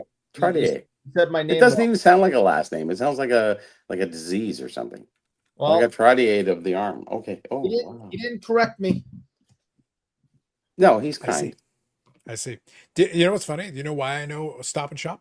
Because in the 2 Yes. times I was in Massachusetts and Boston, one of my card collecting buddies at the time, who I bought that first 54 Bowman car, the really beat up Mantle from, Uh-huh. he worked at Stop and Shop. Oh, there you go. Indeed. Just Yeah, right. it's a very Is this a popular large convenience store or is it a grocery It's a store? supermarket. It's a A supermarket. supermarket. Okay, yeah. supermarket. Okay. Mike here says, I've stopped my eBay shipping to the US for now, waiting on everything to settle down. That's why I say, I think it's going to be, I think for a lot of folks, that's why I say, I want to see what happens because eBay sent out the email and everything. It sounds to me like they're going to do an international clearinghouse similar to what they do the other way with the US. If they do that, that's actually going to simplify things because then all the charges for the buyer is going to be up front. You don't have to figure that out. They will take care of it. And then once you've gotten it to the drop off, you're done. Your job is completed. You've gotten it to its location, and it's their job to get it to the buyer's place. And then tracking and everything is included in that as well. So if they've got a similar in reverse to what they've got currently going on, that's actually not bad. So that'd be a good way to do it. I know it says card shops and card shows are your best bet right now. Yeah. Who says I'm learning? Yes, indeed. I'm- See here. Meat, are you saying I'm a Yankees fan? I hate baseball. I'm not a fan of any team. Oh, you're a fan of the 86 Red Sox. Don't lie about it. Don't lie. No, I hate 86 Red Sox, killed my childhood and killed my love for baseball. I have hated baseball ever since. I don't enjoy it. I don't care who wins. I was asleep during every single Red Sox World Series win. did not care. The horns and people setting off fireworks woke me up. I went, oh, they must have won. I hate baseball. Interesting. Have we ever established the inconsistency? Because we could talk about the 1988 Stanley Cup, the 1990 Stanley Cup. The Bruins have failed substantially more. So when does the Bruin hate start? I can tell you when the Carlos hate starts. Does it start around the time that Carlos starts caring? It was around August 6th, 2021. Ooh, Eric. Now try this. When do you think Carlos starts caring? August 6th, 2021. No, not quite. Oh. So close. So close. So close. So far. Hockey 99 says, what about sending your cars to Canadian Consignor Slab Shards or ComC Canadian location? ComC is probably your best bet for selling something. You could. I wouldn't. Unless you got something that's worthwhile. Like, I'm not going to bother. ComC, I do for stuff that is in bulk. I'll do that. Slab Sharks is fine if you want to basically just have them consign it. But most of the time, nah. Rather not. Plus, I'm not sponsored by them. If I get paid, then I'm interested. Oh, we like getting paid. Yeah, if we get paid, then it's fine. But if I don't get paid, fuck that. Yeah, I vote for paid. Have a good night of meat. I don't get it. The Pats win, the Red Sox win, and the Bruins lose, and you picked them to root for. I know. This fool. Mike, I think it's time to say goodnight and go find something better to do. This is what I'm saying. The inconsistency has never been fully explained. He's like, oh, I hate the Red Sox because they lost in 86, but then they won all these other times. Oh, but I love the Boston Bruins. And they lose all the time. And they're still losing now. They are still losing right now. They suck. Will Slap Sharks deliver for you? We'll bring it across or bring it. So if you can sign it, they take care of the whole thing. It's their problem. Basically your job, as long as because all they're really doing is they're creating the eBay listings and doing it. Sure. Which is great. Good night, Mr. Sickle Trunk. That's right. Thank you, Mike. But as long as the thing gets sold and it gets paid, very important. But as long as it gets paid for, then their job is to fulfill. Now they've taken the payment, they pay you out whatever percentage. No, is but based will on they bring it to the expo for you? Is the thing. I would think so. I think they have done that for people. So, but the thing is, even if but again, for the States folks, because they do have drop-offs in the States where they'll consign to send this way, but they've also got stuff here that they'll ship out to the States. So they're the ones who are going to take care of it. They're Canadian anyways, so yeah. They are. Yeah, but their job is basically to get it because I'll be honest, I believe, I'm not sure if they've ever mentioned it. I think they actually take it across the border and then just ship it. Probably. Which depends if they've got a small because they ship on certain days. Yeah, if they ship on certain days. So if you ship on certain days, you can literally just cart stuff over and literally walk into USPS. That would be because a lot of these like chit chats and stuff like that used to do that kind of thing. Yeah. And basically that would be the way. And then you still get a tracking number and all that stuff. But now the customs is kind of done. You don't really have to worry about it at that point. Well, actually, there's a new one. It's called Stallion, and what they have is you pay up front a one fee to I think he is what is he what is he is what it is I forget what they're called. Anyways, you ship through them and they take care of all the duties. It's all done. Yeah. And that's Stallion. It's I forget who it is, whatever it is. So you pay that one fee, I think it's $100 a year, and any shipment that goes over to the States, it's taken care of by them and it's done. And you don't have to worry about duties or anything like that because they cover everything on that point. So Stallion is actually a very good company if you're looking to ship across. Posted chit chats, I still think they have to go through the post office. If I'm not mistaken. I think it depends on the level and everything. But that's what I say. Like so here for Metro 80s, saying Slapshot takes it over from what I've heard, which is what I've heard as well. Okay. So I think that's a way for them to kind of like literally just cart it over. Because again, if you're only shipping a couple of days a week, you say we're shipping on Tuesdays, right? So if you have to take it down, you literally drive it across, literally walk into a USPS, get the shipping labels printed, boom, boom, boom, boom, boom, slap it on, and then for States they take care of the rest from there. It ships to its location.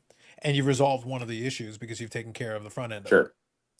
But they have their own duty officer that you pay $100 to, and they cover everything across. So Yeah, regardless so- of the value, it's $100 fee, something like that. So Yeah. I don't know. And so that's one of those things where there Value. are options. There are Yeah. good options because it does allow you.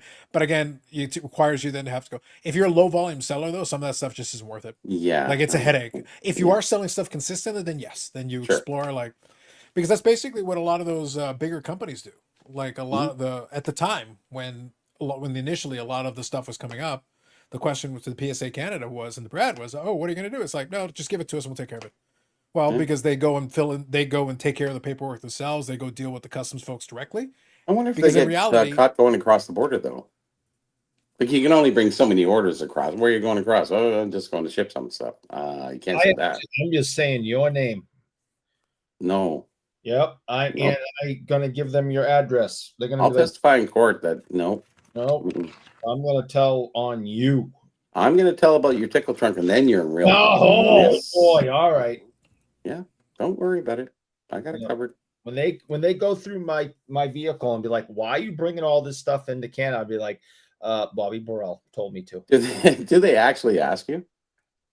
No. Coming in, no. Never had Going back over, maybe.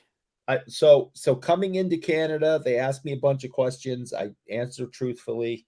They say, You have a nervous answer, or just no, I answer truthfully, and they tell me to have a nice trip. truthfully. Yeah, no, you do, Eric, really, right? Eric says, I answer truthfully. And they're like, sir, it's like, are you bringing anything across the border? He goes, absolutely No. not. It's like, and he's literally got these white puffy pouches of white powder, literally all attached right here. And he goes, nope, everything's good. We're good. Yep. Mm-hmm. And Somebody then stuffed in the dashboard. Yeah. going back, they asked me, fewer questions. Really? Well, I'm an American citizen, so they know why I'm coming back because I live there. But coming back, I've had the dog sniff my car. And I've Really? never had any dog sniff my car going into Canada. But Coming in is easier than getting out. Yeah, for sure. But going back into the States, they don't ask me a ton of questions, but they go, just pull your car over there, and around the car they go, and then they wave me on. They don't get the fentanyl or anything. No sense. No, I got it hidden in a special spot. Smart. So are you saying, Eric, Packeting so coffee, it's smart. Yeah. what I'm hearing from you, Eric, is what sounds like a challenge. What I'm hearing is that you want dozens of people to send anonymous tips in the beginning of November going like, look out for this man. Mhm. Gonna be pictures of me all over the place. Literally just billboards. If you see this man, And he is not associated Tell with somebody. Bobby Burrell whatsoever. Oh, I'm dropping a dime on you so fast. Okay. It doesn't matter because I'm not under that name. I know, and I know your real name, and I will tell. No, you don't. I do. You think too. I do. You think you do. I have 3 names. Okay. Mhm. Okay, whatever you say. I used the third one. Are you and that third using one you do not Burrell? know. Are you using the one you think you know, or are you using Simeon Nye? Simeon and I. John Smith 2?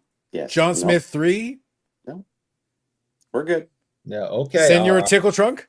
No problem. Ooh. That's the middle name. Sorry. Senor? No. Tickle. Tickle trunk. Tickle trunk. I hope The dog. the next dog that walks by you bites you right in your tickle trunk. That's what I hope. Wow. Who are you saying that to? Name. Oh, poor name. He's not That's poor. just- The guy is a multimillionaire. You can't support 48 children unless you are loaded. That guy's got oil baron money. Ooh. Maybe.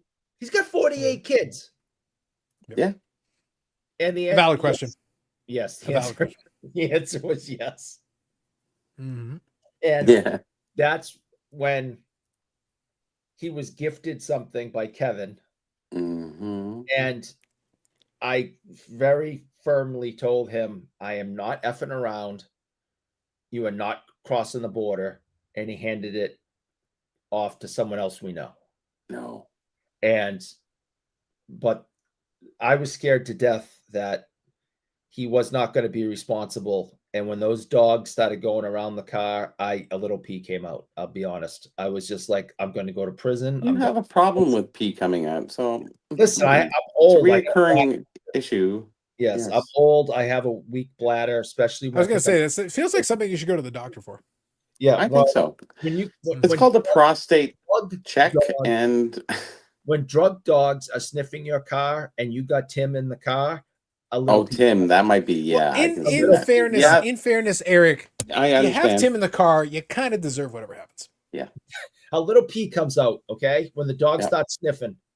Eric, at that point, the moment you let him in your vehicle, you should just the defeatism should crawl over you. if You should be have- like, my Mhm. life is forfeit. It's over. yes. And That should be your mentality going into it. Amanda, I would still rather have Tim in the car with the drug dog sniffing it than taxiing that other person for an hour. So if you This- have Tim in the car, you know you're in trouble.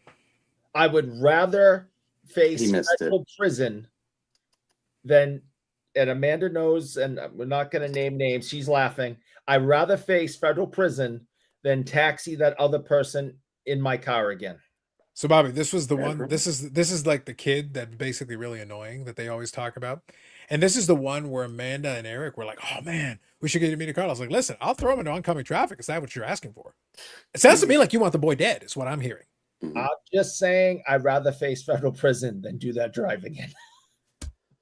Because I Just don't have this drop problem. the soap and you're okay. Amanda knows. Yep. Amanda agrees.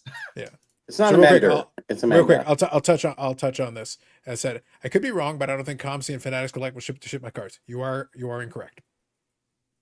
They both of them actually do. As a matter of fact, the shipment that I got in today to ship my cards was from ComC. There you go. So yes, you can. Both of these things. I've actually done both of these things. Yes, you can. I've actually gotten 2 from ComC and 1 from Fanatics Collect. So yes, you can. You totally can. So And they actually ship pretty quick. And to be honest, they actually ship pretty quick. And it's way cheaper. Like it's disturbingly cheaper. I got the expedited and it was $15. Wow. All in. That's All cheap. in. Oh, it was. Yeah. That's like And it small shipped in a package week. in Canada. It shipped a week. It shipped in a week. From the time they shipped it, it literally took them days to pick it and send it. And literally they shipped it over to Arizona and it was in the system with tracking. It arrived. It was supposed to arrive on Monday. It literally arrived today and it's already the picture. They already took a picture and opened the package. It's already there. So you got an inroads too. That's why I say I like to use it for the total consolidation. It's helpful because that Sure. way it's all together. When I say 44 shipments, I mean 44 ships. Some of the shipments have multiple cards. Personal, So, yeah, of course. so it's like, so overall it'll be one box, but that's where the consolidation kicks in. It's a lot easier. There are a few nicer cars, but for the most part, most of them are fairly reasonable. Like especially the ComC stuff, a lot of those cars are like $2-3. But Yeah. that's the reason why the shipping costs that normally they incur are absurd. It's absurd. Like if I had it shipped to Canada recently, it would have cost me like $70. I'm like, that's not much, worth yeah. it. No. For especially for lower price cars, for like $5 And you're paying cars, too like, much for the why? cards, yeah. Yeah, so it's like that's totally not worth it. Not at all. The offset's certainly not. Yeah. No. Yeah, but $15 for the whole group is okay. That's fine, That's cheap. and that's with tracking. So I was like, And that's with tracking, and that's crazy. yeah. So I was like, that's fairly reasonable. And it like I said, they were able to get it out the door, and it was there quick. So I was like, all right, I give you credit. I give you guys. You credit. pay any But it's like- duty on that or no? Nothing? No, ship my cards is in Arizona, so it'll be after the consolidated is where I'll pay the duty. Okay.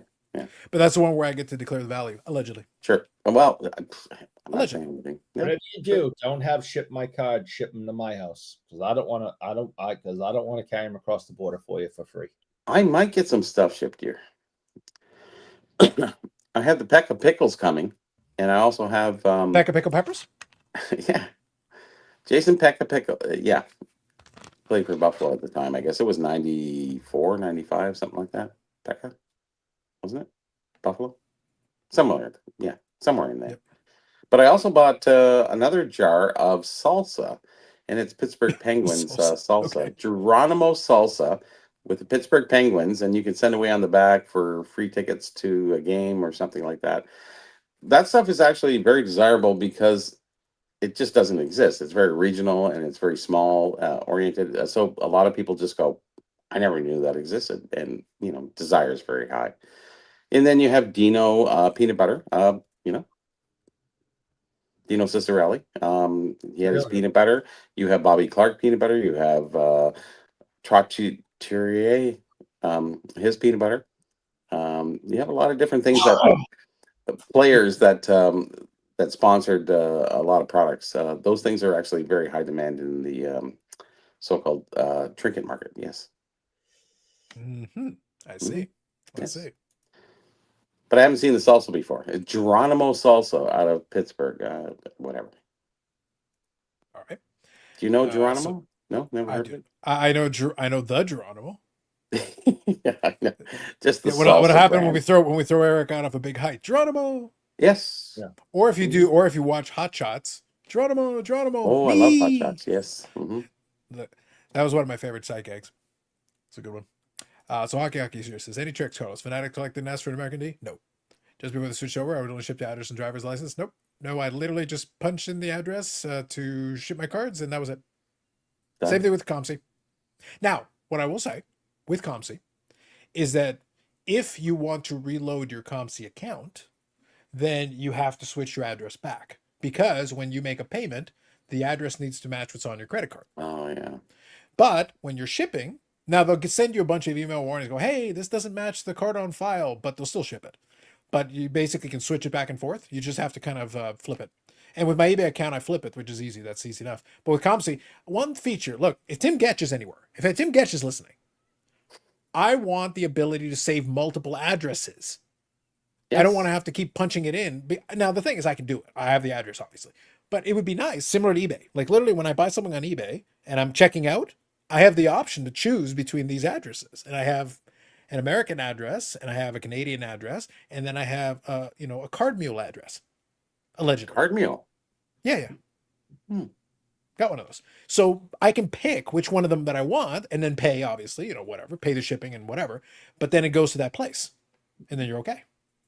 So that's what I say. Like, I would like that feature though in ComC. It would be nice if when I'm shipping, I can click the button and go send it to this address, or send it. I can preload the addresses, but let me choose which one. You can I do want that to with ship to. eBay, of course. With eBay, you can. With eBay, you can. Yeah. Yes.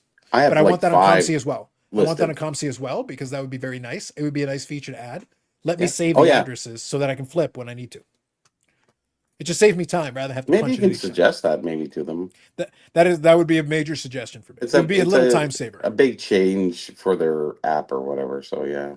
I don't feel like it should be, honestly, because it saves the initial address. So you should be able to honestly save You one. should be have let me have multiples and one more. select. Yeah. Let me have Yeah. one more address. I'm not asking for a dozen. Just give me one more address so I can toggle between them. Should be simple, yeah. Yeah. So I don't feel like I'm over asking for that one. So let me quickly check here. I want to pull this up just so I've got it. Let me see here. Yeah, perfect. I thought so. Yeah. So anyway, so what happens is with this one, so what you can do is basically when you punch it in, it lets you choose what address you want to ship it to. So I'm talking about Fanatics Collect now. Perfect. For Fanatic Collect, no, literally you just punched in. I have all the address with all the information on there, and yeah, they shipped it. Nice. And I literally got this one earlier this year. So yeah, you just pay the invoice and you're done. That's it. Nice. There is ways around everything, buying stuff, selling stuff, whatever. And a lot of people are, like I said, ignorant or Luddites. They just don't really care about looking into it. They're too old to figure it out or whatever they are. They just, if you do it right, and you can follow the rules too and still get a half decent shipment out to somebody. Like you're limiting yourself from, we have 30 million people, 35 million, they have 350 million. Like you're limiting yourself on sales if you're not shipping to the States. If they have to pay the duty, why would you care? As long as they know that up front, which they do, shouldn't be an issue. Well, with these blue banners on top of everything from Canada right now, how could you say you didn't know, right? I mean, people don't I read. plead ignorance always. You could have flashing lights. It could literally punch you in the face and say, "Read this," and they would be like, "But I didn't see it." Rule number one. No. Where do I click? I don't know. Exactly. All right. So here says Carlos, why are Pacific cards beautiful looking, but the market has zero interest in them? And I know Louis has a response to that. I'll touch on here. How are they a shit brand all these years after they went out of business? Persistently says, don't let the cat out of the bag, which is fair. So let me answer this. Part of the reason why Pacific cards struggle, and this is I literally dubbed this the Pacific problem when I was talking about a different thing on one of the podcast episodes. Pacific had this weird thing that because Kramer he was a very creative guy and honestly a very smart guy. I read his biography, actually. Very interesting dude, I must say. A very interesting. Now, way too much about King Crab, like just obsessively about the goddamn King Crab. Like I got sick of hearing about King Crab, but It's a so very good though. interesting dude. He was a photographer. He did this, he did that. Like he did all kinds of stuff. So Hmm. in addition to doing the manufacture and all that, like a very interesting history if you go back all the way through it. And he was a legitimate manufacturer, which allowed him to come up with a lot of cool ideas and do them himself in house, which allowed him to do a lot of things they did. Here's the problem: Pacific was very weird at its apex. He would come up with there would be like some of the inserts and parallels.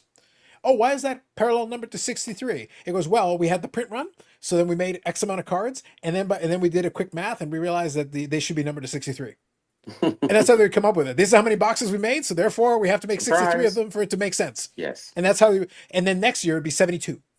And then the following year it'd be at 68. And it would just, so you had no consistency. You would look at it from year by year and it'd be like, wait, what? Now, the other thing they did, which was the actual Pacific problem, is that they would have these inserts that were these case hits, or even harder than case hits, really super tough cards. And you'd look at them and go, that's kind of generic looking. It's okay, but it's like, and then you look at this other card. Oh, that's a really cool card. That must be the case hit. No, they got one of those per box. Wait, so the really cool card is like you're getting one per box or a couple per box. And then this other one that is like a case hit, it's impossible. It's like it just kind of looks generic. Yeah. It's kind of weird. Like, shouldn't it be the other way around? Shouldn't the really cool card be like the super tough one, and then the one that's kind of like a couple per box? Nope. Sometimes you just do the opposite for no reason, and you just sit there. And then the problem was you had to, because again, there's no consistency. You'd go all these different brands year by year, and you'd be like, okay, so which one is the tough pull? So you'd have to literally go searching through and figure it out. And again, he'd have weird odds. That is 1 in 73 packs, and I go, but if you get multiple boxes, you end up at 72. He's like, yeah, it's like 4 boxes plus 1. He's like, why? Why does everything have to be weird? Why can't anything be There straightforward? was quite a bit of production of that too, on top of that, right? Yeah. So So that's why I say, like, it's not about but being nice; it's about production. Actually, gears a lot of that, right? yeah. But the end result though is, again, Kramer was extremely creative. Came up with some very interesting, intriguing ideas, and some of them were honestly ahead of their time, and some of them were honestly really good ideas. And even in retrospect, we like them. Mhm. But now I have to. So if Eric cared about modern for the sake of conversation, let's say he had produced a bunch of Reggie Limited cards, Reggie Limited Legends cards in the 90s. As much as Eric cares about him and no one else does, Eric would still have to be like, okay, so I got the specific Reggie card. Is this like the tougher one? Or is this the normal one? Or is it like, because they would do little things like parallels. They had silver and dark gray. I have to put them beside each other so you can tell the difference. I can show you. So I was there when they came out. Medana was the first spokesman for the hockeys. When they 97, 98, when they started with hockey, Medana was on the poster. I literally have an autographed poster. I've got a couple of them. So the thing is, poster. I do. Yeah, but Okay. the thing is that they did all this stuff. I might even have it. Yeah, I do. But no statue autograph. Anyways, No one Oh, gives there a it fuck is. about statues, Bobby. No one gives a fuck about statues. oh, we are. We're gonna push that. Yeah. Well, I don't give a fuck about statues, so I'm not doing it. So anyway, so he was the poster person 97, 98, which is great. So he was on the boxes and everything, which is cool. But the problem was, so you come up with all these sets, but whatever they did in the first year doesn't necessarily carry over to year number 2. It would be similar, but he would suddenly throw a twist in there. So you'd go, oh, actually, they only did that in 97, 98. They didn't do it in 98, 99. And they also didn't do it in 99, 2000. But this other one, they did do in 99, 2000. But then in 97, 98, they skipped a year. So now I have to explain this to you. It's going to take me 45 minutes now. And I got to go on the whiteboard and explain it to you. That's what hurts Pacific cards. So when it ended, a lot of people are like, okay, unless you're a player collecting, you're hardcore, you're like looking into it because you're like, so if you look into it, the archive, you will find some really cool cards. And you'll be like, well, aren't people interested in it? Because now I have to explain to you what it is. I have to tell you, hey, that's a case hit. That was actually a very difficult pull back in the day. There aren't a lot of them around. They're kind of hidden away. And some of them wind up in the weirdest places. We had the AMG bought a collection. And I shared the story a while back. It's on my Instagram. They shared a story about a collection they bought. And Brad showed it on one of the lives that we were doing. He said he found a card that he thought I didn't have. and it was the little acetate kind of the proof card, and they were pack pulled. They were in the packs, and they were low numbered. I was thinking it was numbered to 20. I think I've got it here. Yeah, I've got it back there. So it was like numbered to 20. I had literally never seen one ever. It was on the checklist, but most of the check cards on the checklist, most of the players, I hadn't seen a copy of it. Period. Steve Angel, who collected Sakic, and he had like everything, he's still never seen a Sakic. And he had connections. He was willing to pay good money. Like, he was going after them for years, and it hasn't come across one. It was found in the Maritimes, in Nova Scotia of all places.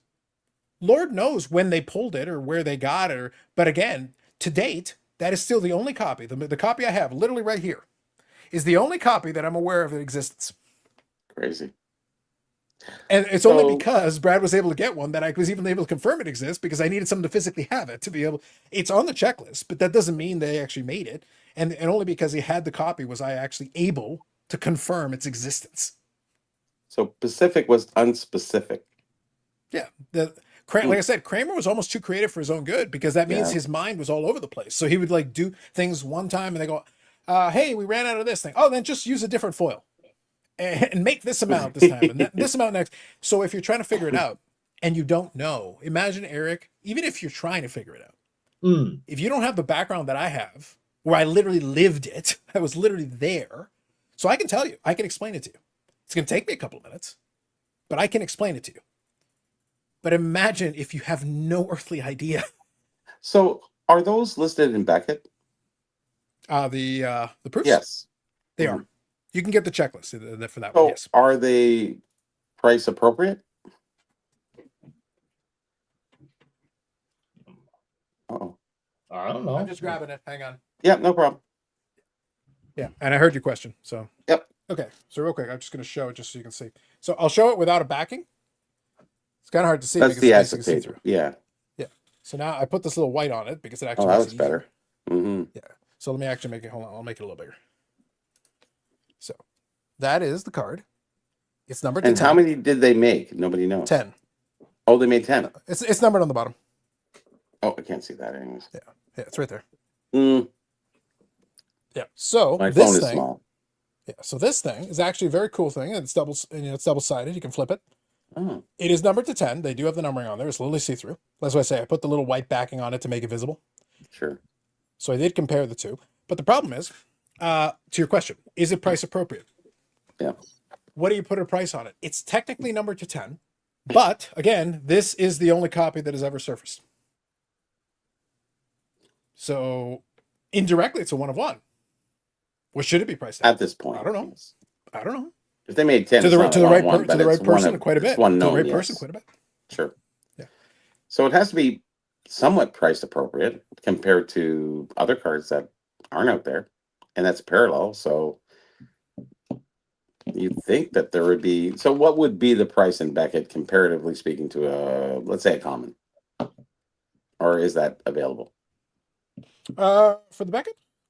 Yeah. I can check. I think I've actually. Well, got a copy. it's best to use Beckett because, it's not about graded and PSA and pop reports and stuff like that. Yeah, well, if that there's one, one like I of said, one, right now the right? pop is 0. Right now the Yeah, pop exactly. is 0. None Yeah, of them are so, graded. yeah, Hang on, let me take a look.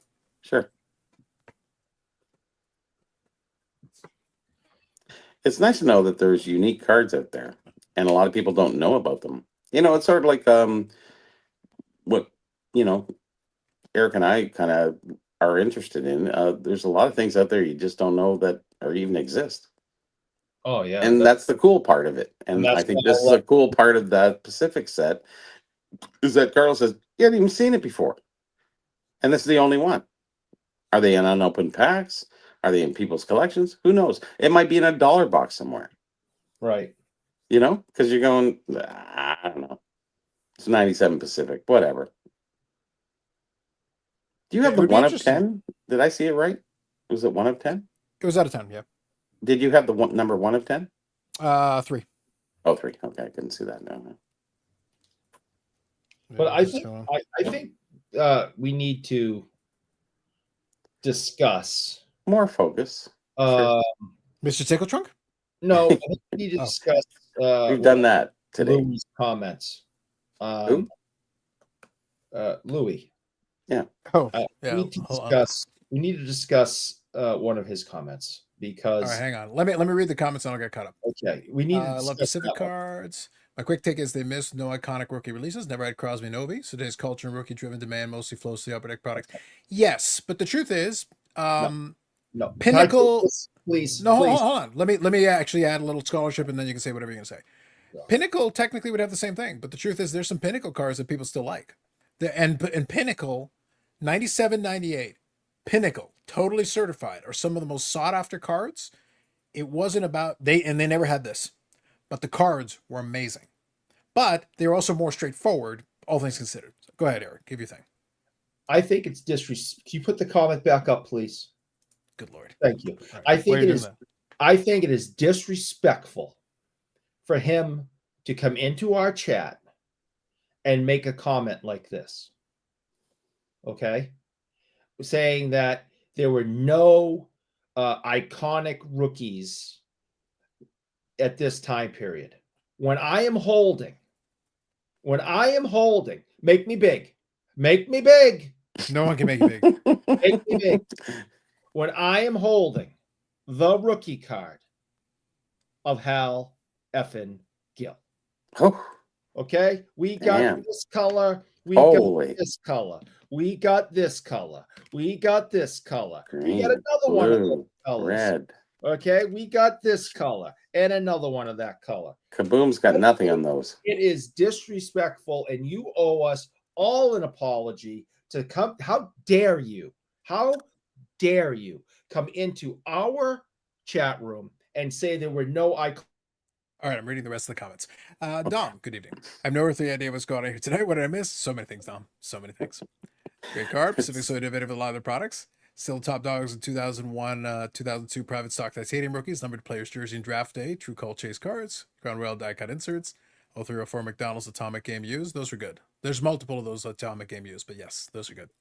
We like luxury suite. They did a good job of those. Yes. It'd be actually great to see videos on those a little bit more on, focus on those cards because I've never heard of them. And you That's only right. know from default, right? From Brad. Yeah. Otherwise, All right. you would just sit there and go, Well, no, I knew I had it on my checklist. I knew it's. I understand I knew the card. you of the understood card. the checklist, but you've never seen one. So why is that? Well, not that was the issue. The issue was the why is scarcity. that not a video? So, well, when I picked it up, it was a video. I did explain it. You know what I mean. Why hasn't it come up in anybody else's videos other than yours? They can't find one. Well, there's other players too, right? No, but that's the problem. Like, there's actually that was the first Medano I've ever seen. Sure. Most of the other players we haven't seen a card for yet. How many players is there in that checklist? So I've got the answer. I've got it right here. Okay. So this is the proof is a parallel version of the insert set called Center Ice. So that's what that is. So this is 99 2000 Pacific Center Ice, and I've got the little blurb here. So I'll read you what that is. So I forgot about this part. This is actually probably part of the issue with the distribution. Mhm. So the actual insert was randomly inserted in 7-Eleven packs. Oh, Pacific also did weird stuff where they put exclusives in Promo. certain weird places. Yeah. Well, it's not a Oh. promo. Like it was a 7-Eleven exclusive. They were Pacific packs, like Pacific 99 2000 Pacific. Oh, so they did but exclusively only given through- to yes. 7-Elevens. Got it. And sometimes they would have exclusive parallels that were only. It's like today, Panini does Walmart exclusives and Sure. Target exclusives, but similar Mhm. idea, but 7-Eleven only. So here, so this set features the NHL Top Stars. A parallel proof version of the set was released, where the cards are sequentially numbered to 10, which is what I just showed you. Proofs are not priced due to scarcity. Beckett didn't even try. Nope. They said, forget it. You're on your own. They had the same problem. They couldn't find them, so obviously they couldn't get enough It's hard sales to- to even yes, of register a course. price. You're literally just making it up. So So it's like, yeah. realistically, if you got that graded and put it out there in the marketplace, you would have to explain to somebody to really, in order to get some half decent money out of it, really. Yeah, Right. and that's Yeah. that was one of the and But Pacific I think did stuff like the that all the time. collectors would know, like you as a Medano collector or anybody else as another collector, they would go, oh yeah, I've been looking for that forever. But the general population of people, no, in the hobby, no, they wouldn't know. Yeah, and that's kind of the issue. That's really the Pacific problem in a nutshell. If I have to spend an hour explaining it to you for you to go, no, the reason why is difficult because of this or this weird quirk or I this thing lived that you this did. life, don't worry. Yeah, but that Pacific for their entire run there, they created one series after another like that, Yeah. and you constantly had to explain to everybody what the quirk But or that's the fun nuance part was. about the hobby. It's not just the regular run of the mill. I think that's so much more exciting that there is something of a treasure that you can search for and not know how rare it is and what actually the true value is, and then find it out in the marketplace and see exactly what it goes for. Because otherwise, you talk there and go, yeah, 97 Prism, who cares, or Pacific, whatever, and they just go, "Eh." And then you go, well, you don't know what you don't know. That's why you don't have it. So there you go. Yep. So here, and this one's kind of a good one playing into this as well. So I'll quickly show this. I've talked about before, I've got in these Z folios different years. So a chunk of the Medano collection is actually kept in these. Loud Phil was asking about this, and one of the things I said was that I do keep these. So I've got different years. So this is 97, 98 only. This is the first year of Pacific. But I'm going to use a page here to illustrate the problem of what I was just talking about. This isn't even inserts. It's what I was saying about the parallels. So real quick, I'll show this. So you see that there? Hmm. This is Dynagon Ice. It's actually a very nice set. I like it. And that's Medano in the different colors. The thing is, there's two. There is a dark gray, which is right. It's like the third card at the top. And then there's a silver, which is at the bottom. And then there's an insert that looks very similar to it as well. Jeez. Those are three distinct cards. They're three separate cards. But I have to explain How that do you to you. know that? Yeah, exactly. If you just have one, so a lot of people would so you're going looking for the dark gray. The dark gray is the one there. But then all the time a seller would be like, "Oh, this is the dark gray." No, that's the silver one. Oh, it's the dark gray. Nope, that's the insert one. It's like the got the baseball. same This is a picture on the front yellow of it. letter. It's not. Yeah. 8 of the 9 sheets here are showing Medano with the same picture because they're 8 versions of virtually the same card. Hmm. I know this because I have the complete thing. So I can be like, no, I know what the difference, but I have to show you. I have You're to a put the type difference. collector, and actually that as by default actually makes you somewhat of an expert in a lot of different fields that a lot of people don't realize. You know, hey, he just collects Medano. What does he know? Well, hey, let me tell you. Yeah. Mm. Well, and also because they put them in so many sets at the time, Yeah. you also have the cross section because he was in almost every series. So he was basically in all. So all the main players, like the top guys, were in every series. Medano, especially since he was the Pacific guy on the box, he'd be Oh, put yeah. in all the sets. So like every set they had, they would include him in there. And here's another one. I think Louis has one of these. I don't know if he's still watching, but Louis has one of these, and I'll quickly show. Because I think they were referencing it on one of the Gong Show episodes, but I'll quickly show. So this is the Donruss Priority, which is the male themed. So you got the stamps of approval. Oh, yeah. That's the shiny ones there. So there's the regular stamp of approval and the subset card. They're both numbered to 100. So those were actually quite nice. Those are the ones that came inside the tins that were inside of the bigger tin. Yes. So sorry, no, priority was in the box. The tin was the metal one. 90s. Was preferred. It was preferred. Okay. So yeah, so those are both of them. That's the subset out of 100 and the base card out of 100. And literally, I've got a bunch of the stuff in here. These are pages full because I've got the majority of them. So literally, they just sit there, and I can go page by page, and that's complete. That's complete. That's complete. That's complete. That's complete. Yeah. Here's your Pinnacle Certified, super shiny. Oh, here, Pinnacle Certified, including the Mirror Gold, right there. Yeah, those are good. Yeah. I get this. Because I do collect Ray Bork cards. And obviously he started in 1980, but he went all the way up through the 90s. So I do have more modern things, and I have a lot of those. And it has been tough to try to keep track of them all. And when you're going through a box of, Ray Bork cards at a show, trying to say, right, what's the difference between this one and this one? And sometimes the untrained eye, they all look alike, or you don't know that that's a short print. Like they make it so easy for you now, but back then, I mean, you had to be a scholar. You had to go to card college. Yeah, well, that's why I say, like, it kind of helps. Like, literally living through it at the time means I was already kind of up to speed. So like I don't have to then go after the fact and research and learn. I lived it. I was there when I was searching for these cards originally, and a bunch of these I picked up back in the day, but other ones I picked up later.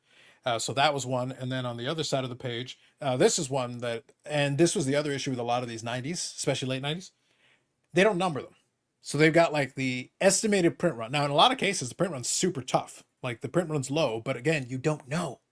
So like you're not sure. It's like what they say what it is. So the Leaf Limited was 97, 98 Leaf Limited. That's on this page.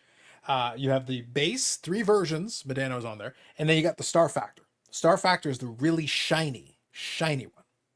And the Star Factor Medano is the subset. Star Factor is the subset. Limited Exposure is the parallel. And the print run was supposedly 25 on those. And the problem is you don't know. So they're on that page. Sorry, let me go here. There we go. See the one that's kind of in the middle of the page right there? Yeah. Medano skating. That's the Star Factor, and that's the one that presumably is out at 25.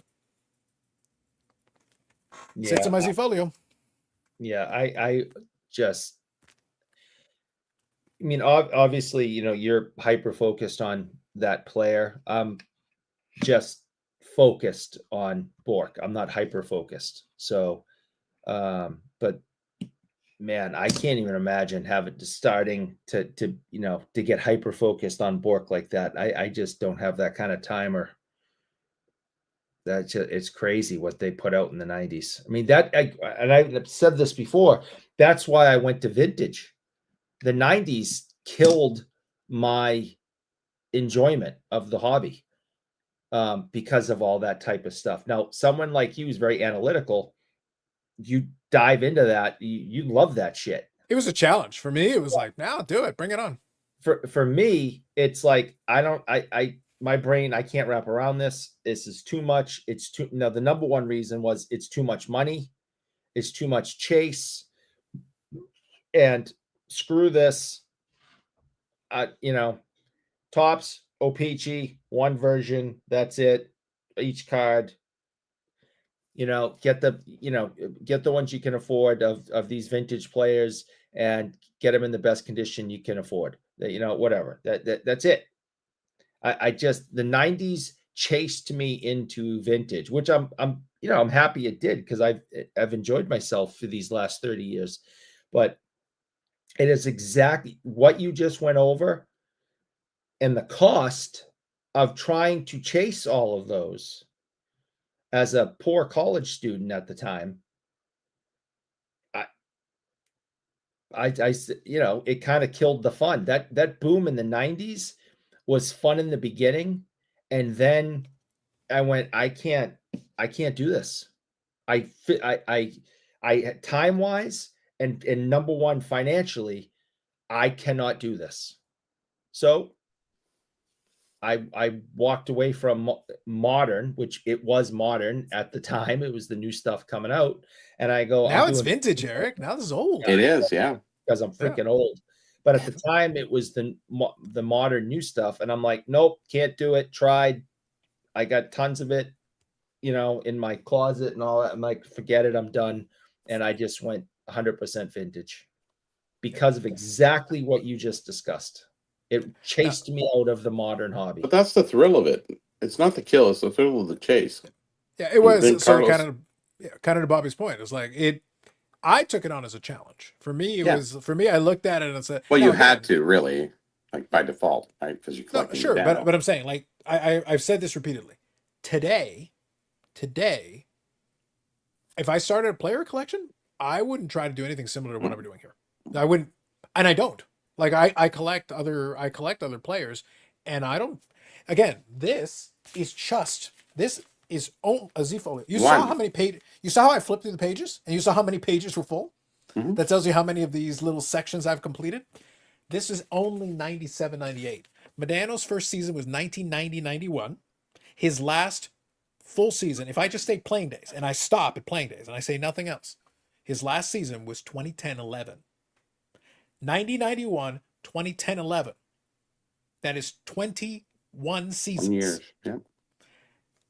I could literally fill one of these for most of those years. Now, the first 5 years literally fit in one Z-Folio. So 90 to 94, Sure. 95 fit in one. Because the first 5 years, the amount of sets were smaller, there were less cards per. This is only 97.98.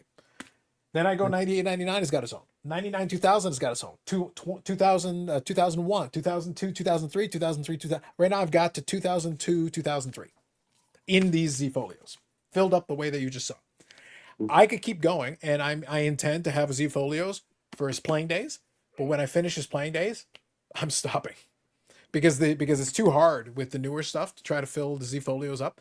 Now the good news is, as he's retired, he's not in as many cards anymore, but he's still in a lot of cards. And most of the stuff that he released now is like the cup. Well, those are all. I'm not putting jersey cards in this. Right. They're too thick. Like it would be terrible. It would no. You put those in top loaders, one touches, whatever, and put them in the box and sort them in that way. It wouldn't make sense. For 97.98, we got so many inserts and stuff, and this is still missing some stuff that I actually put in, one touches and such.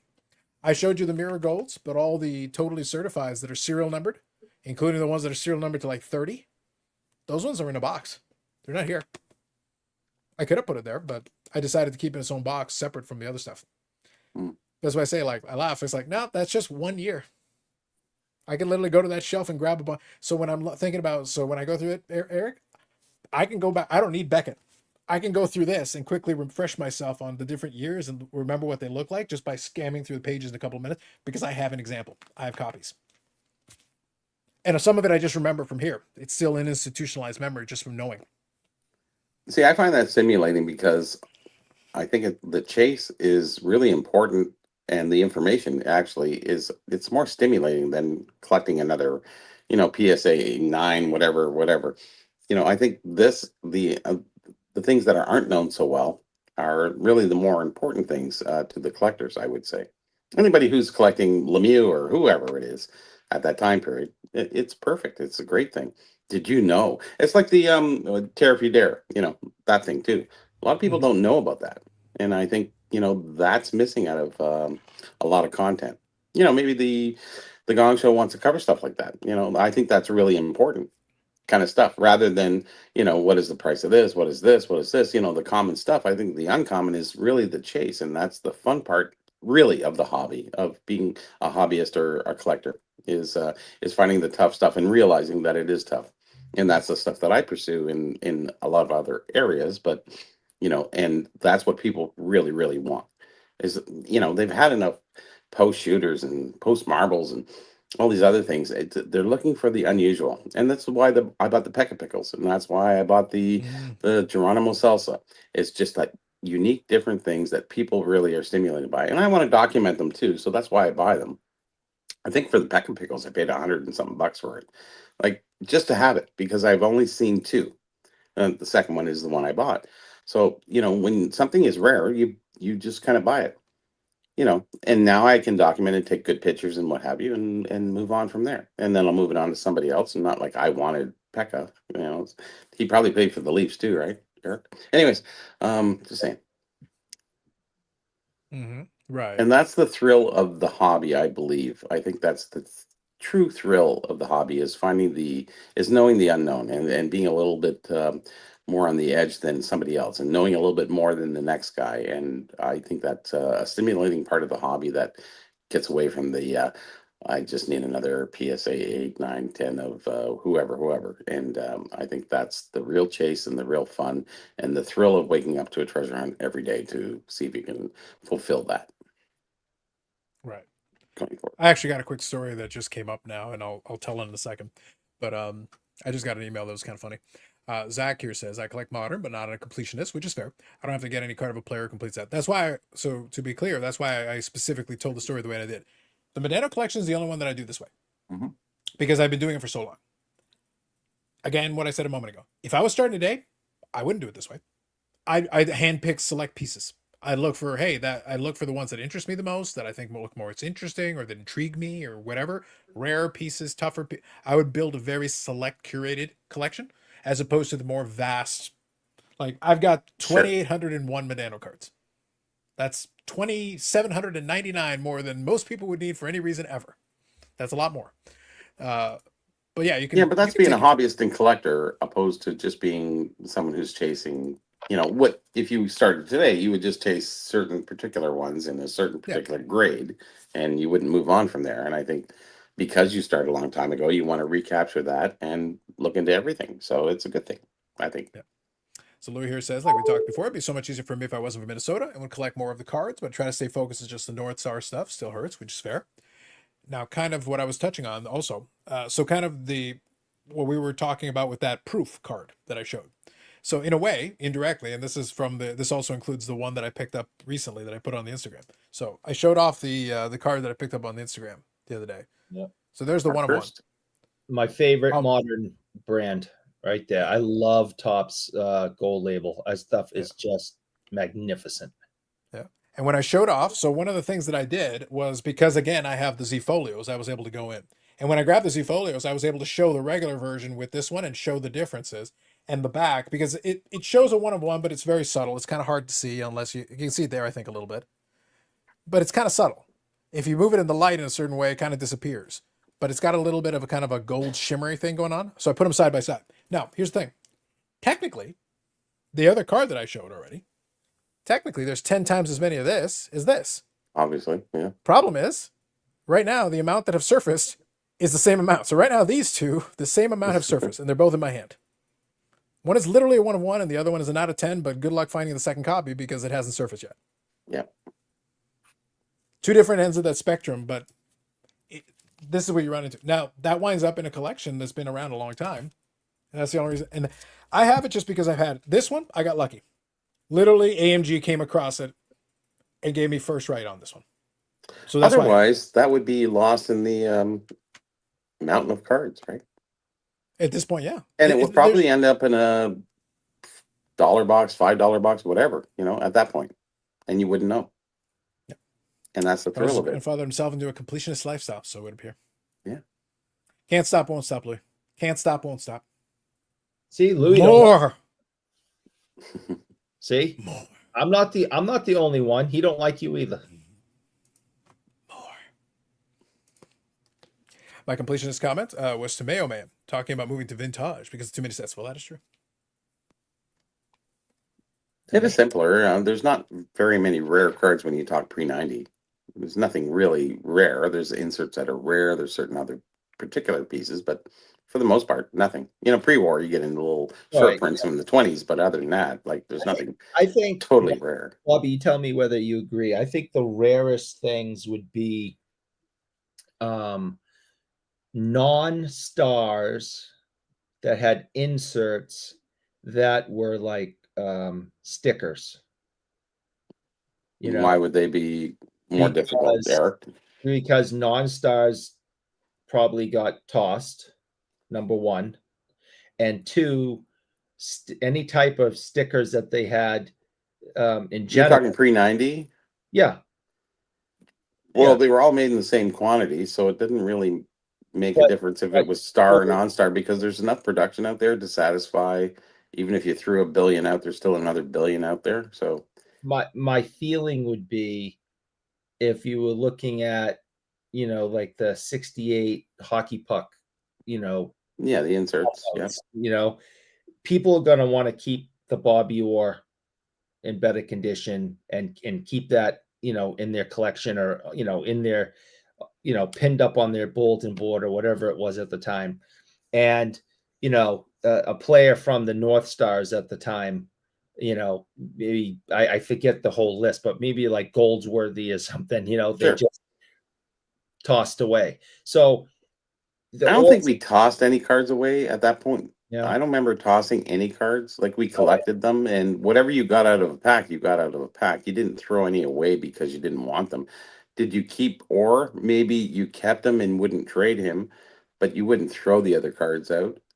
And there's no shortage of those cards, even from 68 up, between Topps and O-Pee-Chee. There's no shortage of any of those inserts or anything at this point in time. Like, you would satisfy the masses with enough out there. So I don't think you really have to worry about that. When you get into the 90s, it's a little bit different, sure.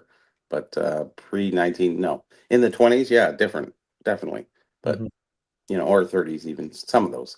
But for the most part, no.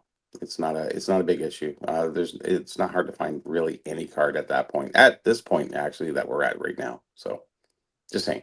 Okay, sure. So David G here says a lot of the Facebook marketplace for sale posts for hockey cards are saying 35% if you're from the US.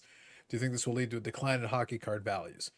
Not really. No. To be because the values. So really important distinction here. It's a valid question, David. But here's the thing: the value is the value. And one of the conversations that I had with Simon when we were talking about a thing the other day, I did a video with him. And in that conversation, though, I said a lot of people, when they think about values, they think about comps. When they think about comps, though, they think about whatever the price is on the auction, on the sale, at the store, whatever, at the card show. But if I buy something at the card show, so this is a Facebook marketplace question you're asking. If I buy something at card show and it says $100 on the table, and we do a quick haggle, whatever, we come $90. I hand over $90. I bought the card for $90. That was the price. But if I go on eBay right now and I buy, so let's just keep it US Canadian dollars, I don't care. It doesn't matter. For the purpose of this conversation, just take the number.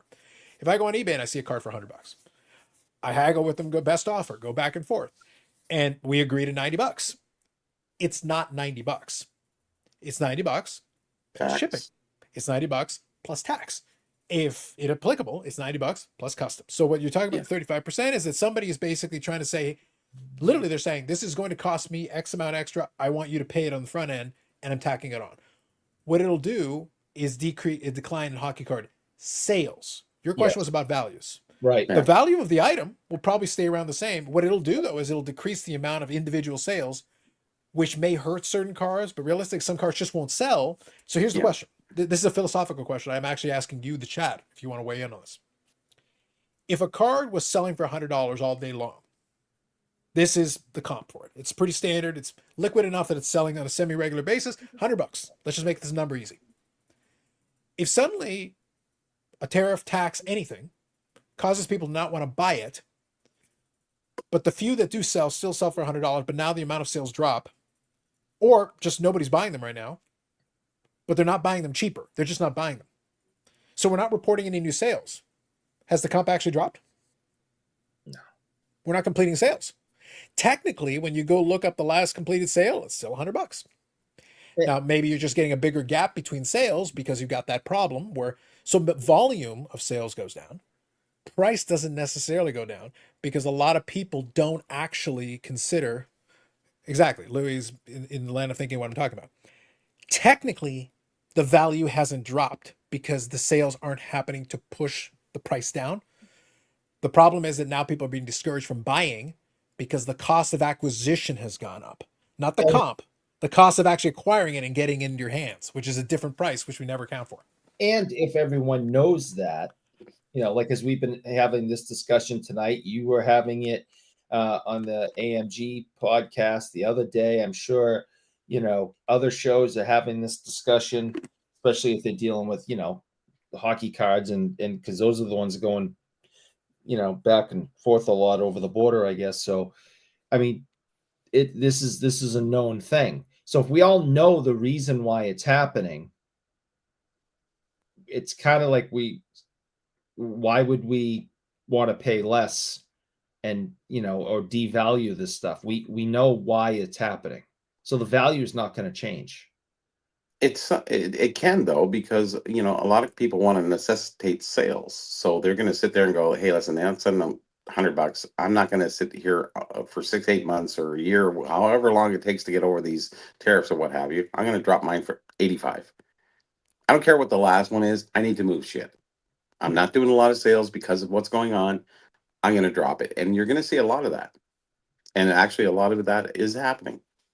I'm seeing things going for outrageous prices. I'm just sitting there. I'm enjoying it myself. But, if they don't get the offers, and they should get the sales, but they're just not getting it because people aren't buying from the Americans and vice versa because of the tariffs and stuff like that. It's actually a great marketplace that you'll end up with good deals on a lot of different items. And nobody's going to sit there at that $100 comp, and you've got 5 guys selling. There's going to be 2 of those 5 guys who are going to sit there and go, fuck that, I'm doing $85. I'm doing $80. I'm doing whatever. I got to get rid of this stuff. Now, here's a question, though. Hang on. I want to ask a question. You're Sure. forgetting something. because you say 85. The problem is it's only 85 because we're tacking on the 35%. So it's not 85. It's 85 plus 35. Sure. The issue, But you're not going to pay the 100. That's no, but here's the thing. You were paying the 100. Your problem isn't paying the 100. Your problem is paying the 100 plus 35%. Woohoo. You don't want to pay the 35. If I tell you it's 100, But if it's 85, you might pay the 35% and say, well, it's basically 100 anyway, so I'm going to take it at that lesser price. Bobby, so the next comp is actually $85, and it's not going to be the 100. But is it though? Because he's talking about Facebook Marketplace. Possibly. Facebook Marketplace doesn't appear on Card Ladder. No, Facebook it does Marketplace. not.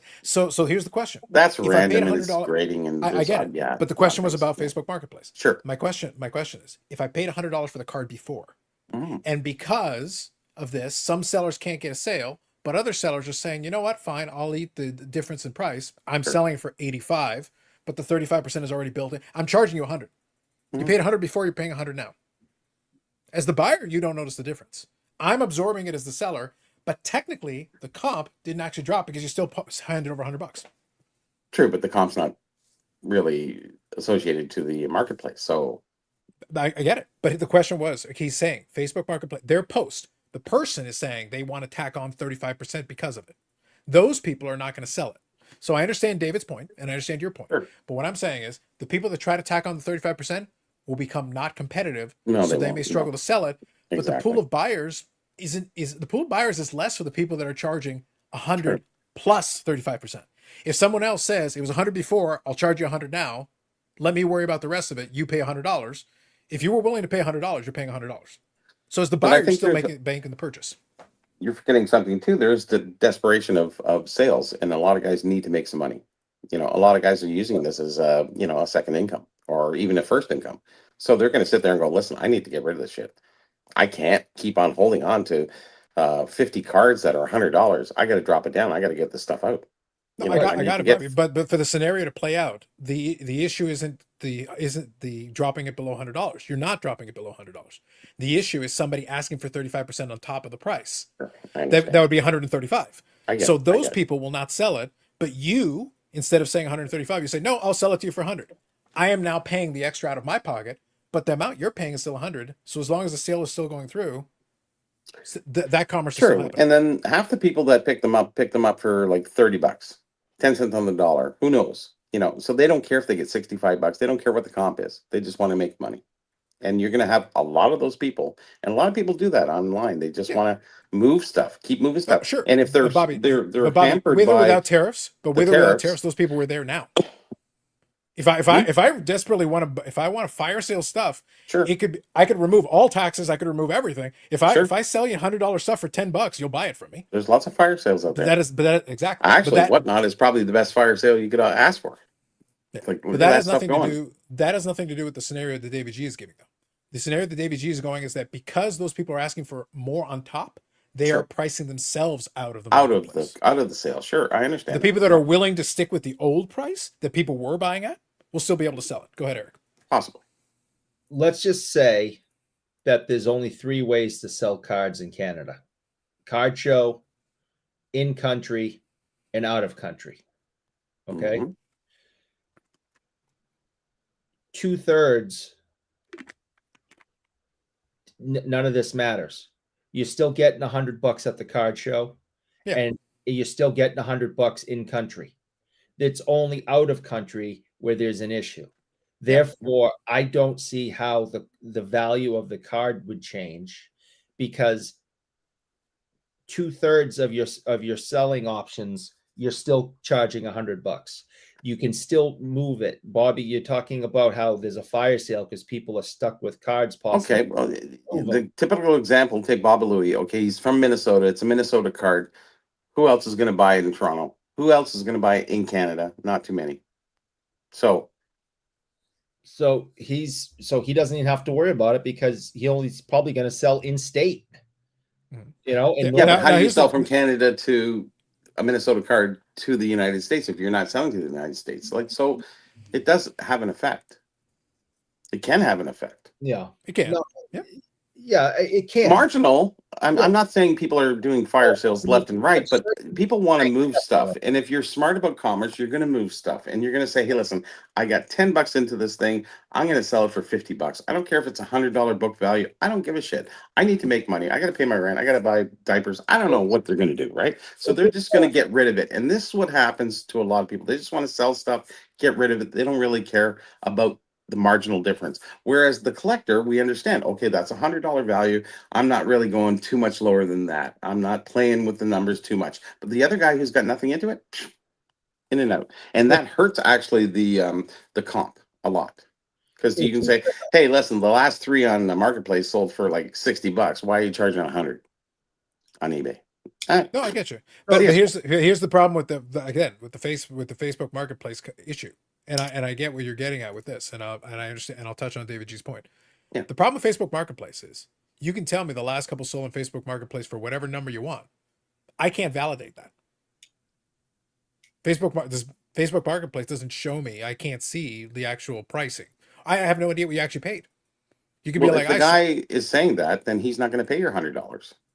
no, I get it, but what I'm saying is that So there's no the whole comp system right now is based on what's going on with the eBay stuff, only because they can pull the data.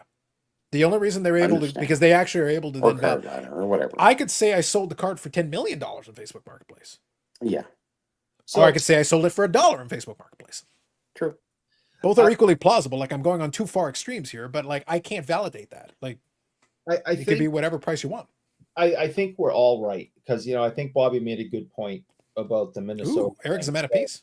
So I think Happens. on certain items, so a seller in Canada somewhere has a Dino Ciccarelli, Peanut butter jar. Yeah. Minnesota North Stars jersey patch thing, right? And you're not selling that in Canada. right. So Your competition is way low. Sold, so it's going to get sold in Minnesota. Crossing the border and all that, that may affect it.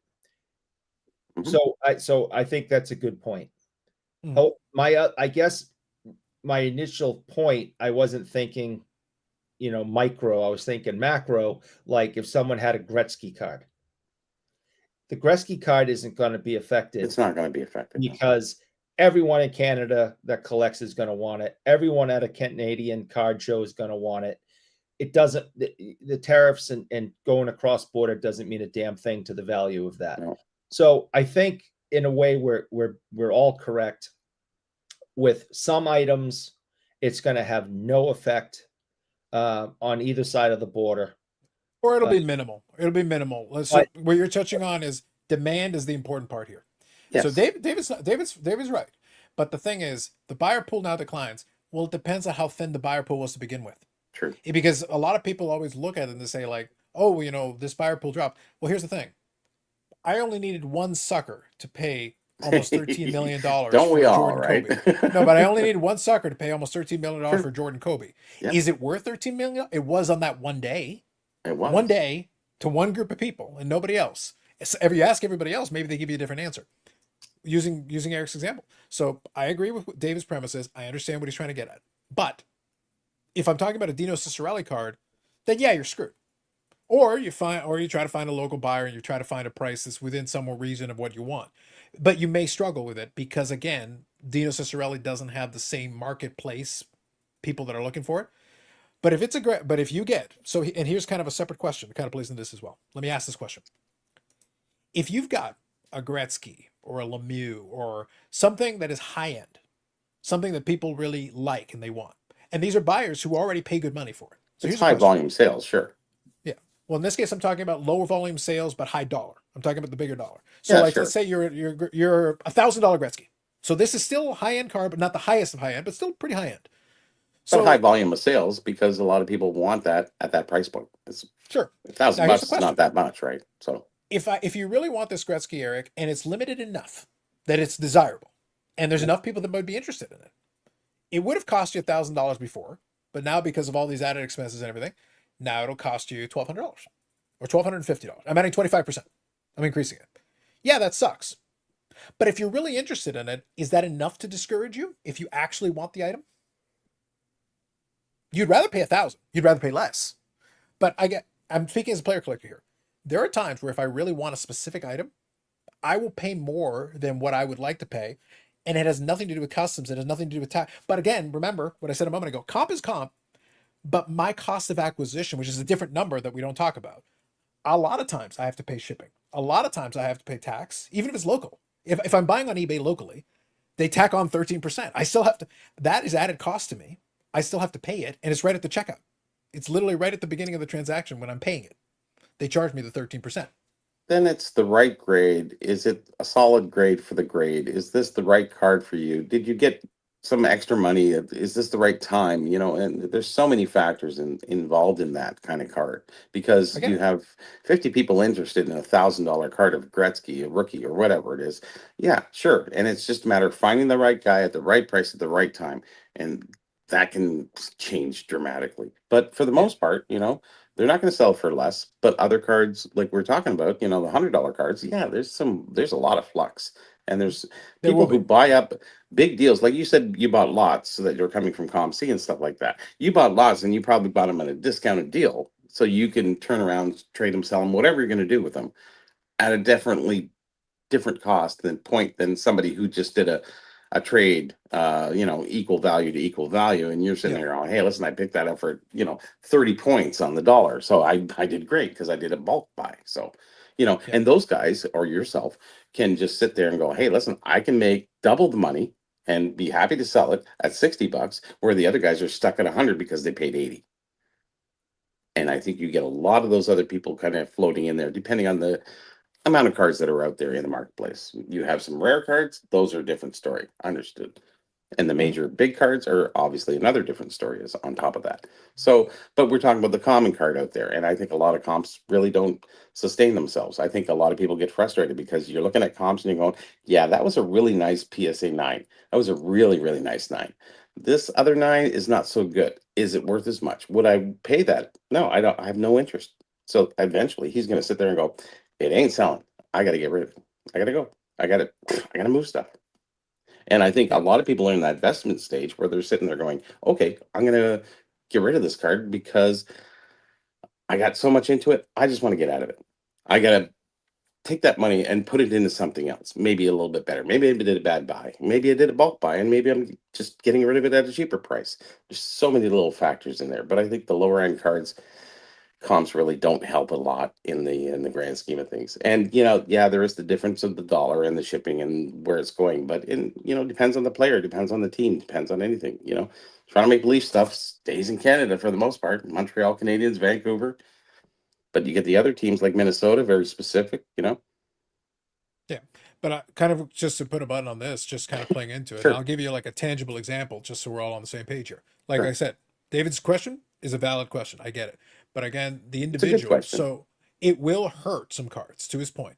But again, it'll depend because I'll give you a concrete example here. And I'll give you a concrete example that has nothing to do with customs. Okay. We'll stick with a simple transaction. On eBay, I purchased a card that'll be coming in a little bit. Local seller. So in Canada. So customs is not a factor here. Straight up. I Perfect. just need to buy the thing. Well, I bought the card. I made an offer. We came to a deal on $70. Okay. That was the price. If you go look up the comp, it's $70. That's the price, right, Eric? $70. Simple enough? Okay. Cool. $70, but I also got to pay for shipping. It's in country, it's local, not so bad. $5. Okay, fair enough. Not heinous. Could be worse. That's okay. But I also got to pay tax. So $9.75. So $70 $80. is the comp. Hmm. It's $84.75. That's Well, what that's I'm actually basically paying. for everybody. No, Any comp is Bobby, I get it. I get it. But it's I'm, the I'm going extra. back to Yeah, David's sure. question here. Gotcha. What I'm getting at here is the comp is 21% lower than what the actual. So as the buyer, I have to understand $70 isn't actually what I'm paying. And comp or not, comp's irrelevant. The price that we agreed to is the price we agreed to. I'm actually paying almost $85. That's the real price out of pocket for me. So I have to be okay with $85, not with 70. So whatever offer I make has to factor in what I'm actually going to pay, not what the comp was. But somebody else looking it up, if they're at a card show and they have the similar card, they're gonna be, oh, it's $70 was the last deal. And maybe they get it for the $70. And if you buy it at the card show and you hand them $70 cash, Good for you. You actually got it cheaper than I did. But the comp we used was the price that I basically offered and the seller took. So that's the price. But the real cost to get it into my hands was almost $85. But But that it is was never going to be convenience. factored in. It was Canadian. It was Agreed. there, and Agreed. it's timing and it's all these other But things. for that that you can- convenience, I paid 21% more because if I had seen it at the card show, I would have happily offered the same $70 and we would have come to that, but I would have saved almost 15. But in this case, because it was there and I was able to get it, local seller and all that, but the real price that comes across. But the person getting it at the card show, if they get this is 1 out of 5. So there are 4 other copies. You see it at the card show, you're seeing a $70 comp, that's what you're going to offer. Mhm. So that's the difference between the comp and so what David was talking about there in the example. Whatever the price was, if you're tacking on anything else on top of it, you're trying to get whatever price, you're basically trying to charge the customer what the difference is, which is fine. But then to David's point, the customer can say no, that reduces the amount of sales. Eventually it forces you to lower your price to make it competitive. Plus, they have their fees on top of that. Correct.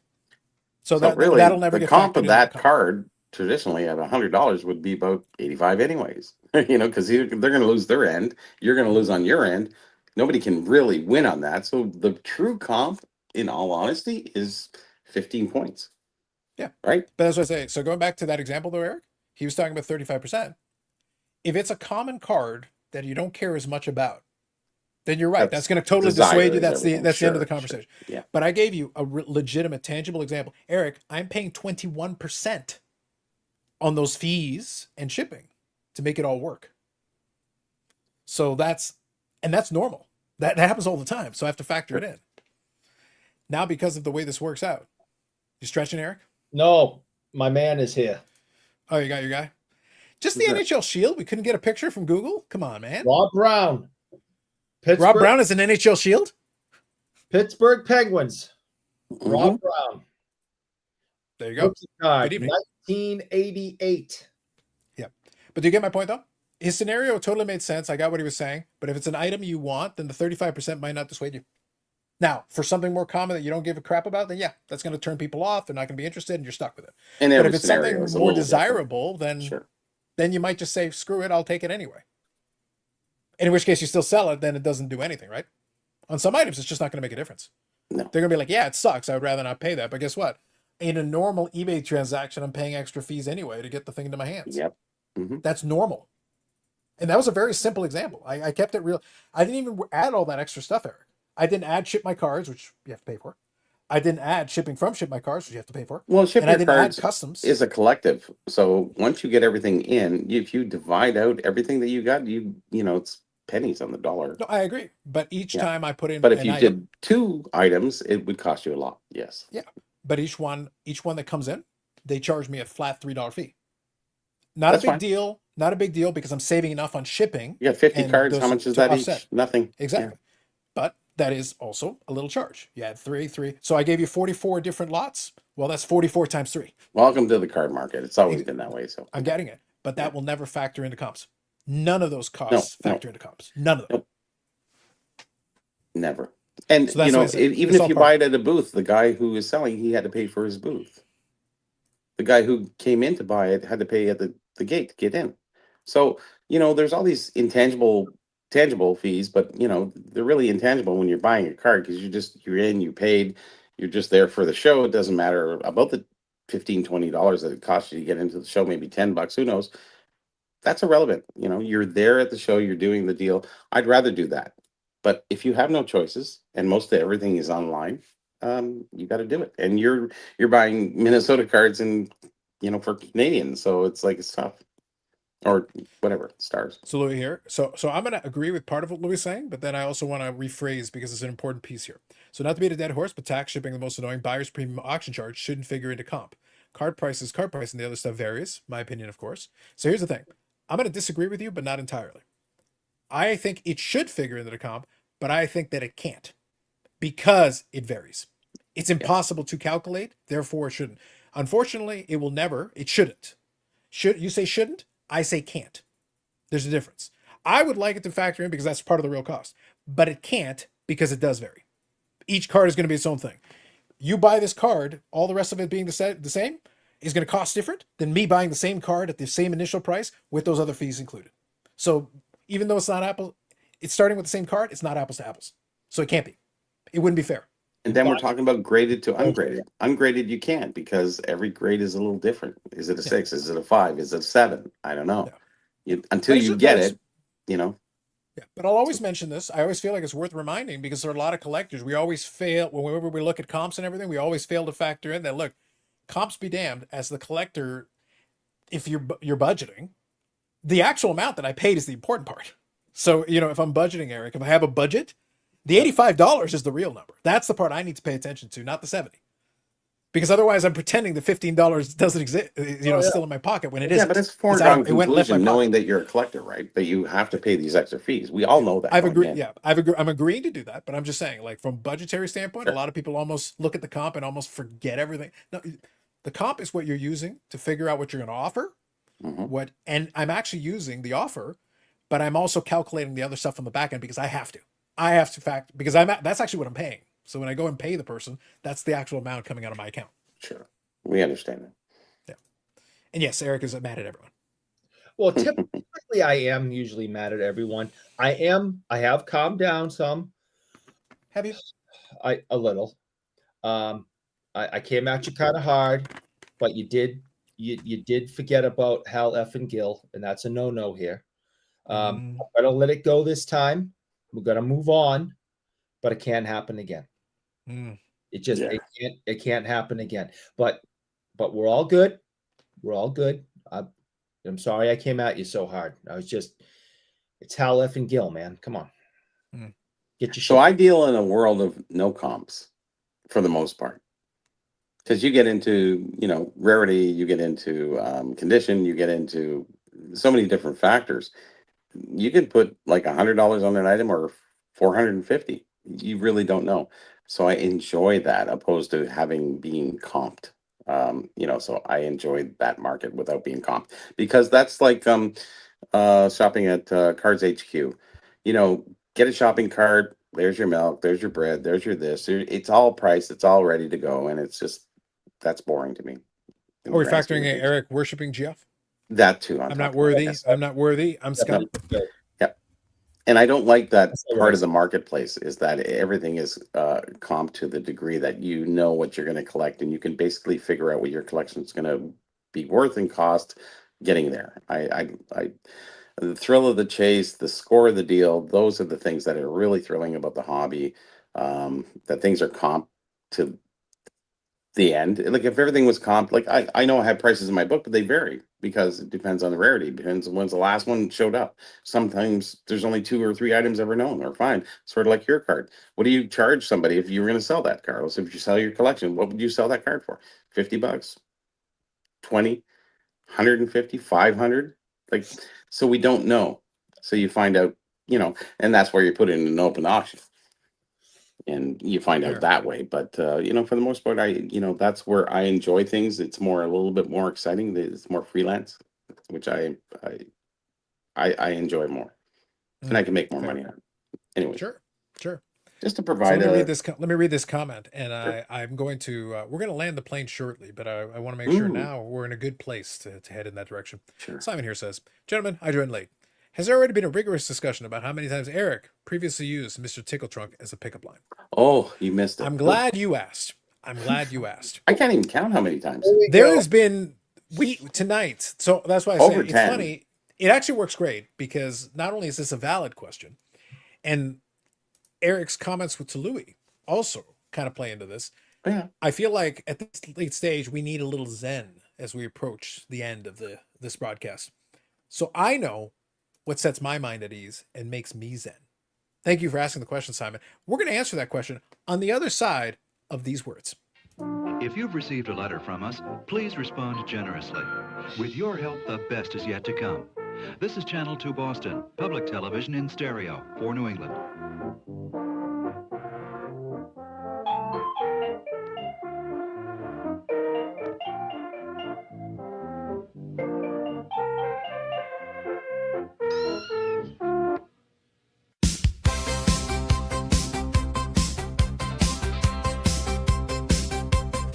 Who's that friend with a laugh so wide? A magical trunk where surprises hide. Mr. Tickle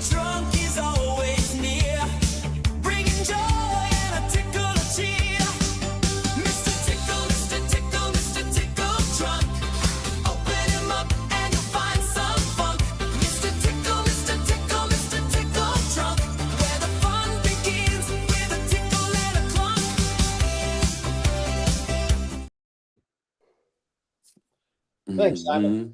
Thanks. Glad you stopped by. Thanks a lot. Now I he's needed to seen make enough. sure- He's been covered now. I needed to Thanks a lot, buddy. bookend. I needed to Thanks a lot. bookend the episode with that. It was True like enough. Yeah. the Thanks a lot. perfect way to get there. Come back next week. Thanks a lot. Rob Brown says, "This is why I only sell my cards at card shows. No taxes, no shipping fees, straight cash, homie." That's right.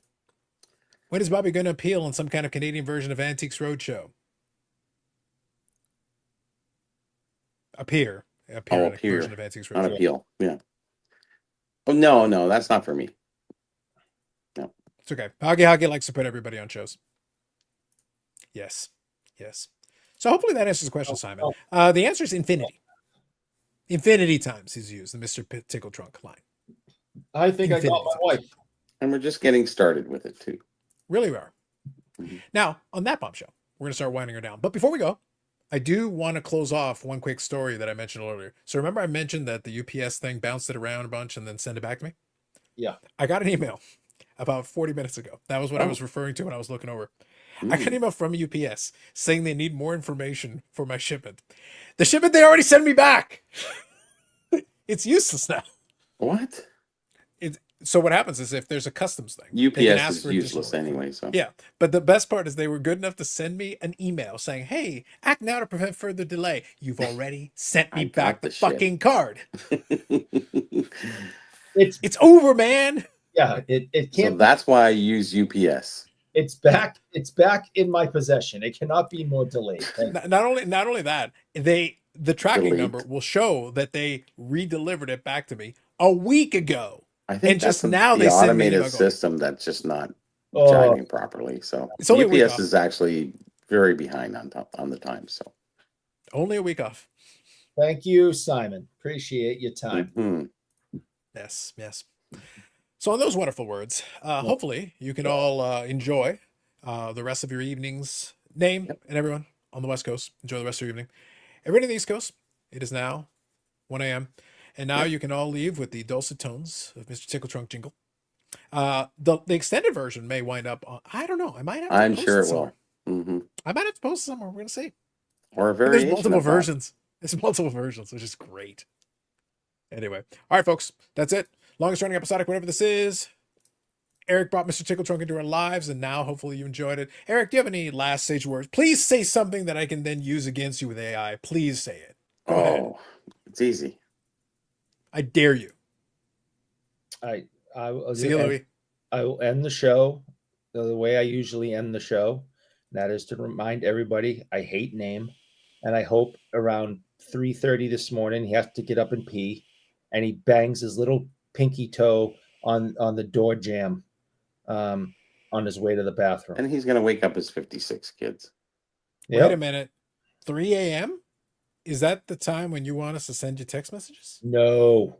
We've been over that. 3:33. That's like the witching That's what I'm hour. hearing. I hope what I'm hearing. on 3:30 Because he has you're Amityville. I know. just bangs that pinky toe on the door jamb. That's, Look, Eric, you keep this up, and I might have to get Michelle an MP3 version of the Tickle Trunk, and maybe something winds up as a ringtone. Oh, yes. that's all I need. We'll have something for you when you come to Toronto. We'll have something for you when you come to Toronto. Don't worry. Well, more evil thoughts have now percolated in my mind. We'll see if anything comes of that next week. I'm going to get creative. Mm-hmm. Yes. Remember, not tickle your trunk. Sage words name. I hate him so Sage much. words. I really I despise this man. Don't know how you can. And on that note, the Burrell in the Garage of Knowledge, Eric in the Cave of Crap. Another episode in the books. Have yourselves a good night. Catch you next week.